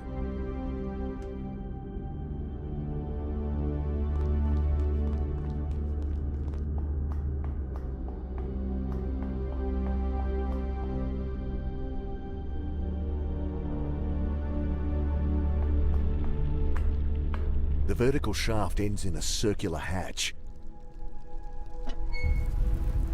I squint my eyes against the stinging sand. The pixel art is so good. It's really blowing. If I walked even a few meters from the hatch, I might never find it again. If I walked even a few If I walked even...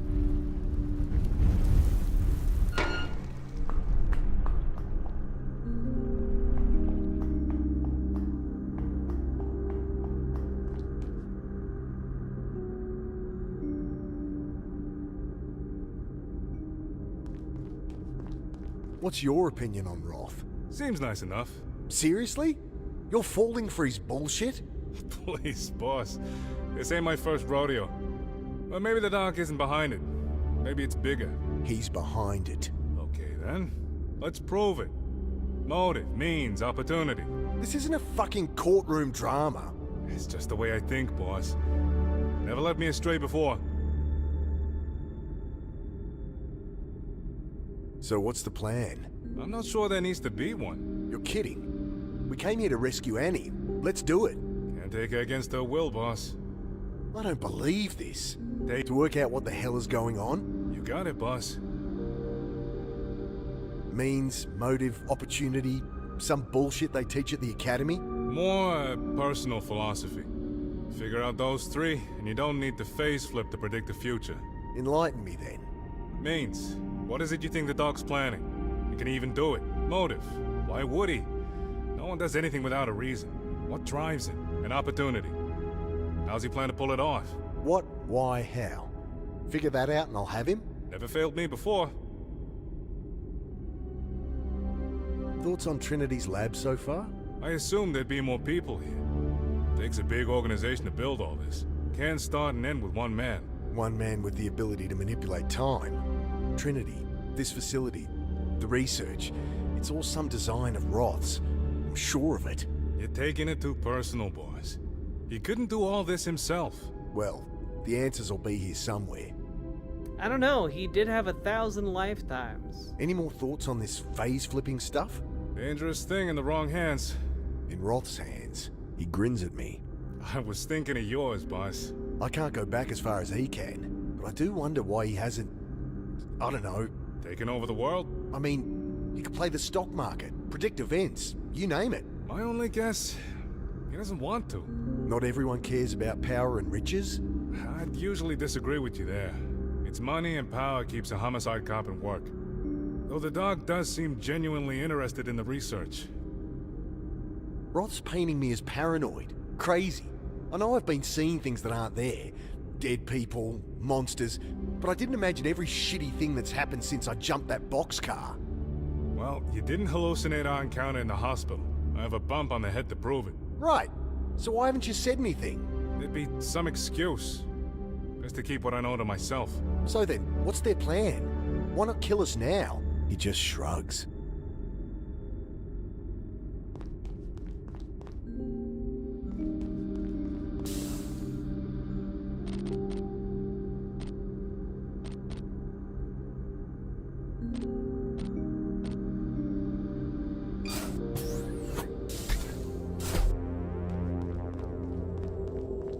Dad. Oh shit. I see dead people. Come back for me.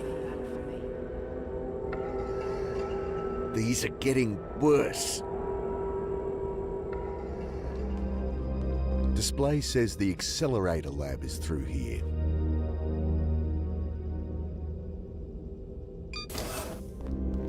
Guess I found the labs.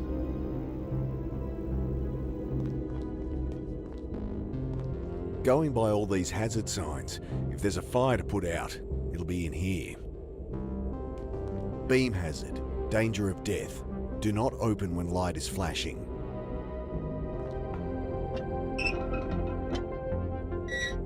Another pipe runs along the inside, bristling with electronics, tubes and wires.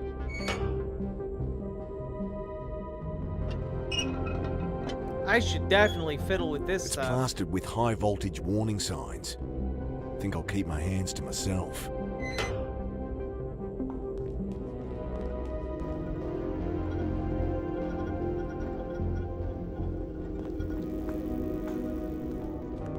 Hello, you must be Mick. Yeah. I'm Sanjay. Welcome to the lab. Gideon said to make you feel at home, so have a sticky beak. I'll be just next door if you need me. All these people are too friendly.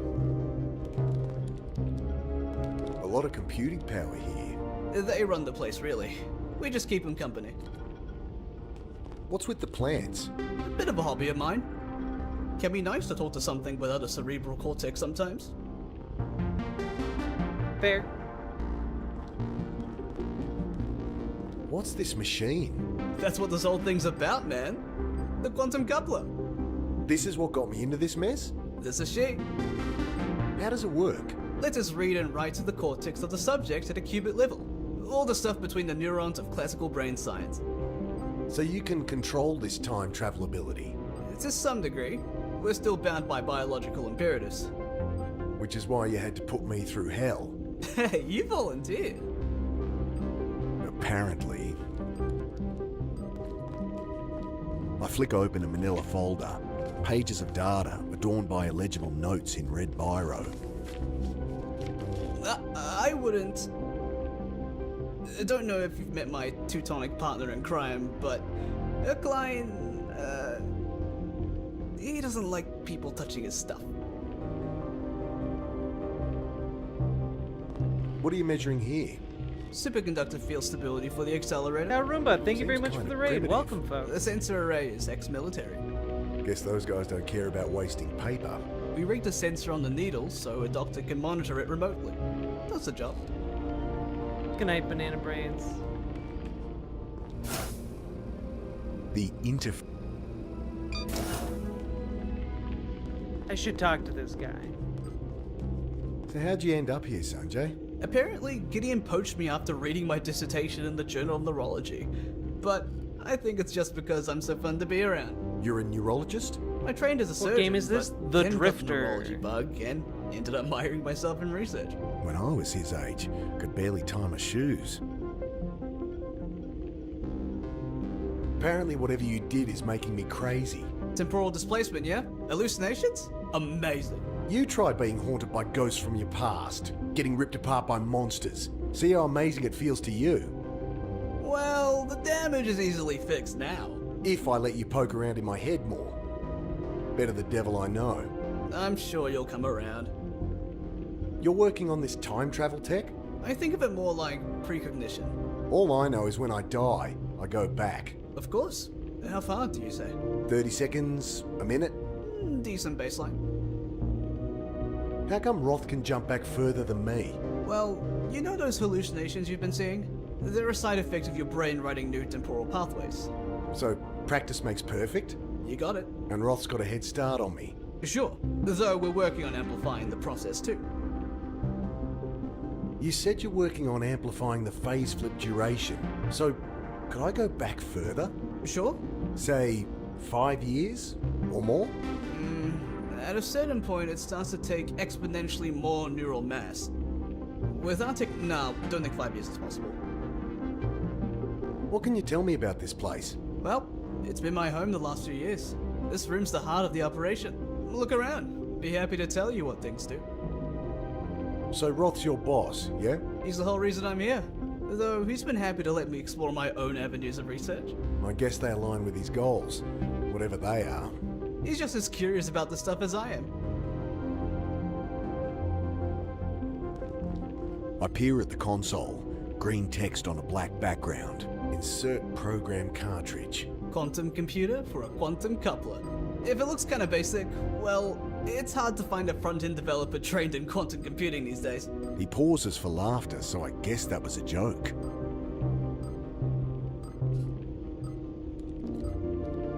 Hey, Wolvenshire, how you doing? Finished the segment on your hope for Democrats winning the shutdown? I'm a little lost still.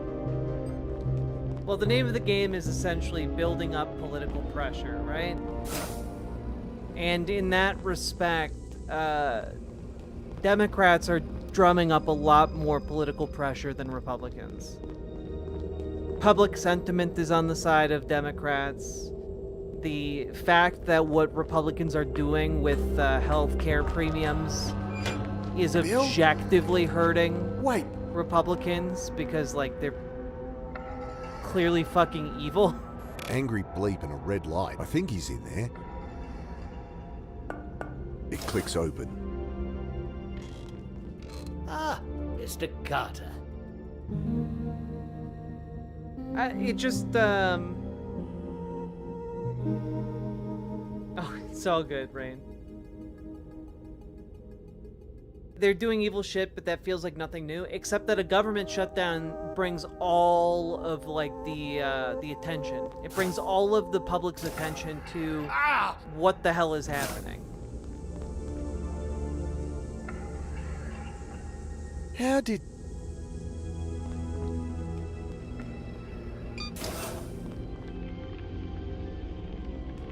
I push on the needle with my finger.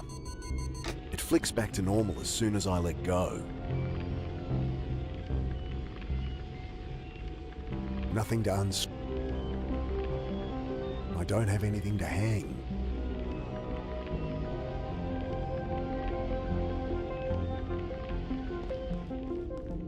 What's in the pipe?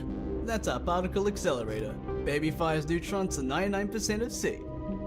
Neat. She's not just there for physics funding either. No? The babies are in your brain, man. I return his glee with a deadpan stare. Don't you get it? The matter we make in there, the stuff of stars. That's our tool to manipulate the quantum lattice of the brain. So, you smashed some atoms together and fired the result into my head. Yeah. Wild, huh? Seems like such a bad idea. I'd better not mess with it. The subject lies down here? Yep, if they want to. I mean, it's the neural interface visor that does the job. The whole process is unobtrusive and painless. So why the scary chairs? Well, for a facelift, we need to sever the cortex, but mostly to make you comfortable. Care to try it out? I'd love to get some data. No way in hell. Okay, it was a long shot. I'm not letting them back into my head without a damn good reason.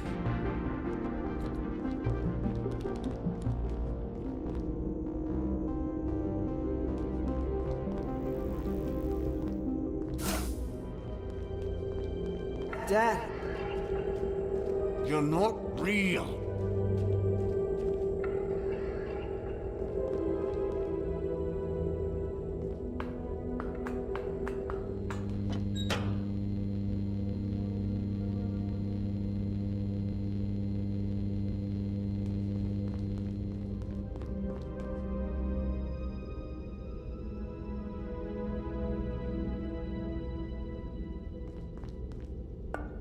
It clicks open.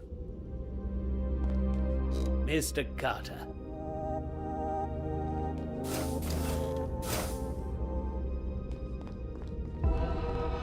Trail of wet footprints. Oh God. They lead directly into the wall here. Leave me alone. I run my hands over the polished surface. There's a crack here, razor thin.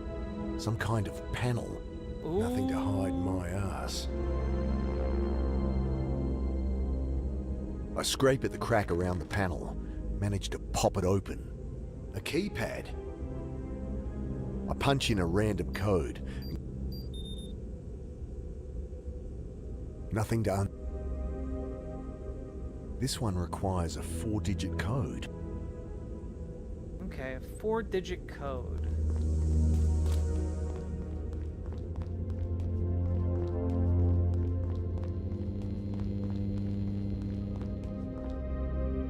Glowing text reads Dr. Anne Galanis.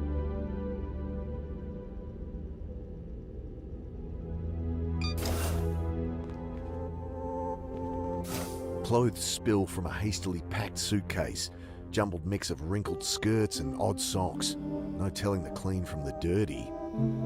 Yeah, no, Wolvenshire, I think that's probably true. You know, like, a lot of people just don't know what the hell is happening, you know? And a lot of people are really scared as a result. Annie'd kill me if I messed up her work. Or pulled the eyes off my teddy again. If you only know a couple of the things that are going on, like, it is absolutely terrifying. Desk and walls are covered in junk and old post-its.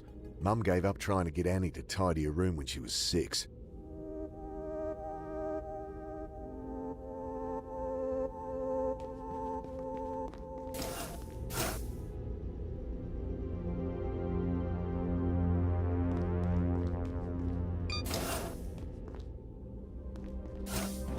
Empty. If there was ever anyone using these rooms, they've cleaned up any trace.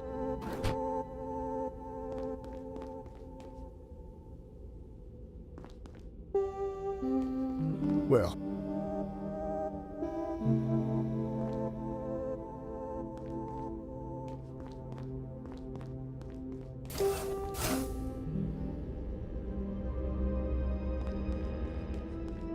Angry bleep and a red light.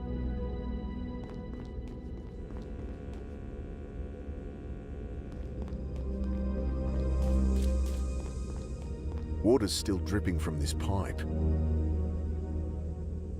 Maybe I can do something about this? I try to tighten the leaking joint. No good.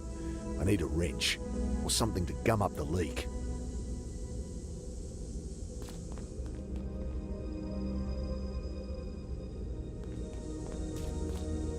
Not reading anything here.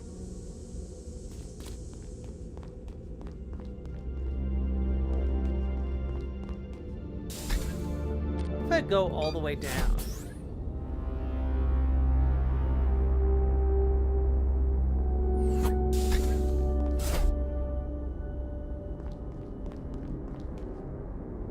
This must be the reactor.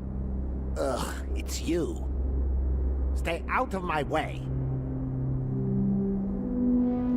What's in here? Nothing for you. Get away from...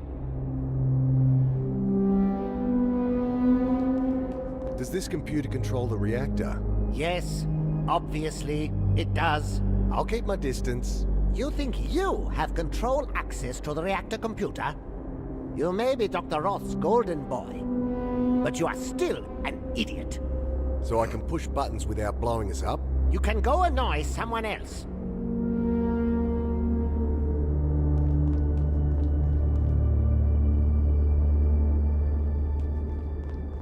I wonder what... Don't touch that! Okay, okay. That's a very sensitive apparatus. I'm gonna press some buttons.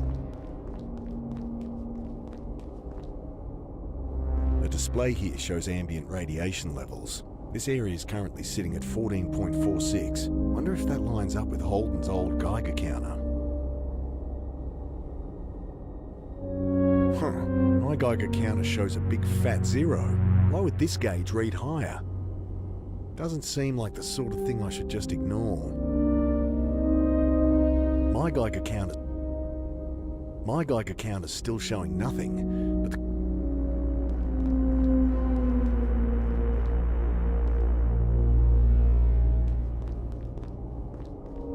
I don't get on well with computers, and this isn't the safest place to learn. I'm Mick. You look after the reactor, Mr... Doctor, if you'd be so kind. Herr Dr. Klein. And I built this reactor, Mick. You built this place? You're an engineer then? I am a physicist. Engineering is just busy work. Now please, I am very busy. My Geiger counter's not reading any radiation around here. But the sensors at the end are giving 15 CPM. And? And isn't that bad? No, idiot. That's natural background radiation anywhere. Right. Well, why is my Geiger counter not showing it then? It's defective, obviously. Oh. Mind if I ask some questions? Yes, I do mind. Not the friendliest chap. Why the pool? Coolant. It's safe? Open to the air like this? Of course it's safe. Our technology is beyond your understanding. I don't have the time or patience to explain it to you.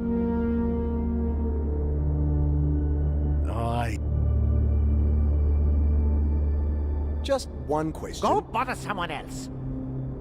You have to keep an eye on these gauges? Of course not. The central computer monitors everything and adjusts accordingly.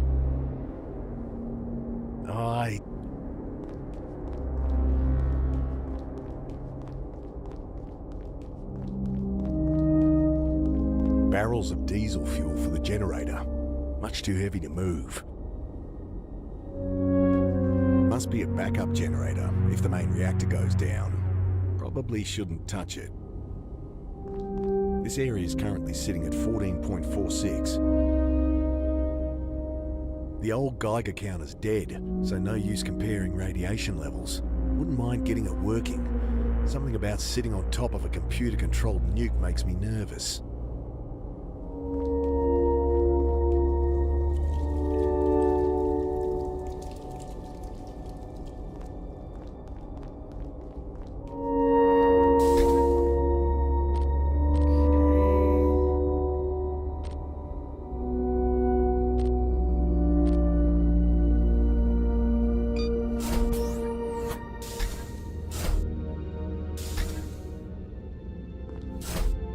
Wait, I want to ask about the Geiger counter. It clicks open. How can I help? I hear we're all sitting on a nuclear bomb. Hardly. There's no enriched plutonium here. The reactor is fueled solely by depleted fission products. There's a reason they bury those out in the desert. You need not worry. The reactor is passive, solid state. It runs with extreme precision. If the computer picks up even the smallest bump in radiation, temperature, output, we'll all hear the alarms. I trust computers less than I trust him. Okay, how does this reactor work then? Well, your standard nuclear reactor uses fuel to superheat steam, turning mechanical turbines. High pressures, moving parts, it's a complicated, primitive mess, prone to error. Our reactor doesn't use heat, it uses light. It's light with phosphor, you see, which glows in the presence of gamma radiation. And how does that make power? Well, how does one create electricity from light? Solar panels? Quite right. If it's that simple, why the pipes everywhere? The coolant pool? Well, I had to develop a number of key technologies for this to work. So the reactor floor is half power plant and half test apparatus. Throw in multiple redundancies, safety measures. Okay, I get it.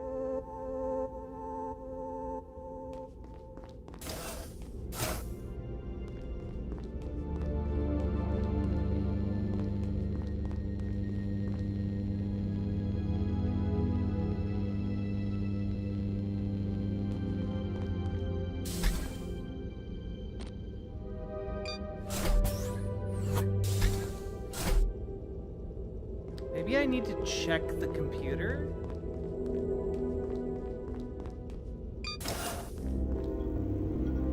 Can I ask? No, you cannot.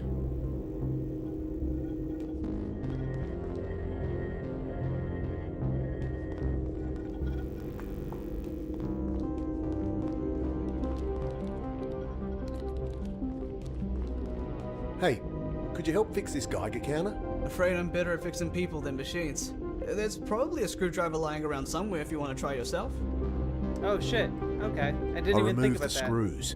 There's a burned out component here. Metal cylinder in a broken glass tube. Wonder if anyone knows what it is. I found this burned out component in my Geiger counter. Let's see. Hey, yeah, that's a Geiger bullet tube. It's what makes your counter tick.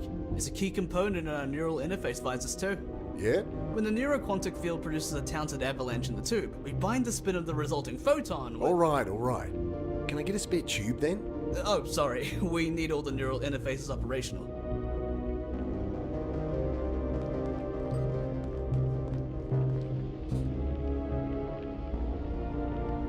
Or do you? Nothing to unscrew.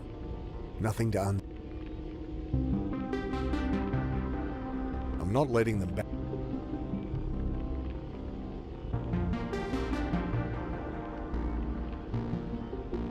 I guess they do.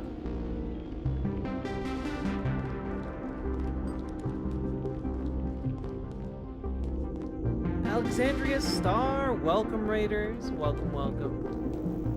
Maybe I can get this mean old man. I found this burnt out component in my Geiger counter. Give me a replacement. Dr. Tasvani knows where we keep spare components. Bother him.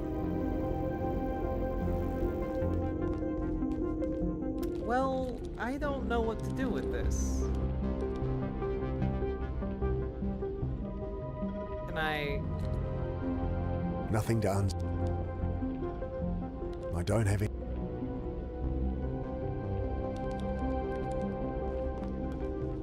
I found a hidden door in one of the corridors. Well, there's maintenance access panels all around the place. Best not to mess with them.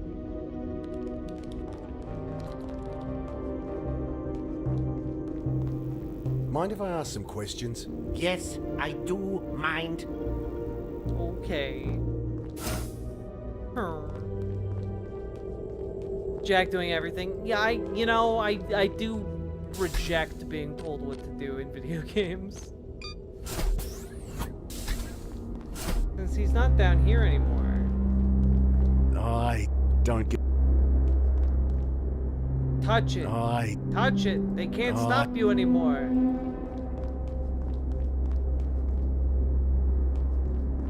Everything's still stable in the green. Your brattiness is showing, you damn straight it is. Now, what's Klein been hiding in here? A dirty lab coat, that's all? Guess he just doesn't like me. There's a packet of gum in the pocket though. I can fix the leak with that.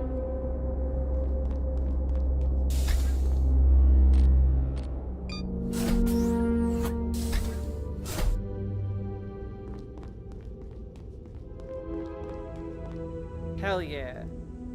I'm not gonna fix their leaky pipes for them. Don't want to gum. I'm not gonna... Alright, well I don't know what to do with this then.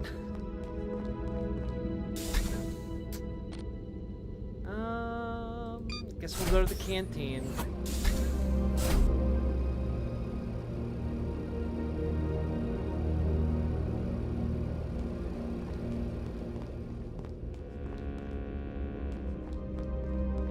He's a bit shaken up, but he'll be okay.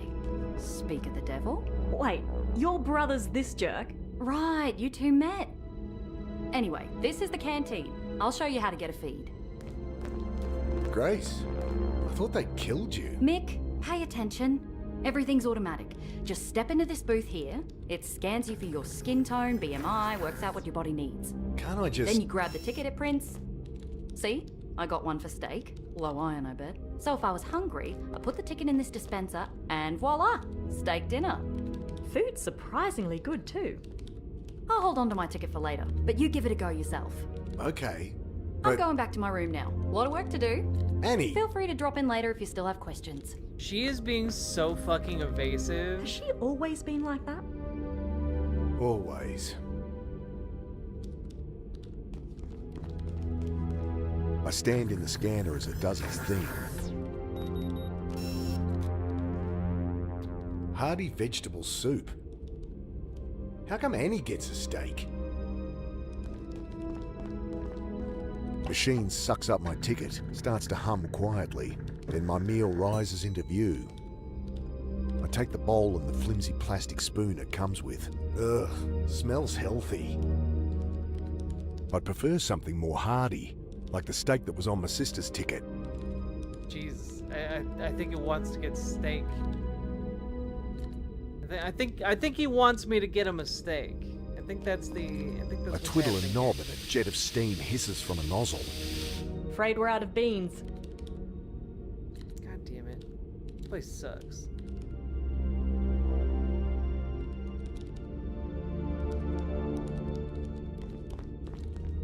Remember asking me about people going crazy? Sure. So, is Trinity responsible? Oh, no, I don't think so. That's it? They're obviously behind it. Yeah? Behind what, exactly? I don't know. Seeding the This has population with such a whatever's King's making me Quest go visual nuts. aesthetic. But It why really would they bother? does. They get nothing out of it.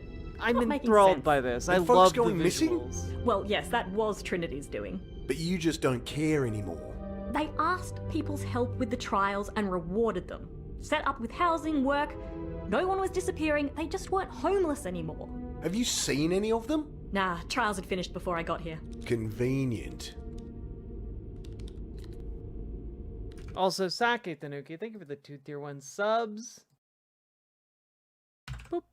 There we go. Yeah, very LucasArts indeed. I would play 100 games made by this studio. What are your thoughts on this phase flipping business? Remarkable, isn't it? I wanted to ask, by the way, how does it feel? It feels like dying. Don't think my readers can relate to that. They tend to be alive.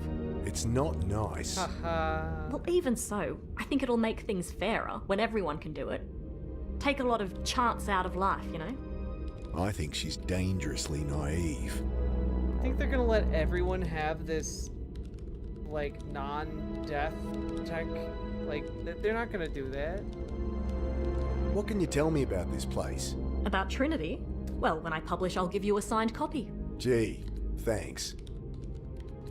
What do you know about Roth? Not as much as I'd like. Oh, sure, he answers all my questions. There's just nothing very juicy in it. So you trust him? Wish I had a reason not to. Have any thoughts on the reactor? Klein tried to explain how it works. All mumbo-jumbo to me. I found a hidden door in one of the corridors. What's behind it? Dunno. It's locked. Well, talk to me when you have something worth writing about. How'd you end up here? After I met you, those goons grabbed me. Saw that. Yeah, they hit you good. Then they took us across the lake to Dr. Roth. He was spitting when he saw they'd hurt us. Explained about the butcher, how close I came to... Well, you saw your friend Bill. That would have been me. You really think that was Holden? I mean, I knew the guy was off the rails from the second I talked to him. Didn't guess he was the butcher, though. Until Roth told you. Yeah. Asked if I'd like publishing rights. For the story, you know? And you went for it. Who wouldn't? Alright.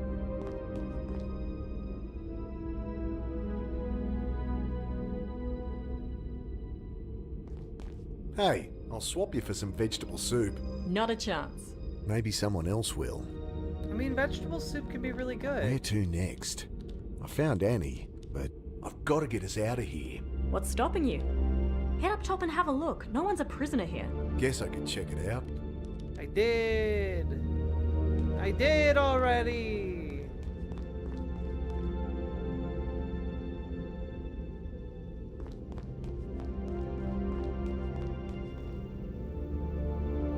I don't have anything. Angry Blitz.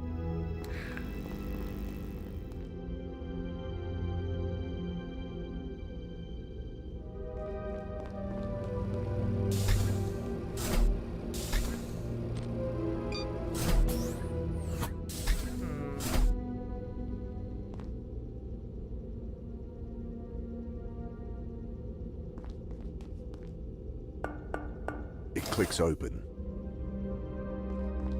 Mr. Carter.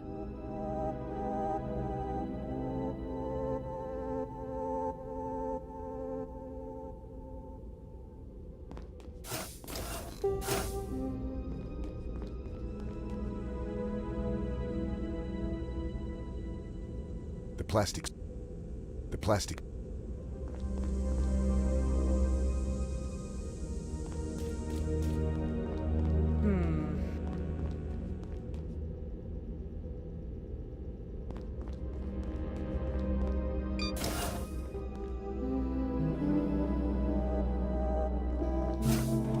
And nothing in this one either. Waste of bloody time.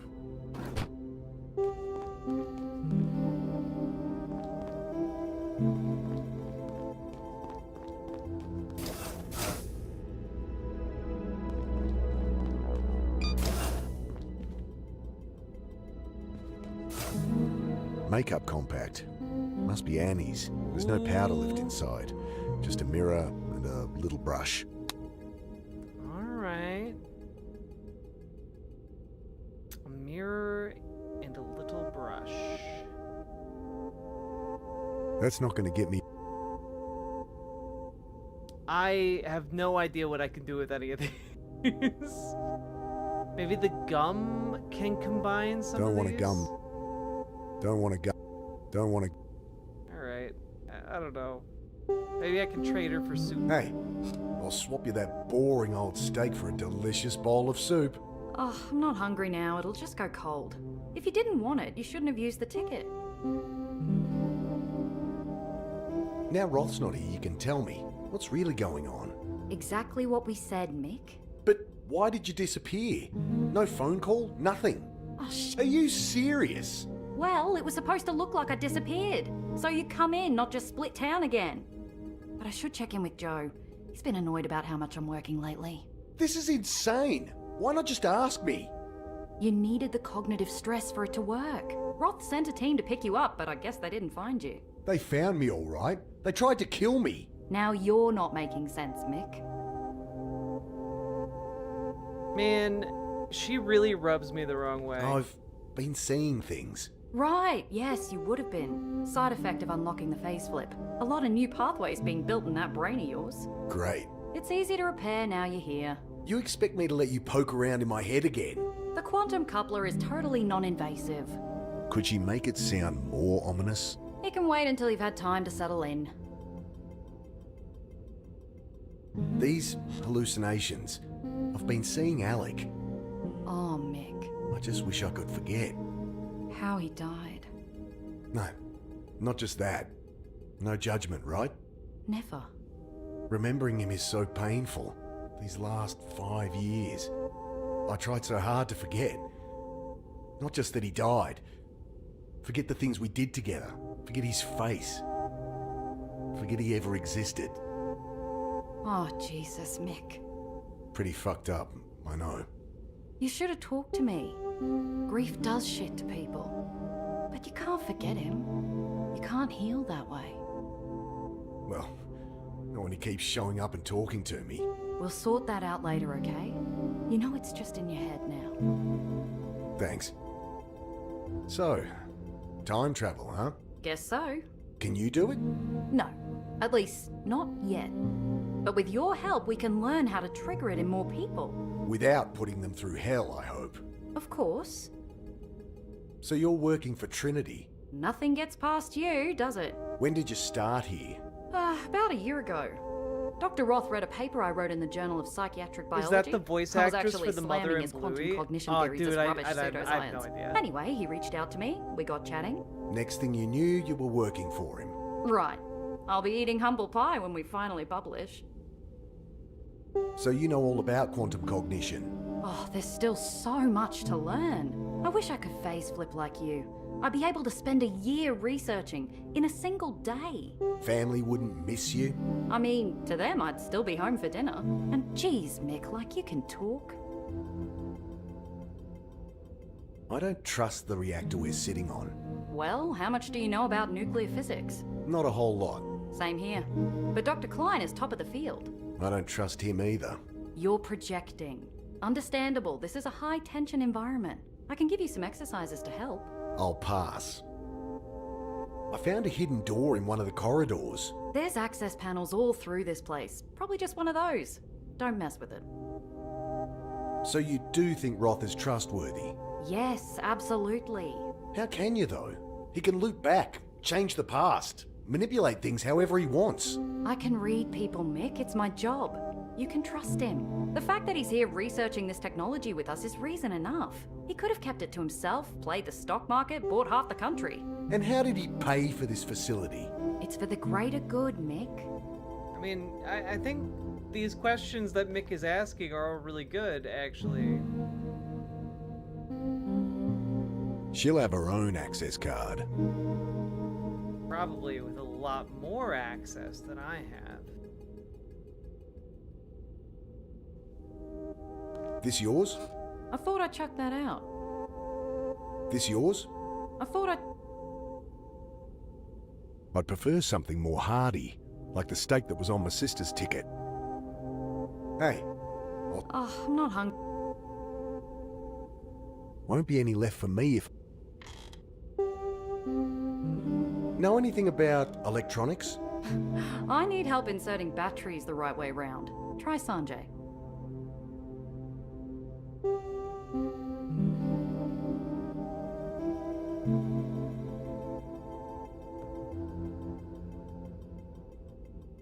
They can't help.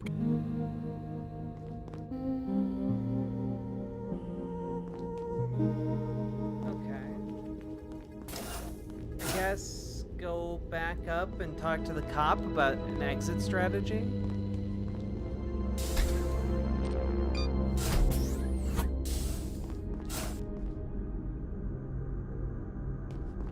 How are we gonna get out of here? Well, the storm up there can't last long. I'll make sure we can go in a hurry if it comes to that. Anything you need? Actually, a spare can of fuel would be good. Can't find one up here. And it's a long way to the nearest gas station. I'll see what I can find. Ask that sister of yours. She knows her way around. The reactor downstairs makes me nervous. No kidding. You'd expect a team of technicians monitoring a thing like that. It's all computers these days. Well, the place is full of scientists. I mean, is it full of scientists? There are like 2. I found a hidden door in one of the corridors. Yeah? What's behind it? Dunno. It's sealed. Huh. Likely a maintenance hatch. But if you get into it, let me know. It's got a keypad lock. Interesting. Wish I'd brought a forensics kit. Could dust the keys for prints. See which had been pressed. Oh, I have an idea. You poked them all with your grubby little fingers, didn't you, boss? Ah, fuck me. Oh shit. I poked it with my goddamn fingers, so now I can't dust it for prints. Fuck. Shit.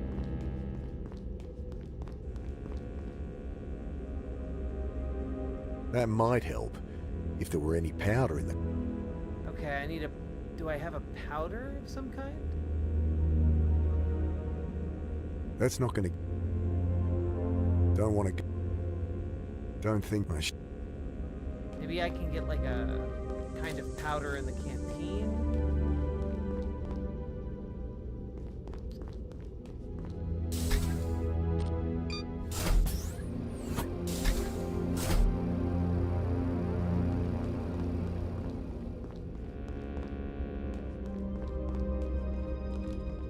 Oh, the dust storm outside. That's such a good idea.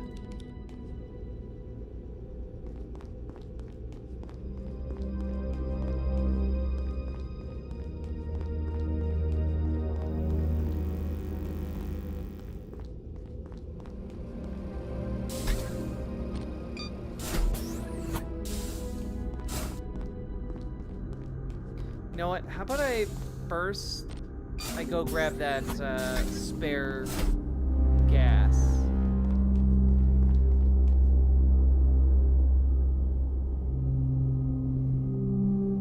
Oh, I can't actually transport. Dad.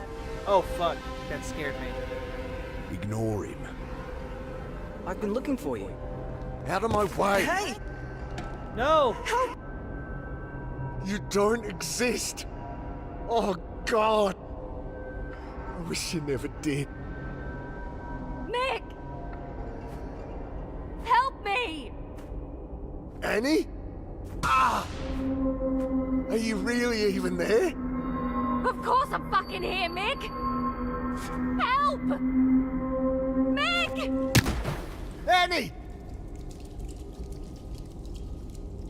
Oh my God. Hey! We need help in here! Half blind from the pain in my head, I rushed to where she fell. She doesn't surface. Help comes. Roth runs to find a hooked pole, and with the detective, they haul her up. We We're too late. Oh my god, what? I'm sorry. What?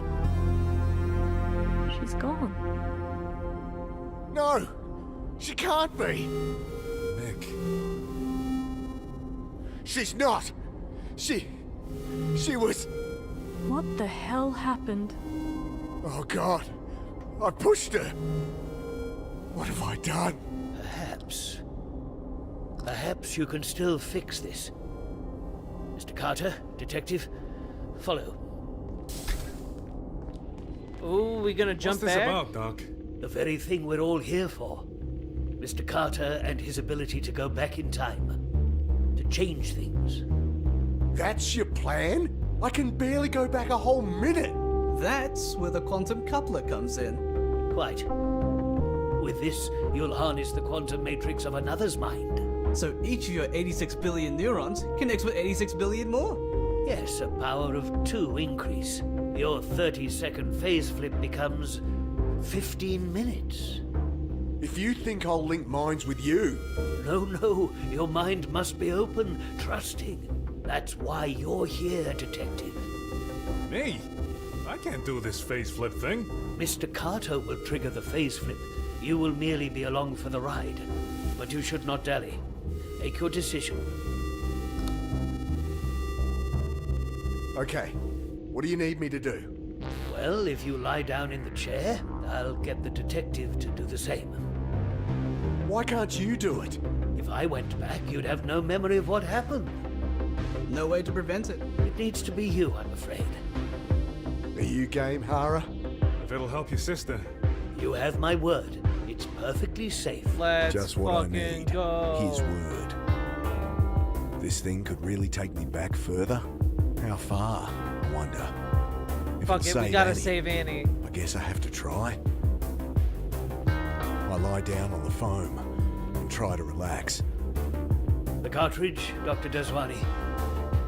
This program will synchronize your neuroquantic fields. We will run it before sending you back. Which involves killing me, I suppose. Technically, yes. The brain function is ceased by a device built into the chair, though this is painless. Too late to back out? Come on, detective, think. You'll be the first ever time cop. So I'll go back too. My lungs tighten as Roth slides a visor over my head. Yes, these visors house a neural interface linking you together. Already on my end. Let's just get it over with. Wait, brain death? ready. Yeah, they sync have program. to be killed to go back. Synchronization successful! Go for phase flip. See you earlier! I grit my teeth. Then, the light! No pain of death, but the same gut-wrenching sense of my mind being ripped apart. Oh, Reformed. Hooga. Did it work? Annie! What are you looking at down there? Oh, thank God. Oh, I was just coming to find you. It worked. She's alive. What are you two on about? I kind of... Nick here pushed you off the railing. You died. I was seeing things again. Roth brought us back with his machine. Jeez, Mick. Well, I guess that's why I came to find you anyway. I didn't want to rush you, but we've got to do it now. Do what? Fix that messed up brain of yours. I've got to set up. Meet me in the interface lab.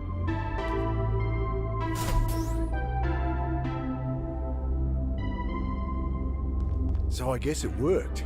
We both went back. Can't say I enjoyed the experience. Didn't feel right. Still, pretty incredible. Plenty of reason to keep their work hidden.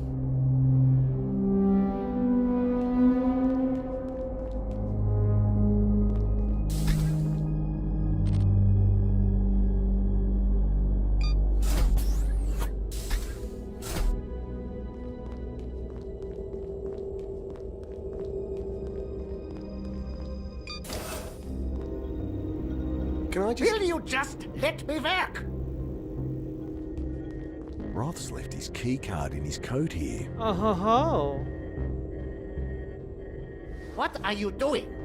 Got eyes in the back of his head, that one. Not going near that door. It's more likely to be useful.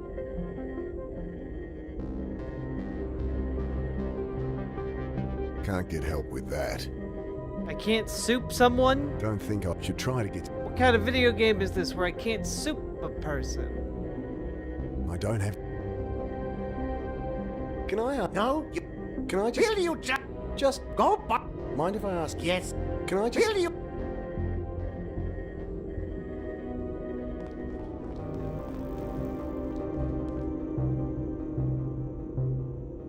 Don't want him to know I... Is there an item I can use? The plastic...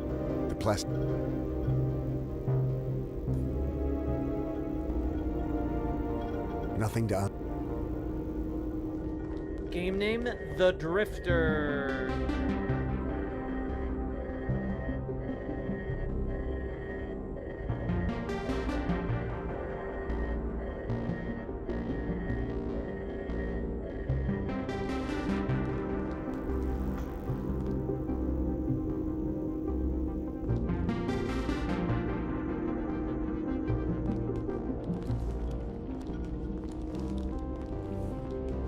Let me know when you're ready.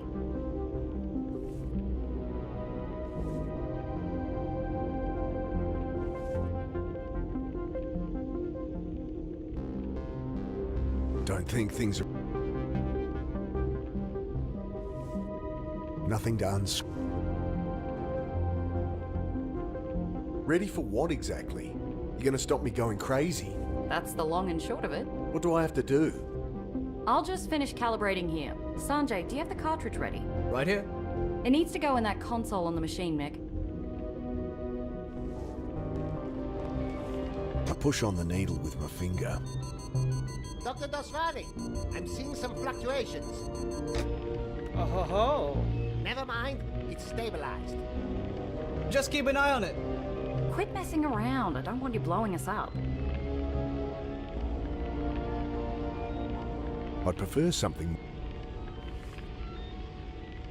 I'm not sure you should be messing.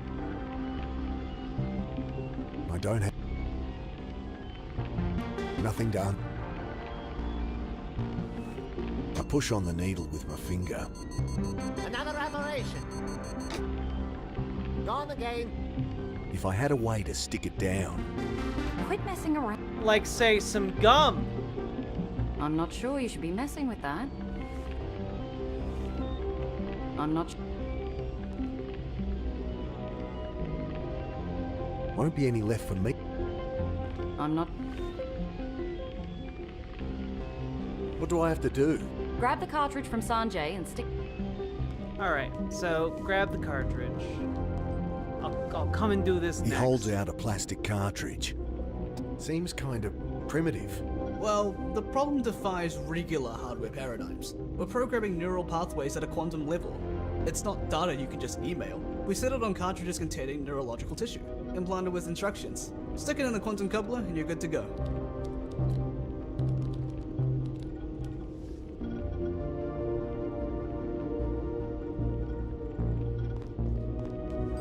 The cartridge locks in with a satisfying clunk. So this'll tell the machine how to fix my head? Yep. Got any games on this thing? I wish. All research and medical programs so far.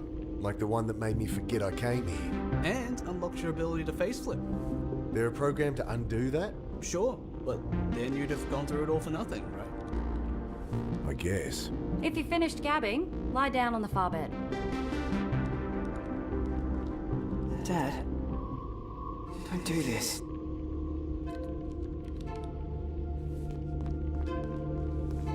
Annie, this machine, could it make me forget something bigger? Like?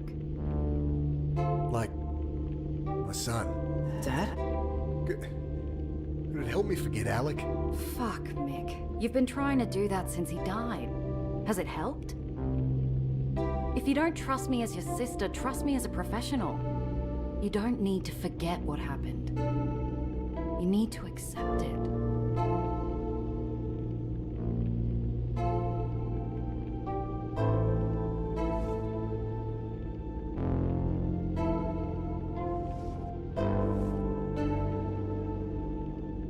I'd better not mess with it. I'd better not mess with it. Oh man, my heart. My fucking heart, man.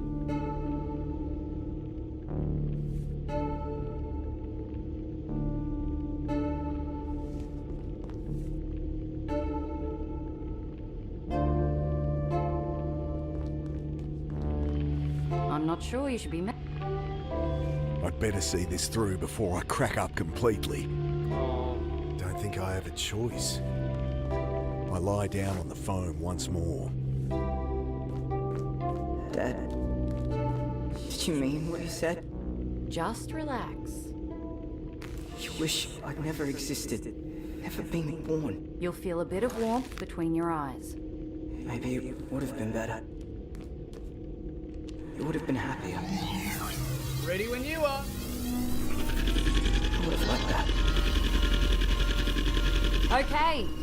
I try to unclench my fists. Yeah, I'm ready. No, I mean, okay. It's done. That's it. What? My head. Better? I hadn't realized it was spinning until it stopped. I feel like I've just stepped off a boat onto solid ground. Now you see why this is so exciting. Makes chemical and surgical techniques seem truly barbaric. Get some good data, Sanj? Sure did. Send it through. I'll look over it in my room. And Mick, if you want to talk about, well, anything, you know where I am. I'd better not miss. Nothing done.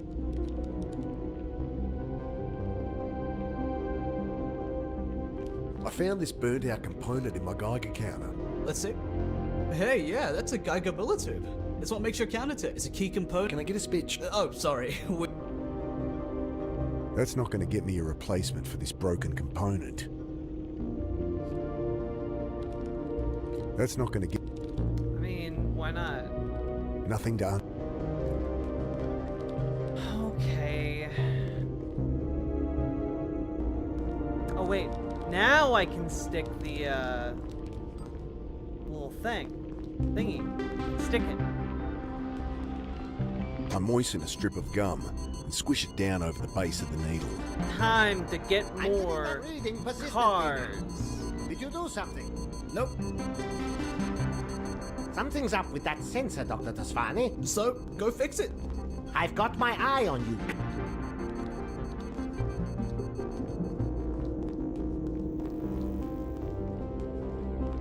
What are you doing? Damn it. God damn it. Got eyes in the back of his... Okay, I know how to do this now. This game is clever. I moisten a strip of gum. I'm getting that reading persistently now. Did you do something? Nope. Something...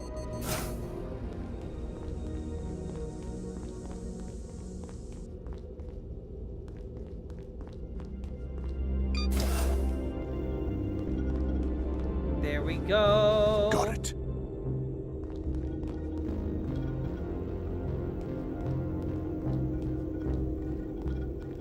Just some residue buildup on the sensor. Good, good. Time to open a lot of doors.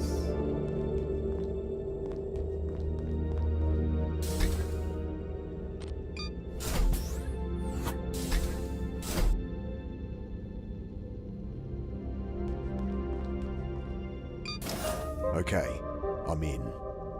I'm in. He certainly has a lot of white lab coats, but nothing worth breaking in for.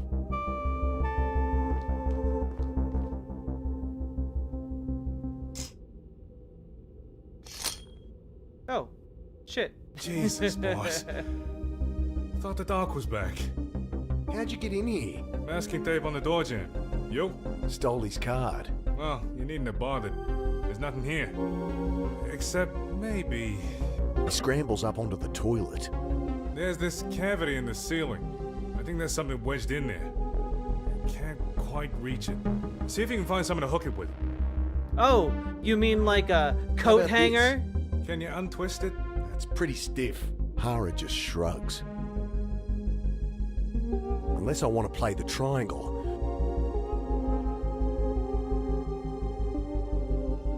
How do I untwist it?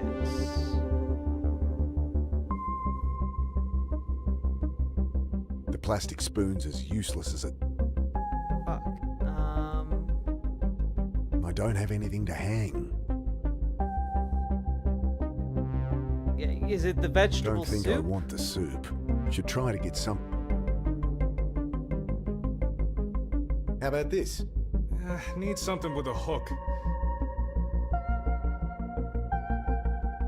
Coat hanger made of thick wire. I don't have any.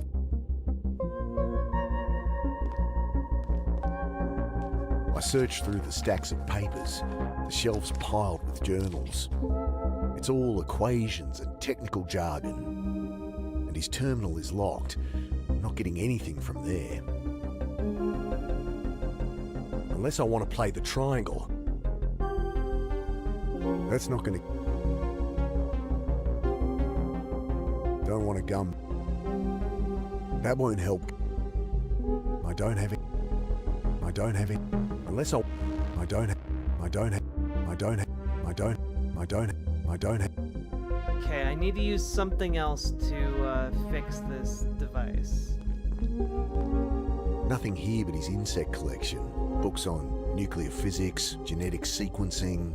It won't let me use rummage under the the screwdriver bed. to do the Boxes of medical do the wire. journals. Some old photographs. None of it means anything to me.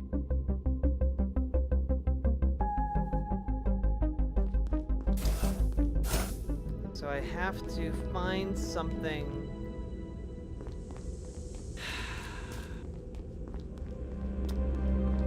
Unscrew the wire. No answer. This card'll only open Roth's room. Oh, damn it. Okay, well, let's go up and get some dust. And then hopefully that'll allow us to open up the key panel.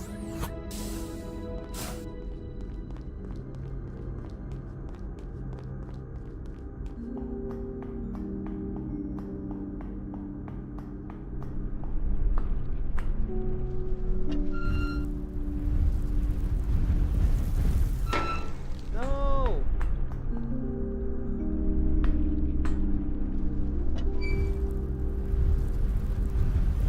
Sand's too coarse to make a good substitute for makeup. Need something finer. Damn. I do like that they thought of that interaction, though.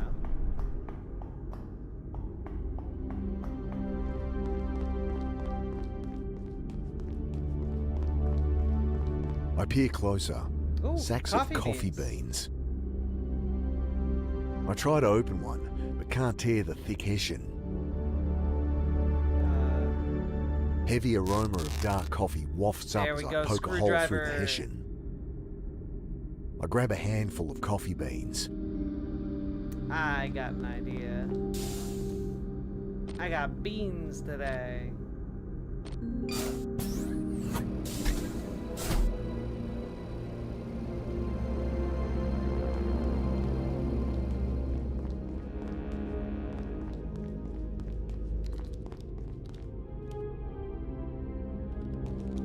I throw the beans into the grinder. grinder.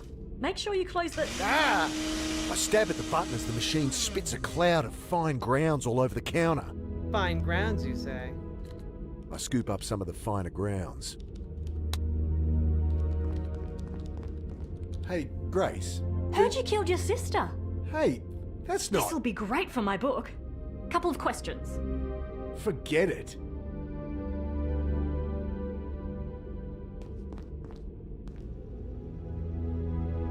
Okay.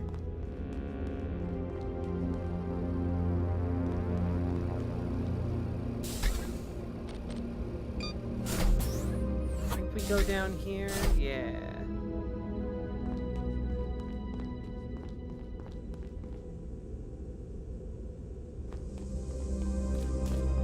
Taking the brush, I dust coffee over the keypad. Ugh, I should have done this before sticking my grubby fingers all over it. Coffee coats all the keys evenly. Hasn't been used since I dusted it. Ah, but now I'll be able to see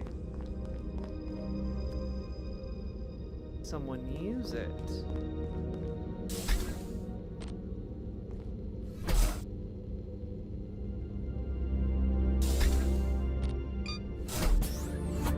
I wonder if there's something down here.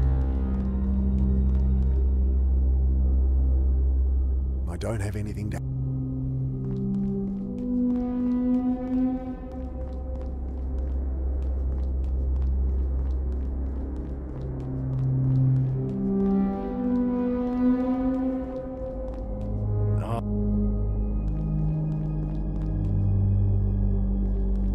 No, okay.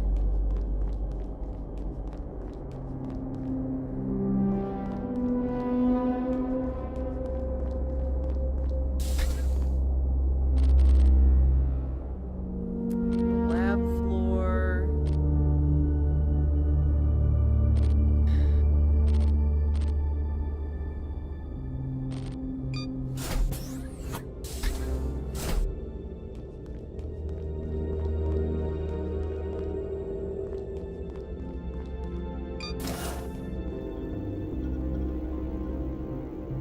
I don't have anything...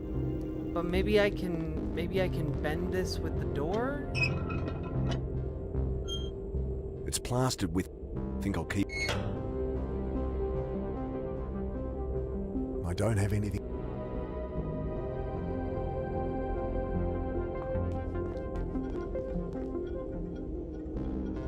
I think about returning Roth's card, but I...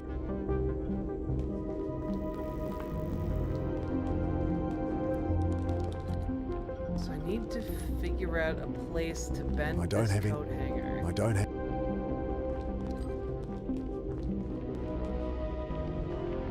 I don't have... I genuinely... wait. Maybe in the automatic doors. No. Damn it.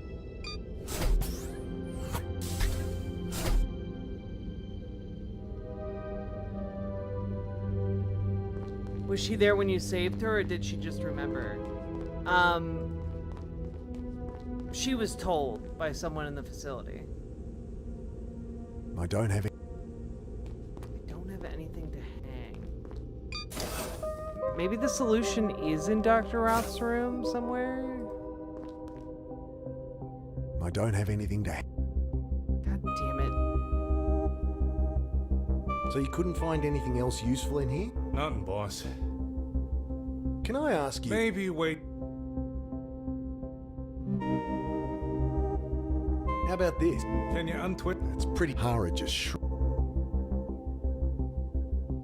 How about this? Need something with a hook. They can't help.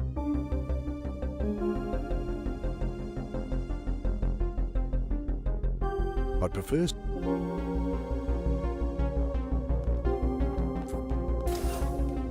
Yeah, I guess maybe go talk to Annie?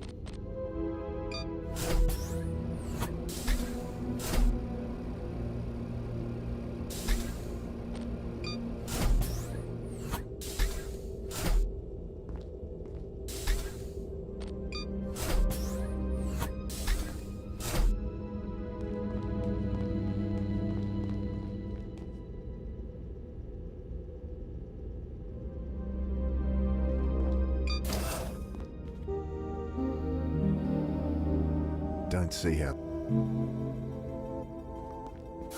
Do you know where we might find a petrol can? What do you need that for?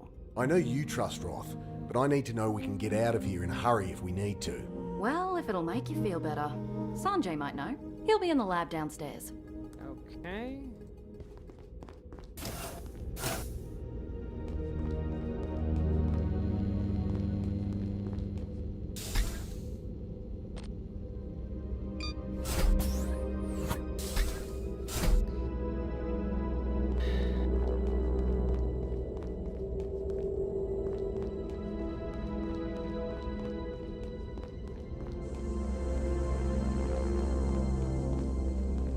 Isn't the music great?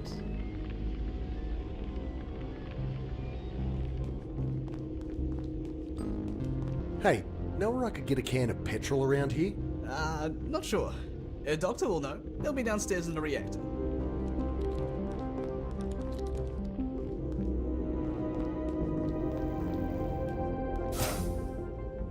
Well, okay. But this is a whole lot of walking around. I've been going in circles.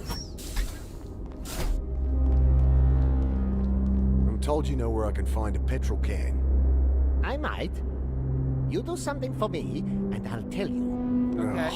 What? Computers showing a pressure drop in a pipeline on the level 3 corridor. You want me to sort it out? Shouldn't prove too challenging. Even for someone like you. This guy. Alright, I guess I'll fix your pipe.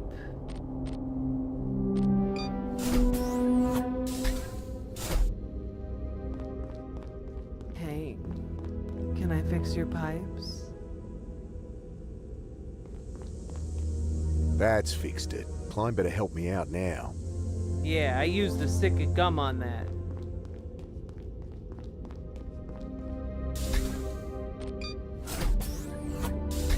Can we push him off instead? Honestly, great question. I fixed your leaking pipe.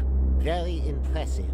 Just give me that petrol can. Fine. There's one behind the backup generator on the reactor floor. Well, thank you so much for your help.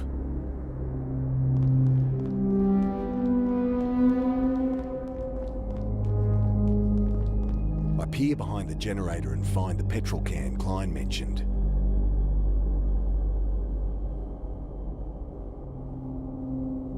I don't have anything.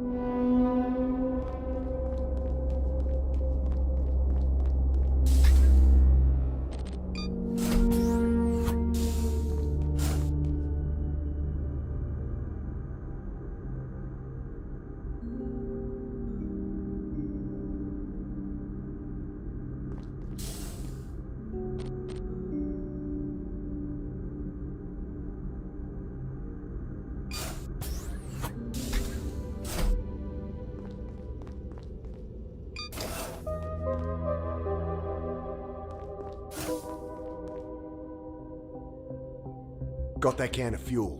I pass it to him and he stows it. Well, there's nothing stopping us leaving when we want to. Just need to convince Annie. And I still want to know what's really going on here. So then, we figure out what Roth's up to, and I can convince her. Sounds like a plan, boss. I could really use something to eat, too.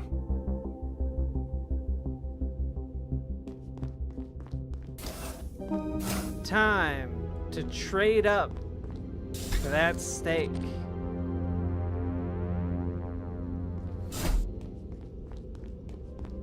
Gonna get that steak. Gonna get that steak.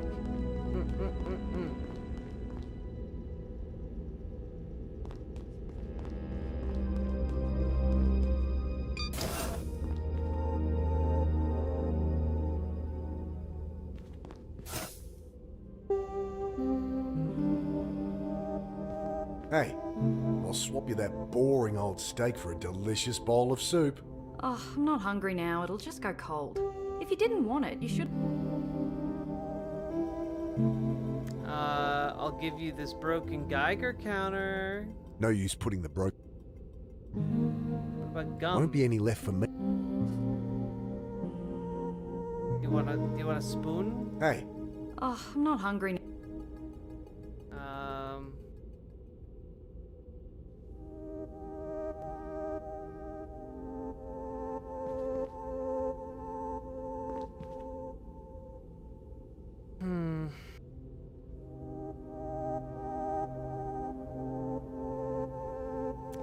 Okay.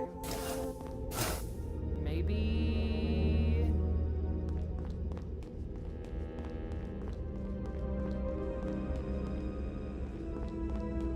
Yes! Someone's used the Aha! keypad. There's a distinct fingerprint on 2, 4, and a bigger smudge on 7. I wonder... 4277. 4772. 4727. 7742. Got it. Aha!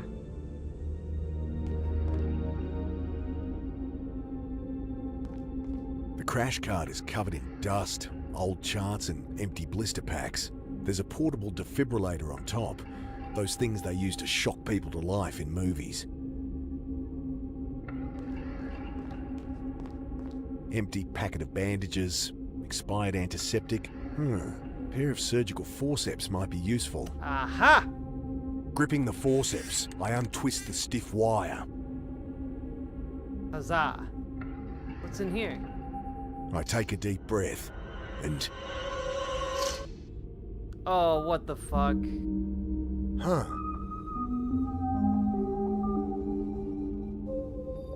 She's deep in a coma. With all the tubes and lines, it's hard to pick her age. But there's a touch of grey in the raven hair that spills across the pillow. Who are you?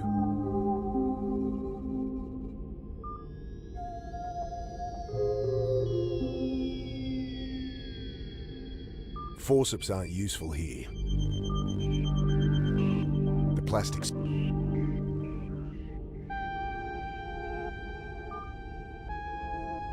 The only thing useful on the card is the defibrillator, and I'd better leave that in case it's needed in a hurry. You remind me of Alec like this. I have to resist the urge to pull the lines that keep her intubated. You remind me... I have... Well, okay, bye.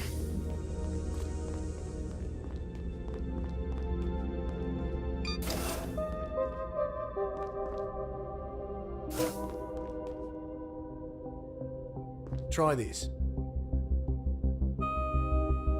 Something snakes down from the open panel. She looks like she could use a soup, I agree.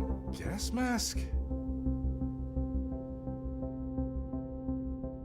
It's built into the ceiling. Some emergency thing like on airplanes? Probably one in everyone's room. Been barking up the wrong tree. Does it remind you of the neural interfaces on Roth's machine? Looks more like a gas mask to me. Wasted time busting in here. Roth still seems clean. He's not. I'm sure he's not. Yeah, well, you better find something. Isn't that your job? And there's probable cause it is. Should have brought in the butcher. Maybe he paid off a couple of cops and that's all there is to it. That makes no sense. I know. Fuck. They're using the defibrillator wrong, I bet. I bet you are correct. Someone must know what this is. It won't pull free, but maybe I could cut it down. With, say, a Just need to steak find knife? a knife somewhere. Oh ho ho.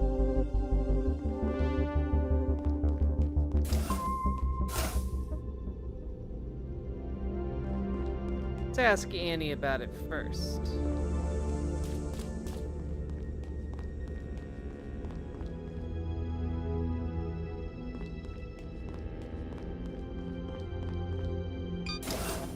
I think there might be a chapter 8 of this game.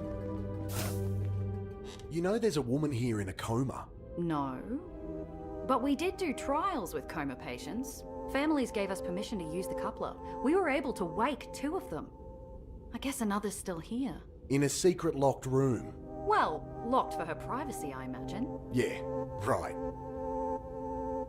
I found a mask hidden in the ceiling of Roth's room. Oh, Mick, stop poking around everywhere. This is a high-tech lab. You'll break something.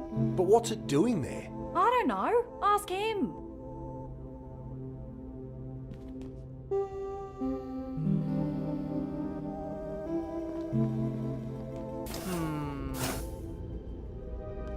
Very well, I shall.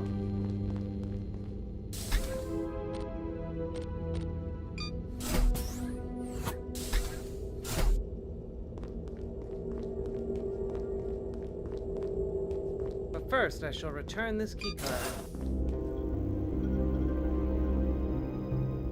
I think about returning Roth's card, but I want to poke around in his room more first. I opened your hidden room, Roth. Found your little experiment. Oh, you found her, did you? She was part of a medical trial, that's all. One of the few our quantum coupler was unable to help. Bullshit. Why keep her here? Her family couldn't afford care. Would have pulled the plug. I just didn't have the heart. You keep her locked in a secret room. Hardly secret. We were merely respecting the privacy of the patient. You have an answer for everything, don't you? Well, you can hardly blame me for that.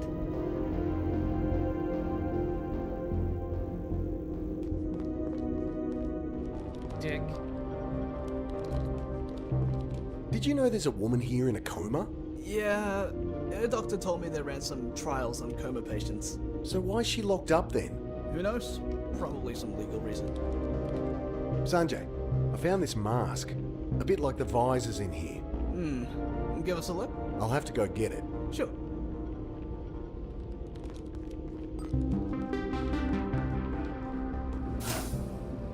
Gotta get myself a knife. Gotta get a knife.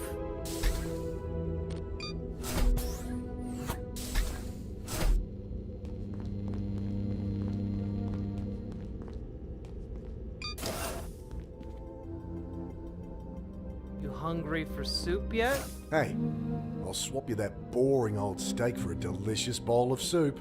Oh, I'm not hungry. God damn it. All I have is soup to offer you, Annie. It's all I have.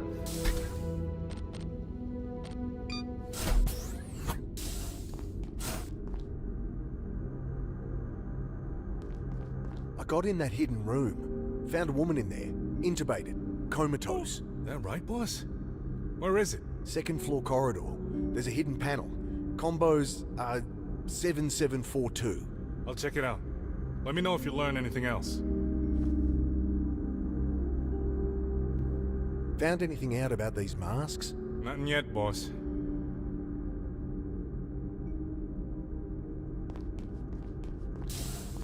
I guess to the cafe? Cafe is the only place that makes sense to me.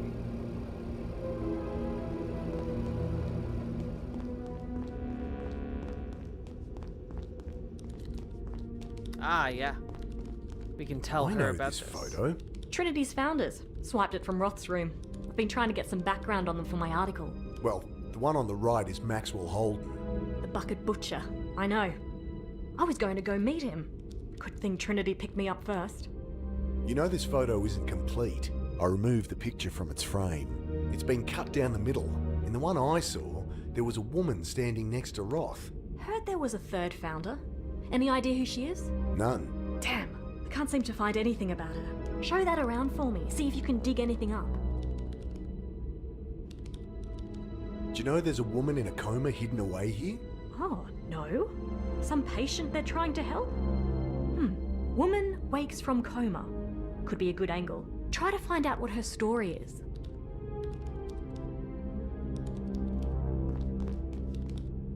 Looks like I can return my plate and cutlery here. Then I can insert another food ticket.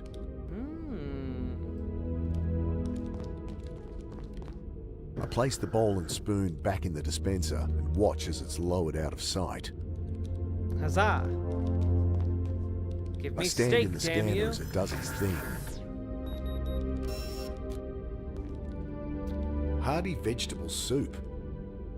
Oh wait, How I come can Annie trade gets the a steak? I can trade the ticket. Oh ho ho! Now we're cooking with gas. Third founder is a woman? Yup.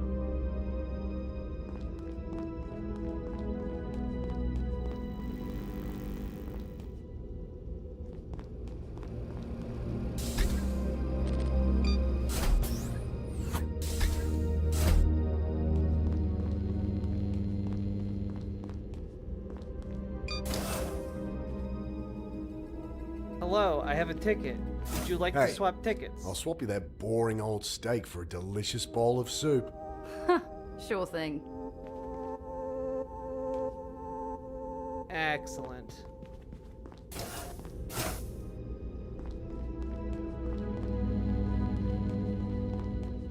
All this talk of steak is making me hungry. Same.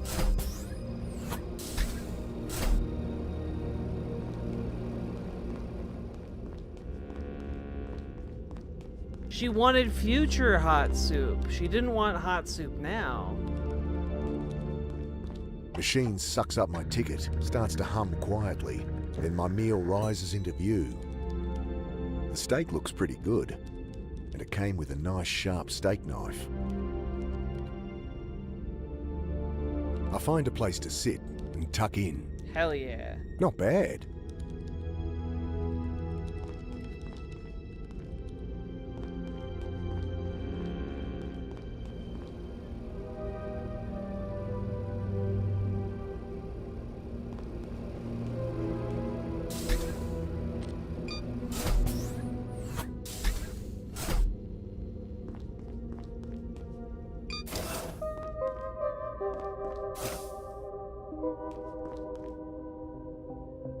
The blade struggles through the pipe like it's the neck of a chook. Inner wires sever like tendons. Tubes snap like gristle. It's mine now. By right of conquest.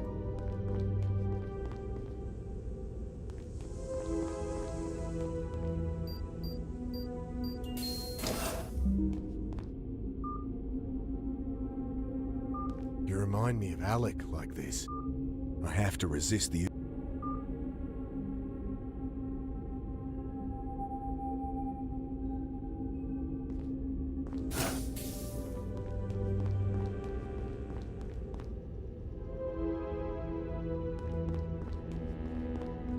Oh, chook is Australian chicken? Okay.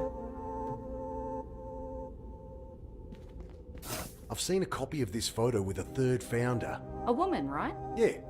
Know anything? Only that Roth doesn't talk much about her. Dr. Klein knows more, but he's not one for office gossip. Yeah, I bet. Unless it's over a bottle of schnapps. She winks conspiratorially. Apparently, this woman had a bit of a thing going with Maxwell Holden. Oh. But something happened. A lab accident. She left after that.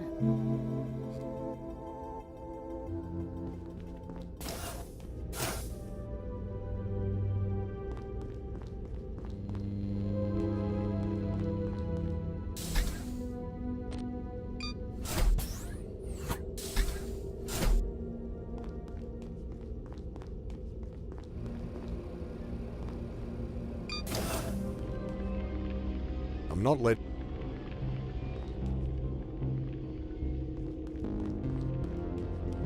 Here's the mask we found. Interesting. Hard to know without opening it up, but it could be a neural interface. So it's not a gas mask? Well, it looks like it might be that too. But it could be used to phase flip. Nah, even with a neural interface, there's nothing here to trigger brain death. What about, poison gas? Well, why would anyone... No, that wouldn't work. It needs to be instantaneous. My guess? It's an old prototype or something. The show a doctor. You might know.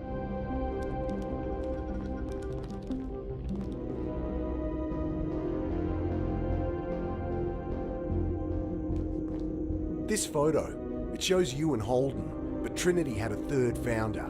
Ah, yes. Wonderful woman. A brilliant mind. Shame she didn't stay. What happened? Why did she leave? She had her own reasons. Not much to say, really. About Trinity's third founder. I hardly got to know her before she left, and I'll respect her privacy. I don't think I'll get more out of him.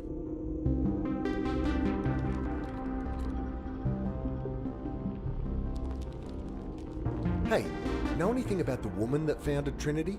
Only rumors. She left before my time. I get the impression she and Gideon didn't see eye to eye though. Constantly arguing. And I heard she left after there was an accident in the lab. Gideon can have pretty high expectations. My guess, he chewed her out over it. That was the last straw.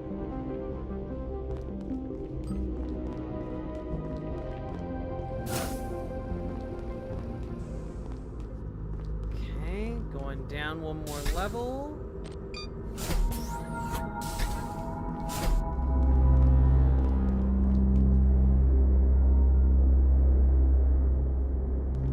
Did you know all the founders of Trinity? It's precisely none of your business if I did.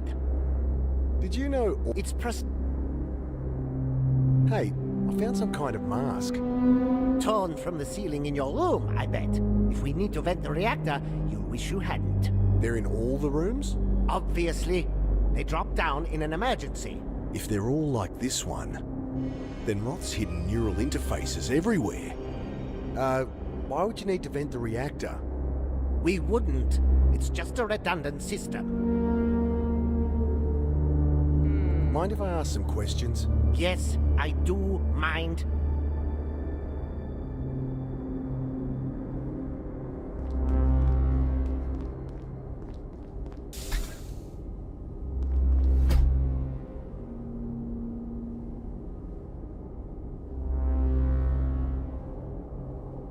I twist out the screws and a jumble of wire and tubing bursts from the casing. Nestled amongst them, I spot a familiar component. A Geiger Miller tube. It's definitely more than just a gas mask. I press the tube into its housing. Now to test whether it works.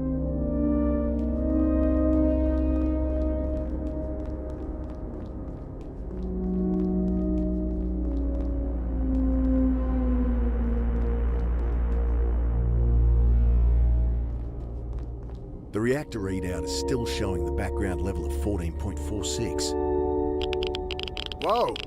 Dial reads 475 CPM. Oh shit. Shouldn't panic. Geiger counter's probably just out of whack. Wonder if I'll get the same reading on the other side.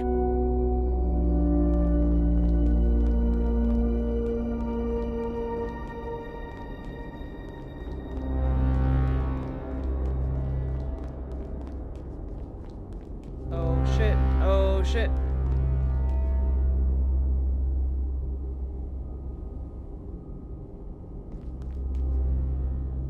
Over here, it's 580. Why would it be higher here? Both sensors show the same. If the Geiger counter was just calibrated wrong, it'd at least be consistent. I'd better tell Klein.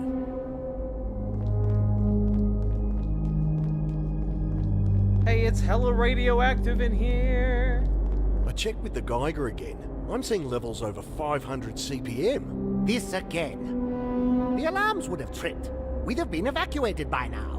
I checked your sensors. They're stuck at 14.46. They can't all have failed, can they? What about the computer? The control program is a closed system, ironclad, triple redundancies. Dr. Roth bent over every line personally to ensure there's no backdoor in. No way for it to be compromised. Dr. Roth. I'm sure your hasty repair job on that piece of junk is the problem. Maybe you should get that stick out of your ass and look into it just in case. He glares at me. Fine. Fine. I will. Good. If Roth has sabotaged the reactor, I should tell Hara. Oh shit.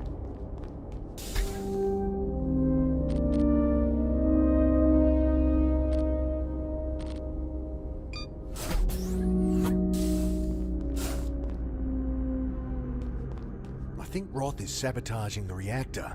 You do, huh? He's using his back door to increase radiation levels. Okay. Who hasn't? Why? Because when it gets too high, the place goes into emergency lockdown. All right. Then what? I have an answer for that too. Those masks, they're in every room. According to Klein, they drop down in an emergency. Huh. Interesting. That's not all. The mask we found, it does contain a neural interface. No shit. So what? Everyone puts on the masks, we go back in time together? Roth could set it up to erase everyone's memory. Everyone except his. And with that many people, he could go back years. We'd have to all be wearing them. Then all die at the same time. That's why he's been messing with reactor levels through his back door. He fakes an emergency, we put the masks on, then he nukes us all. But why? What's his motive? I don't know. Maybe we should confront him anyway. No. No, we need the whole picture first. Just hope we have time. Okay. The plot, it thickens.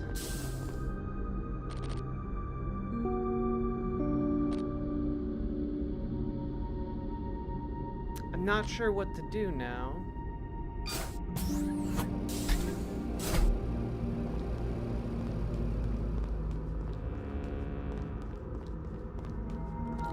Hey, Abzu. Here's a scoop for you. This mask is a neural interface. If you say so. They're installed everywhere, in place of emergency gas masks. Okay. Why? I only have guesses, but it can't be good. Well, keep digging. Thanks, lady.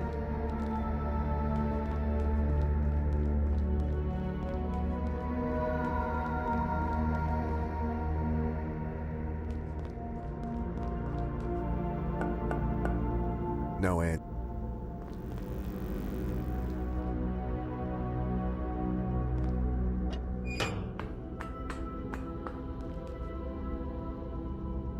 There's got to be something else in here. Something else in here.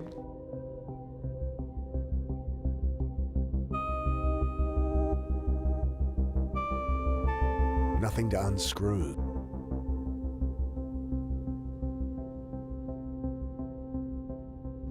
No reason. Don't need to. Knife.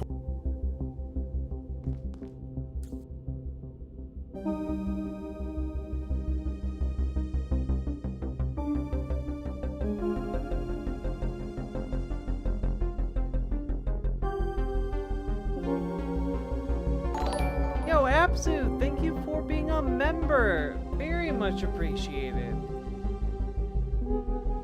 Don't want to go. Nothing here but his insect collection. Books on nuclear physics, genetic sequencing. I rummage under the bed. Boxes of medical journals. Some old photographs. One of them catches my eye. It's the other half of that Polaroid. The back is signed Sophia Roth. Gideon has his arm around her. So she was Roth's wife. I thought she had a thing with Maxwell Holden. Huh. And her face seems familiar. Where have I seen it? Oh, the third founder. Can't see how the...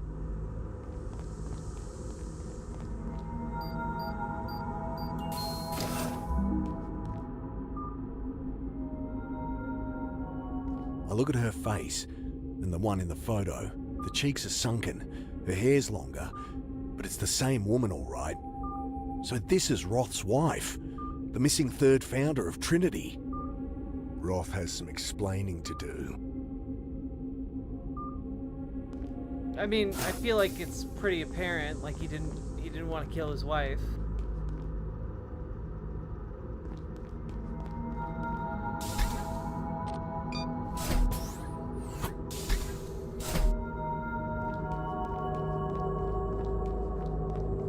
Yeah, like dude's been in a time loop trying to save his wife for like a bajillion years.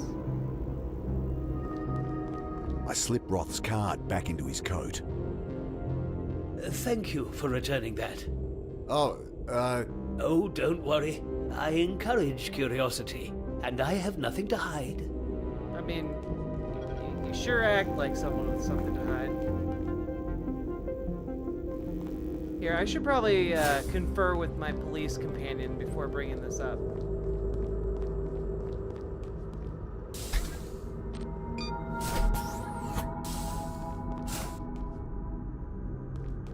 That unconscious woman.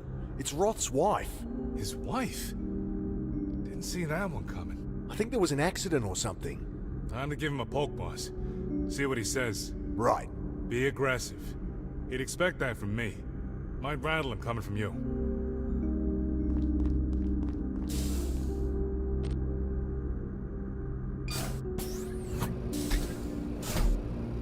I want as many people to know this as possible.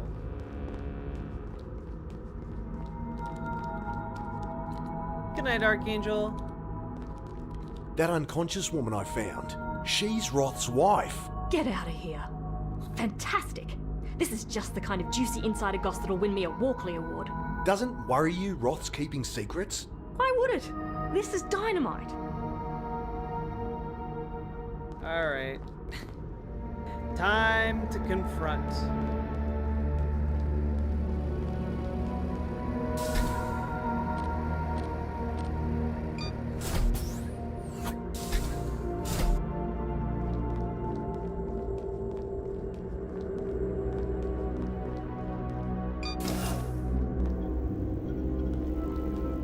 Oh, he gone though.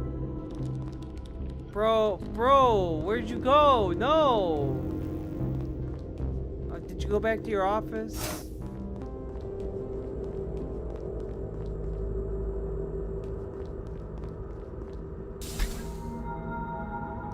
What do you think is the best way for Blue Sky to eventually monetize in a way that it remains a true free speech platform that doesn't cull people's posts algorithmically? I mean, the best way for it to monetize is probably like advertising, right?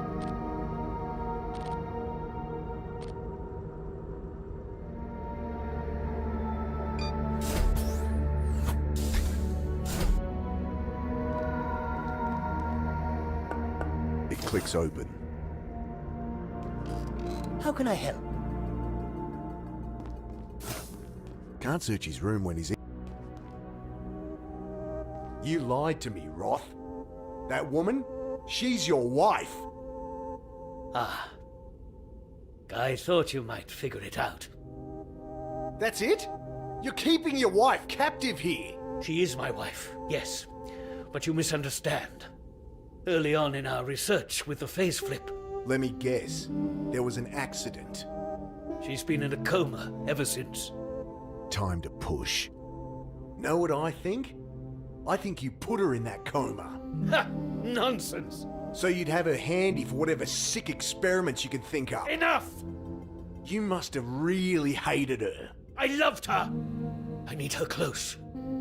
That's all. Well, you have this fabulous machine. Why can't you fix her up? You think I haven't tried that? I've spent lifetimes researching, trying to undo the damage. I'd do anything to go back, prevent what happened. What's stopping you? Do you know how much neural capacity it would take to phase flip that far? And don't you judge me for wanting to. You have your own skeletons, Carter. You'd change things if you could. So that's your goal? The reason you brought me here? Why I agreed to— What an idiotic notion! He seems to collect himself. That calm facade had slipped, but now it's back. I apologize for deceiving you. I just didn't want you to be distracted. What we're building here is not about myself or my wife. It is a gift for everyone. Bullshit. He's absolutely trying to undo what happened. It's written all over his face.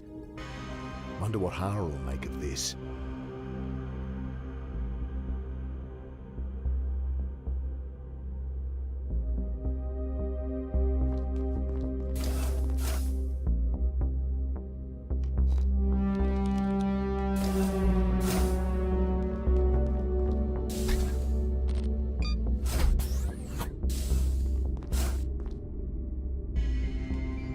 I think I've finally got Roth pegged.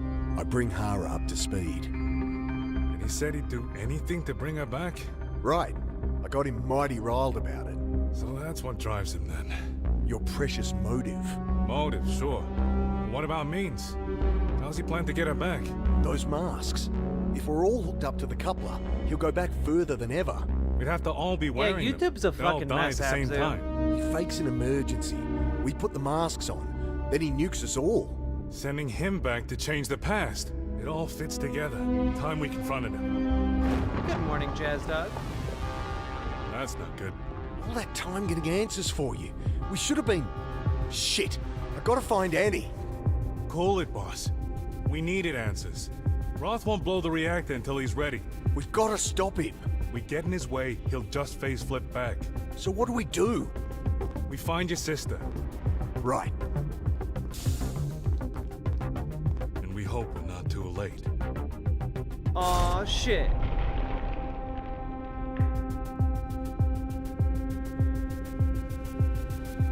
Oh, yeah.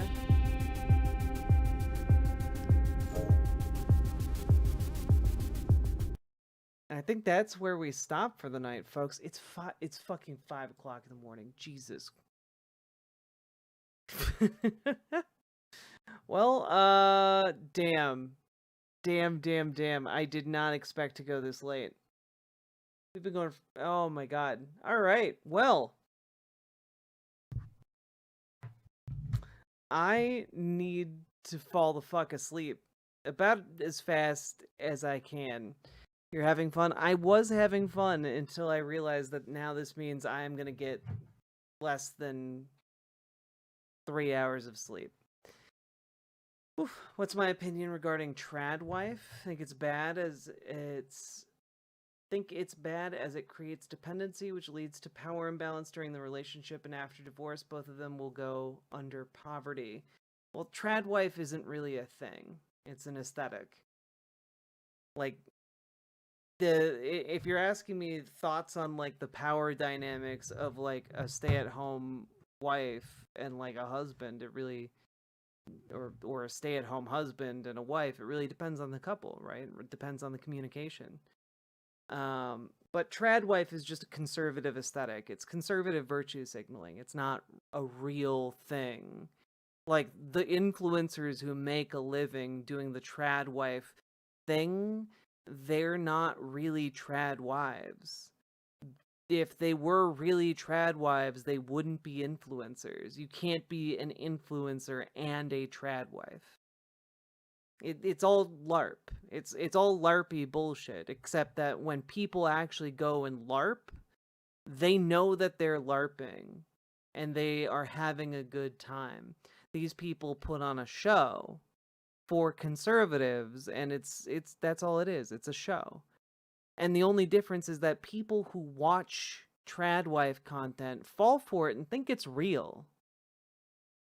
Unlike people who watch actual LARPing, who are under no pretenses that they're actually watching medieval knights cast fireballs at each other. All right, I am exhausted. Vinny Vega, thank you for subscribing over on Twitch. Very much appreciated. Bringing us up to 55 subs.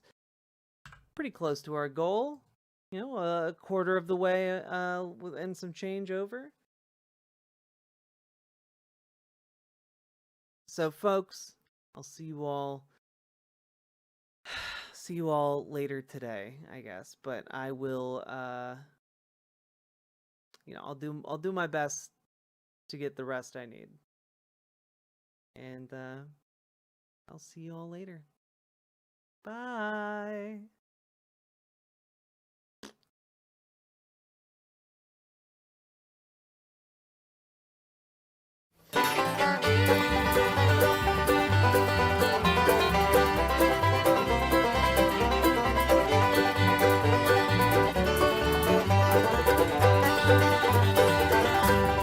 I'm gonna tell you, fascists, you may be surprised. The people in this country are getting organized. You're bound to lose, you fascists, bound to lose. I'm gonna tell you, workers, when you cash your checks, they say America first, but they mean America's next. You're bound to lose, you fascists, bound to lose. All you fascists bound to lose. All you fascists bound to lose. All you fascists bound to lose. You're bound to lose, you fascists bound to lose.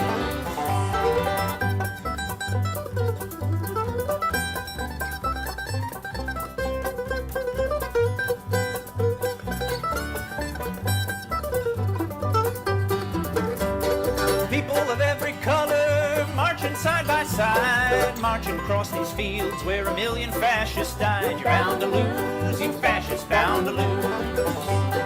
I'm going into battle, gonna take my Union gun, and I ain't gonna lay it down till every battle's won. You're bound to lose, you fascists bound to lose.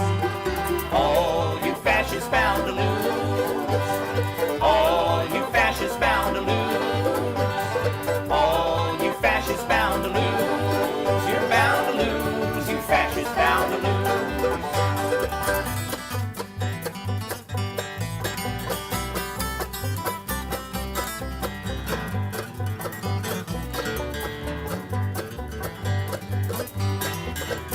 Race hatred cannot break us, but I'm learning quick. Our children won't be sold on your poison rhetoric. You're bound to lose, you fascists bound to lose. Here comes a big machine surrounding all your hate, forcing it to surrender. Now it's getting late. You're bound to lose, you fascists bound to lose.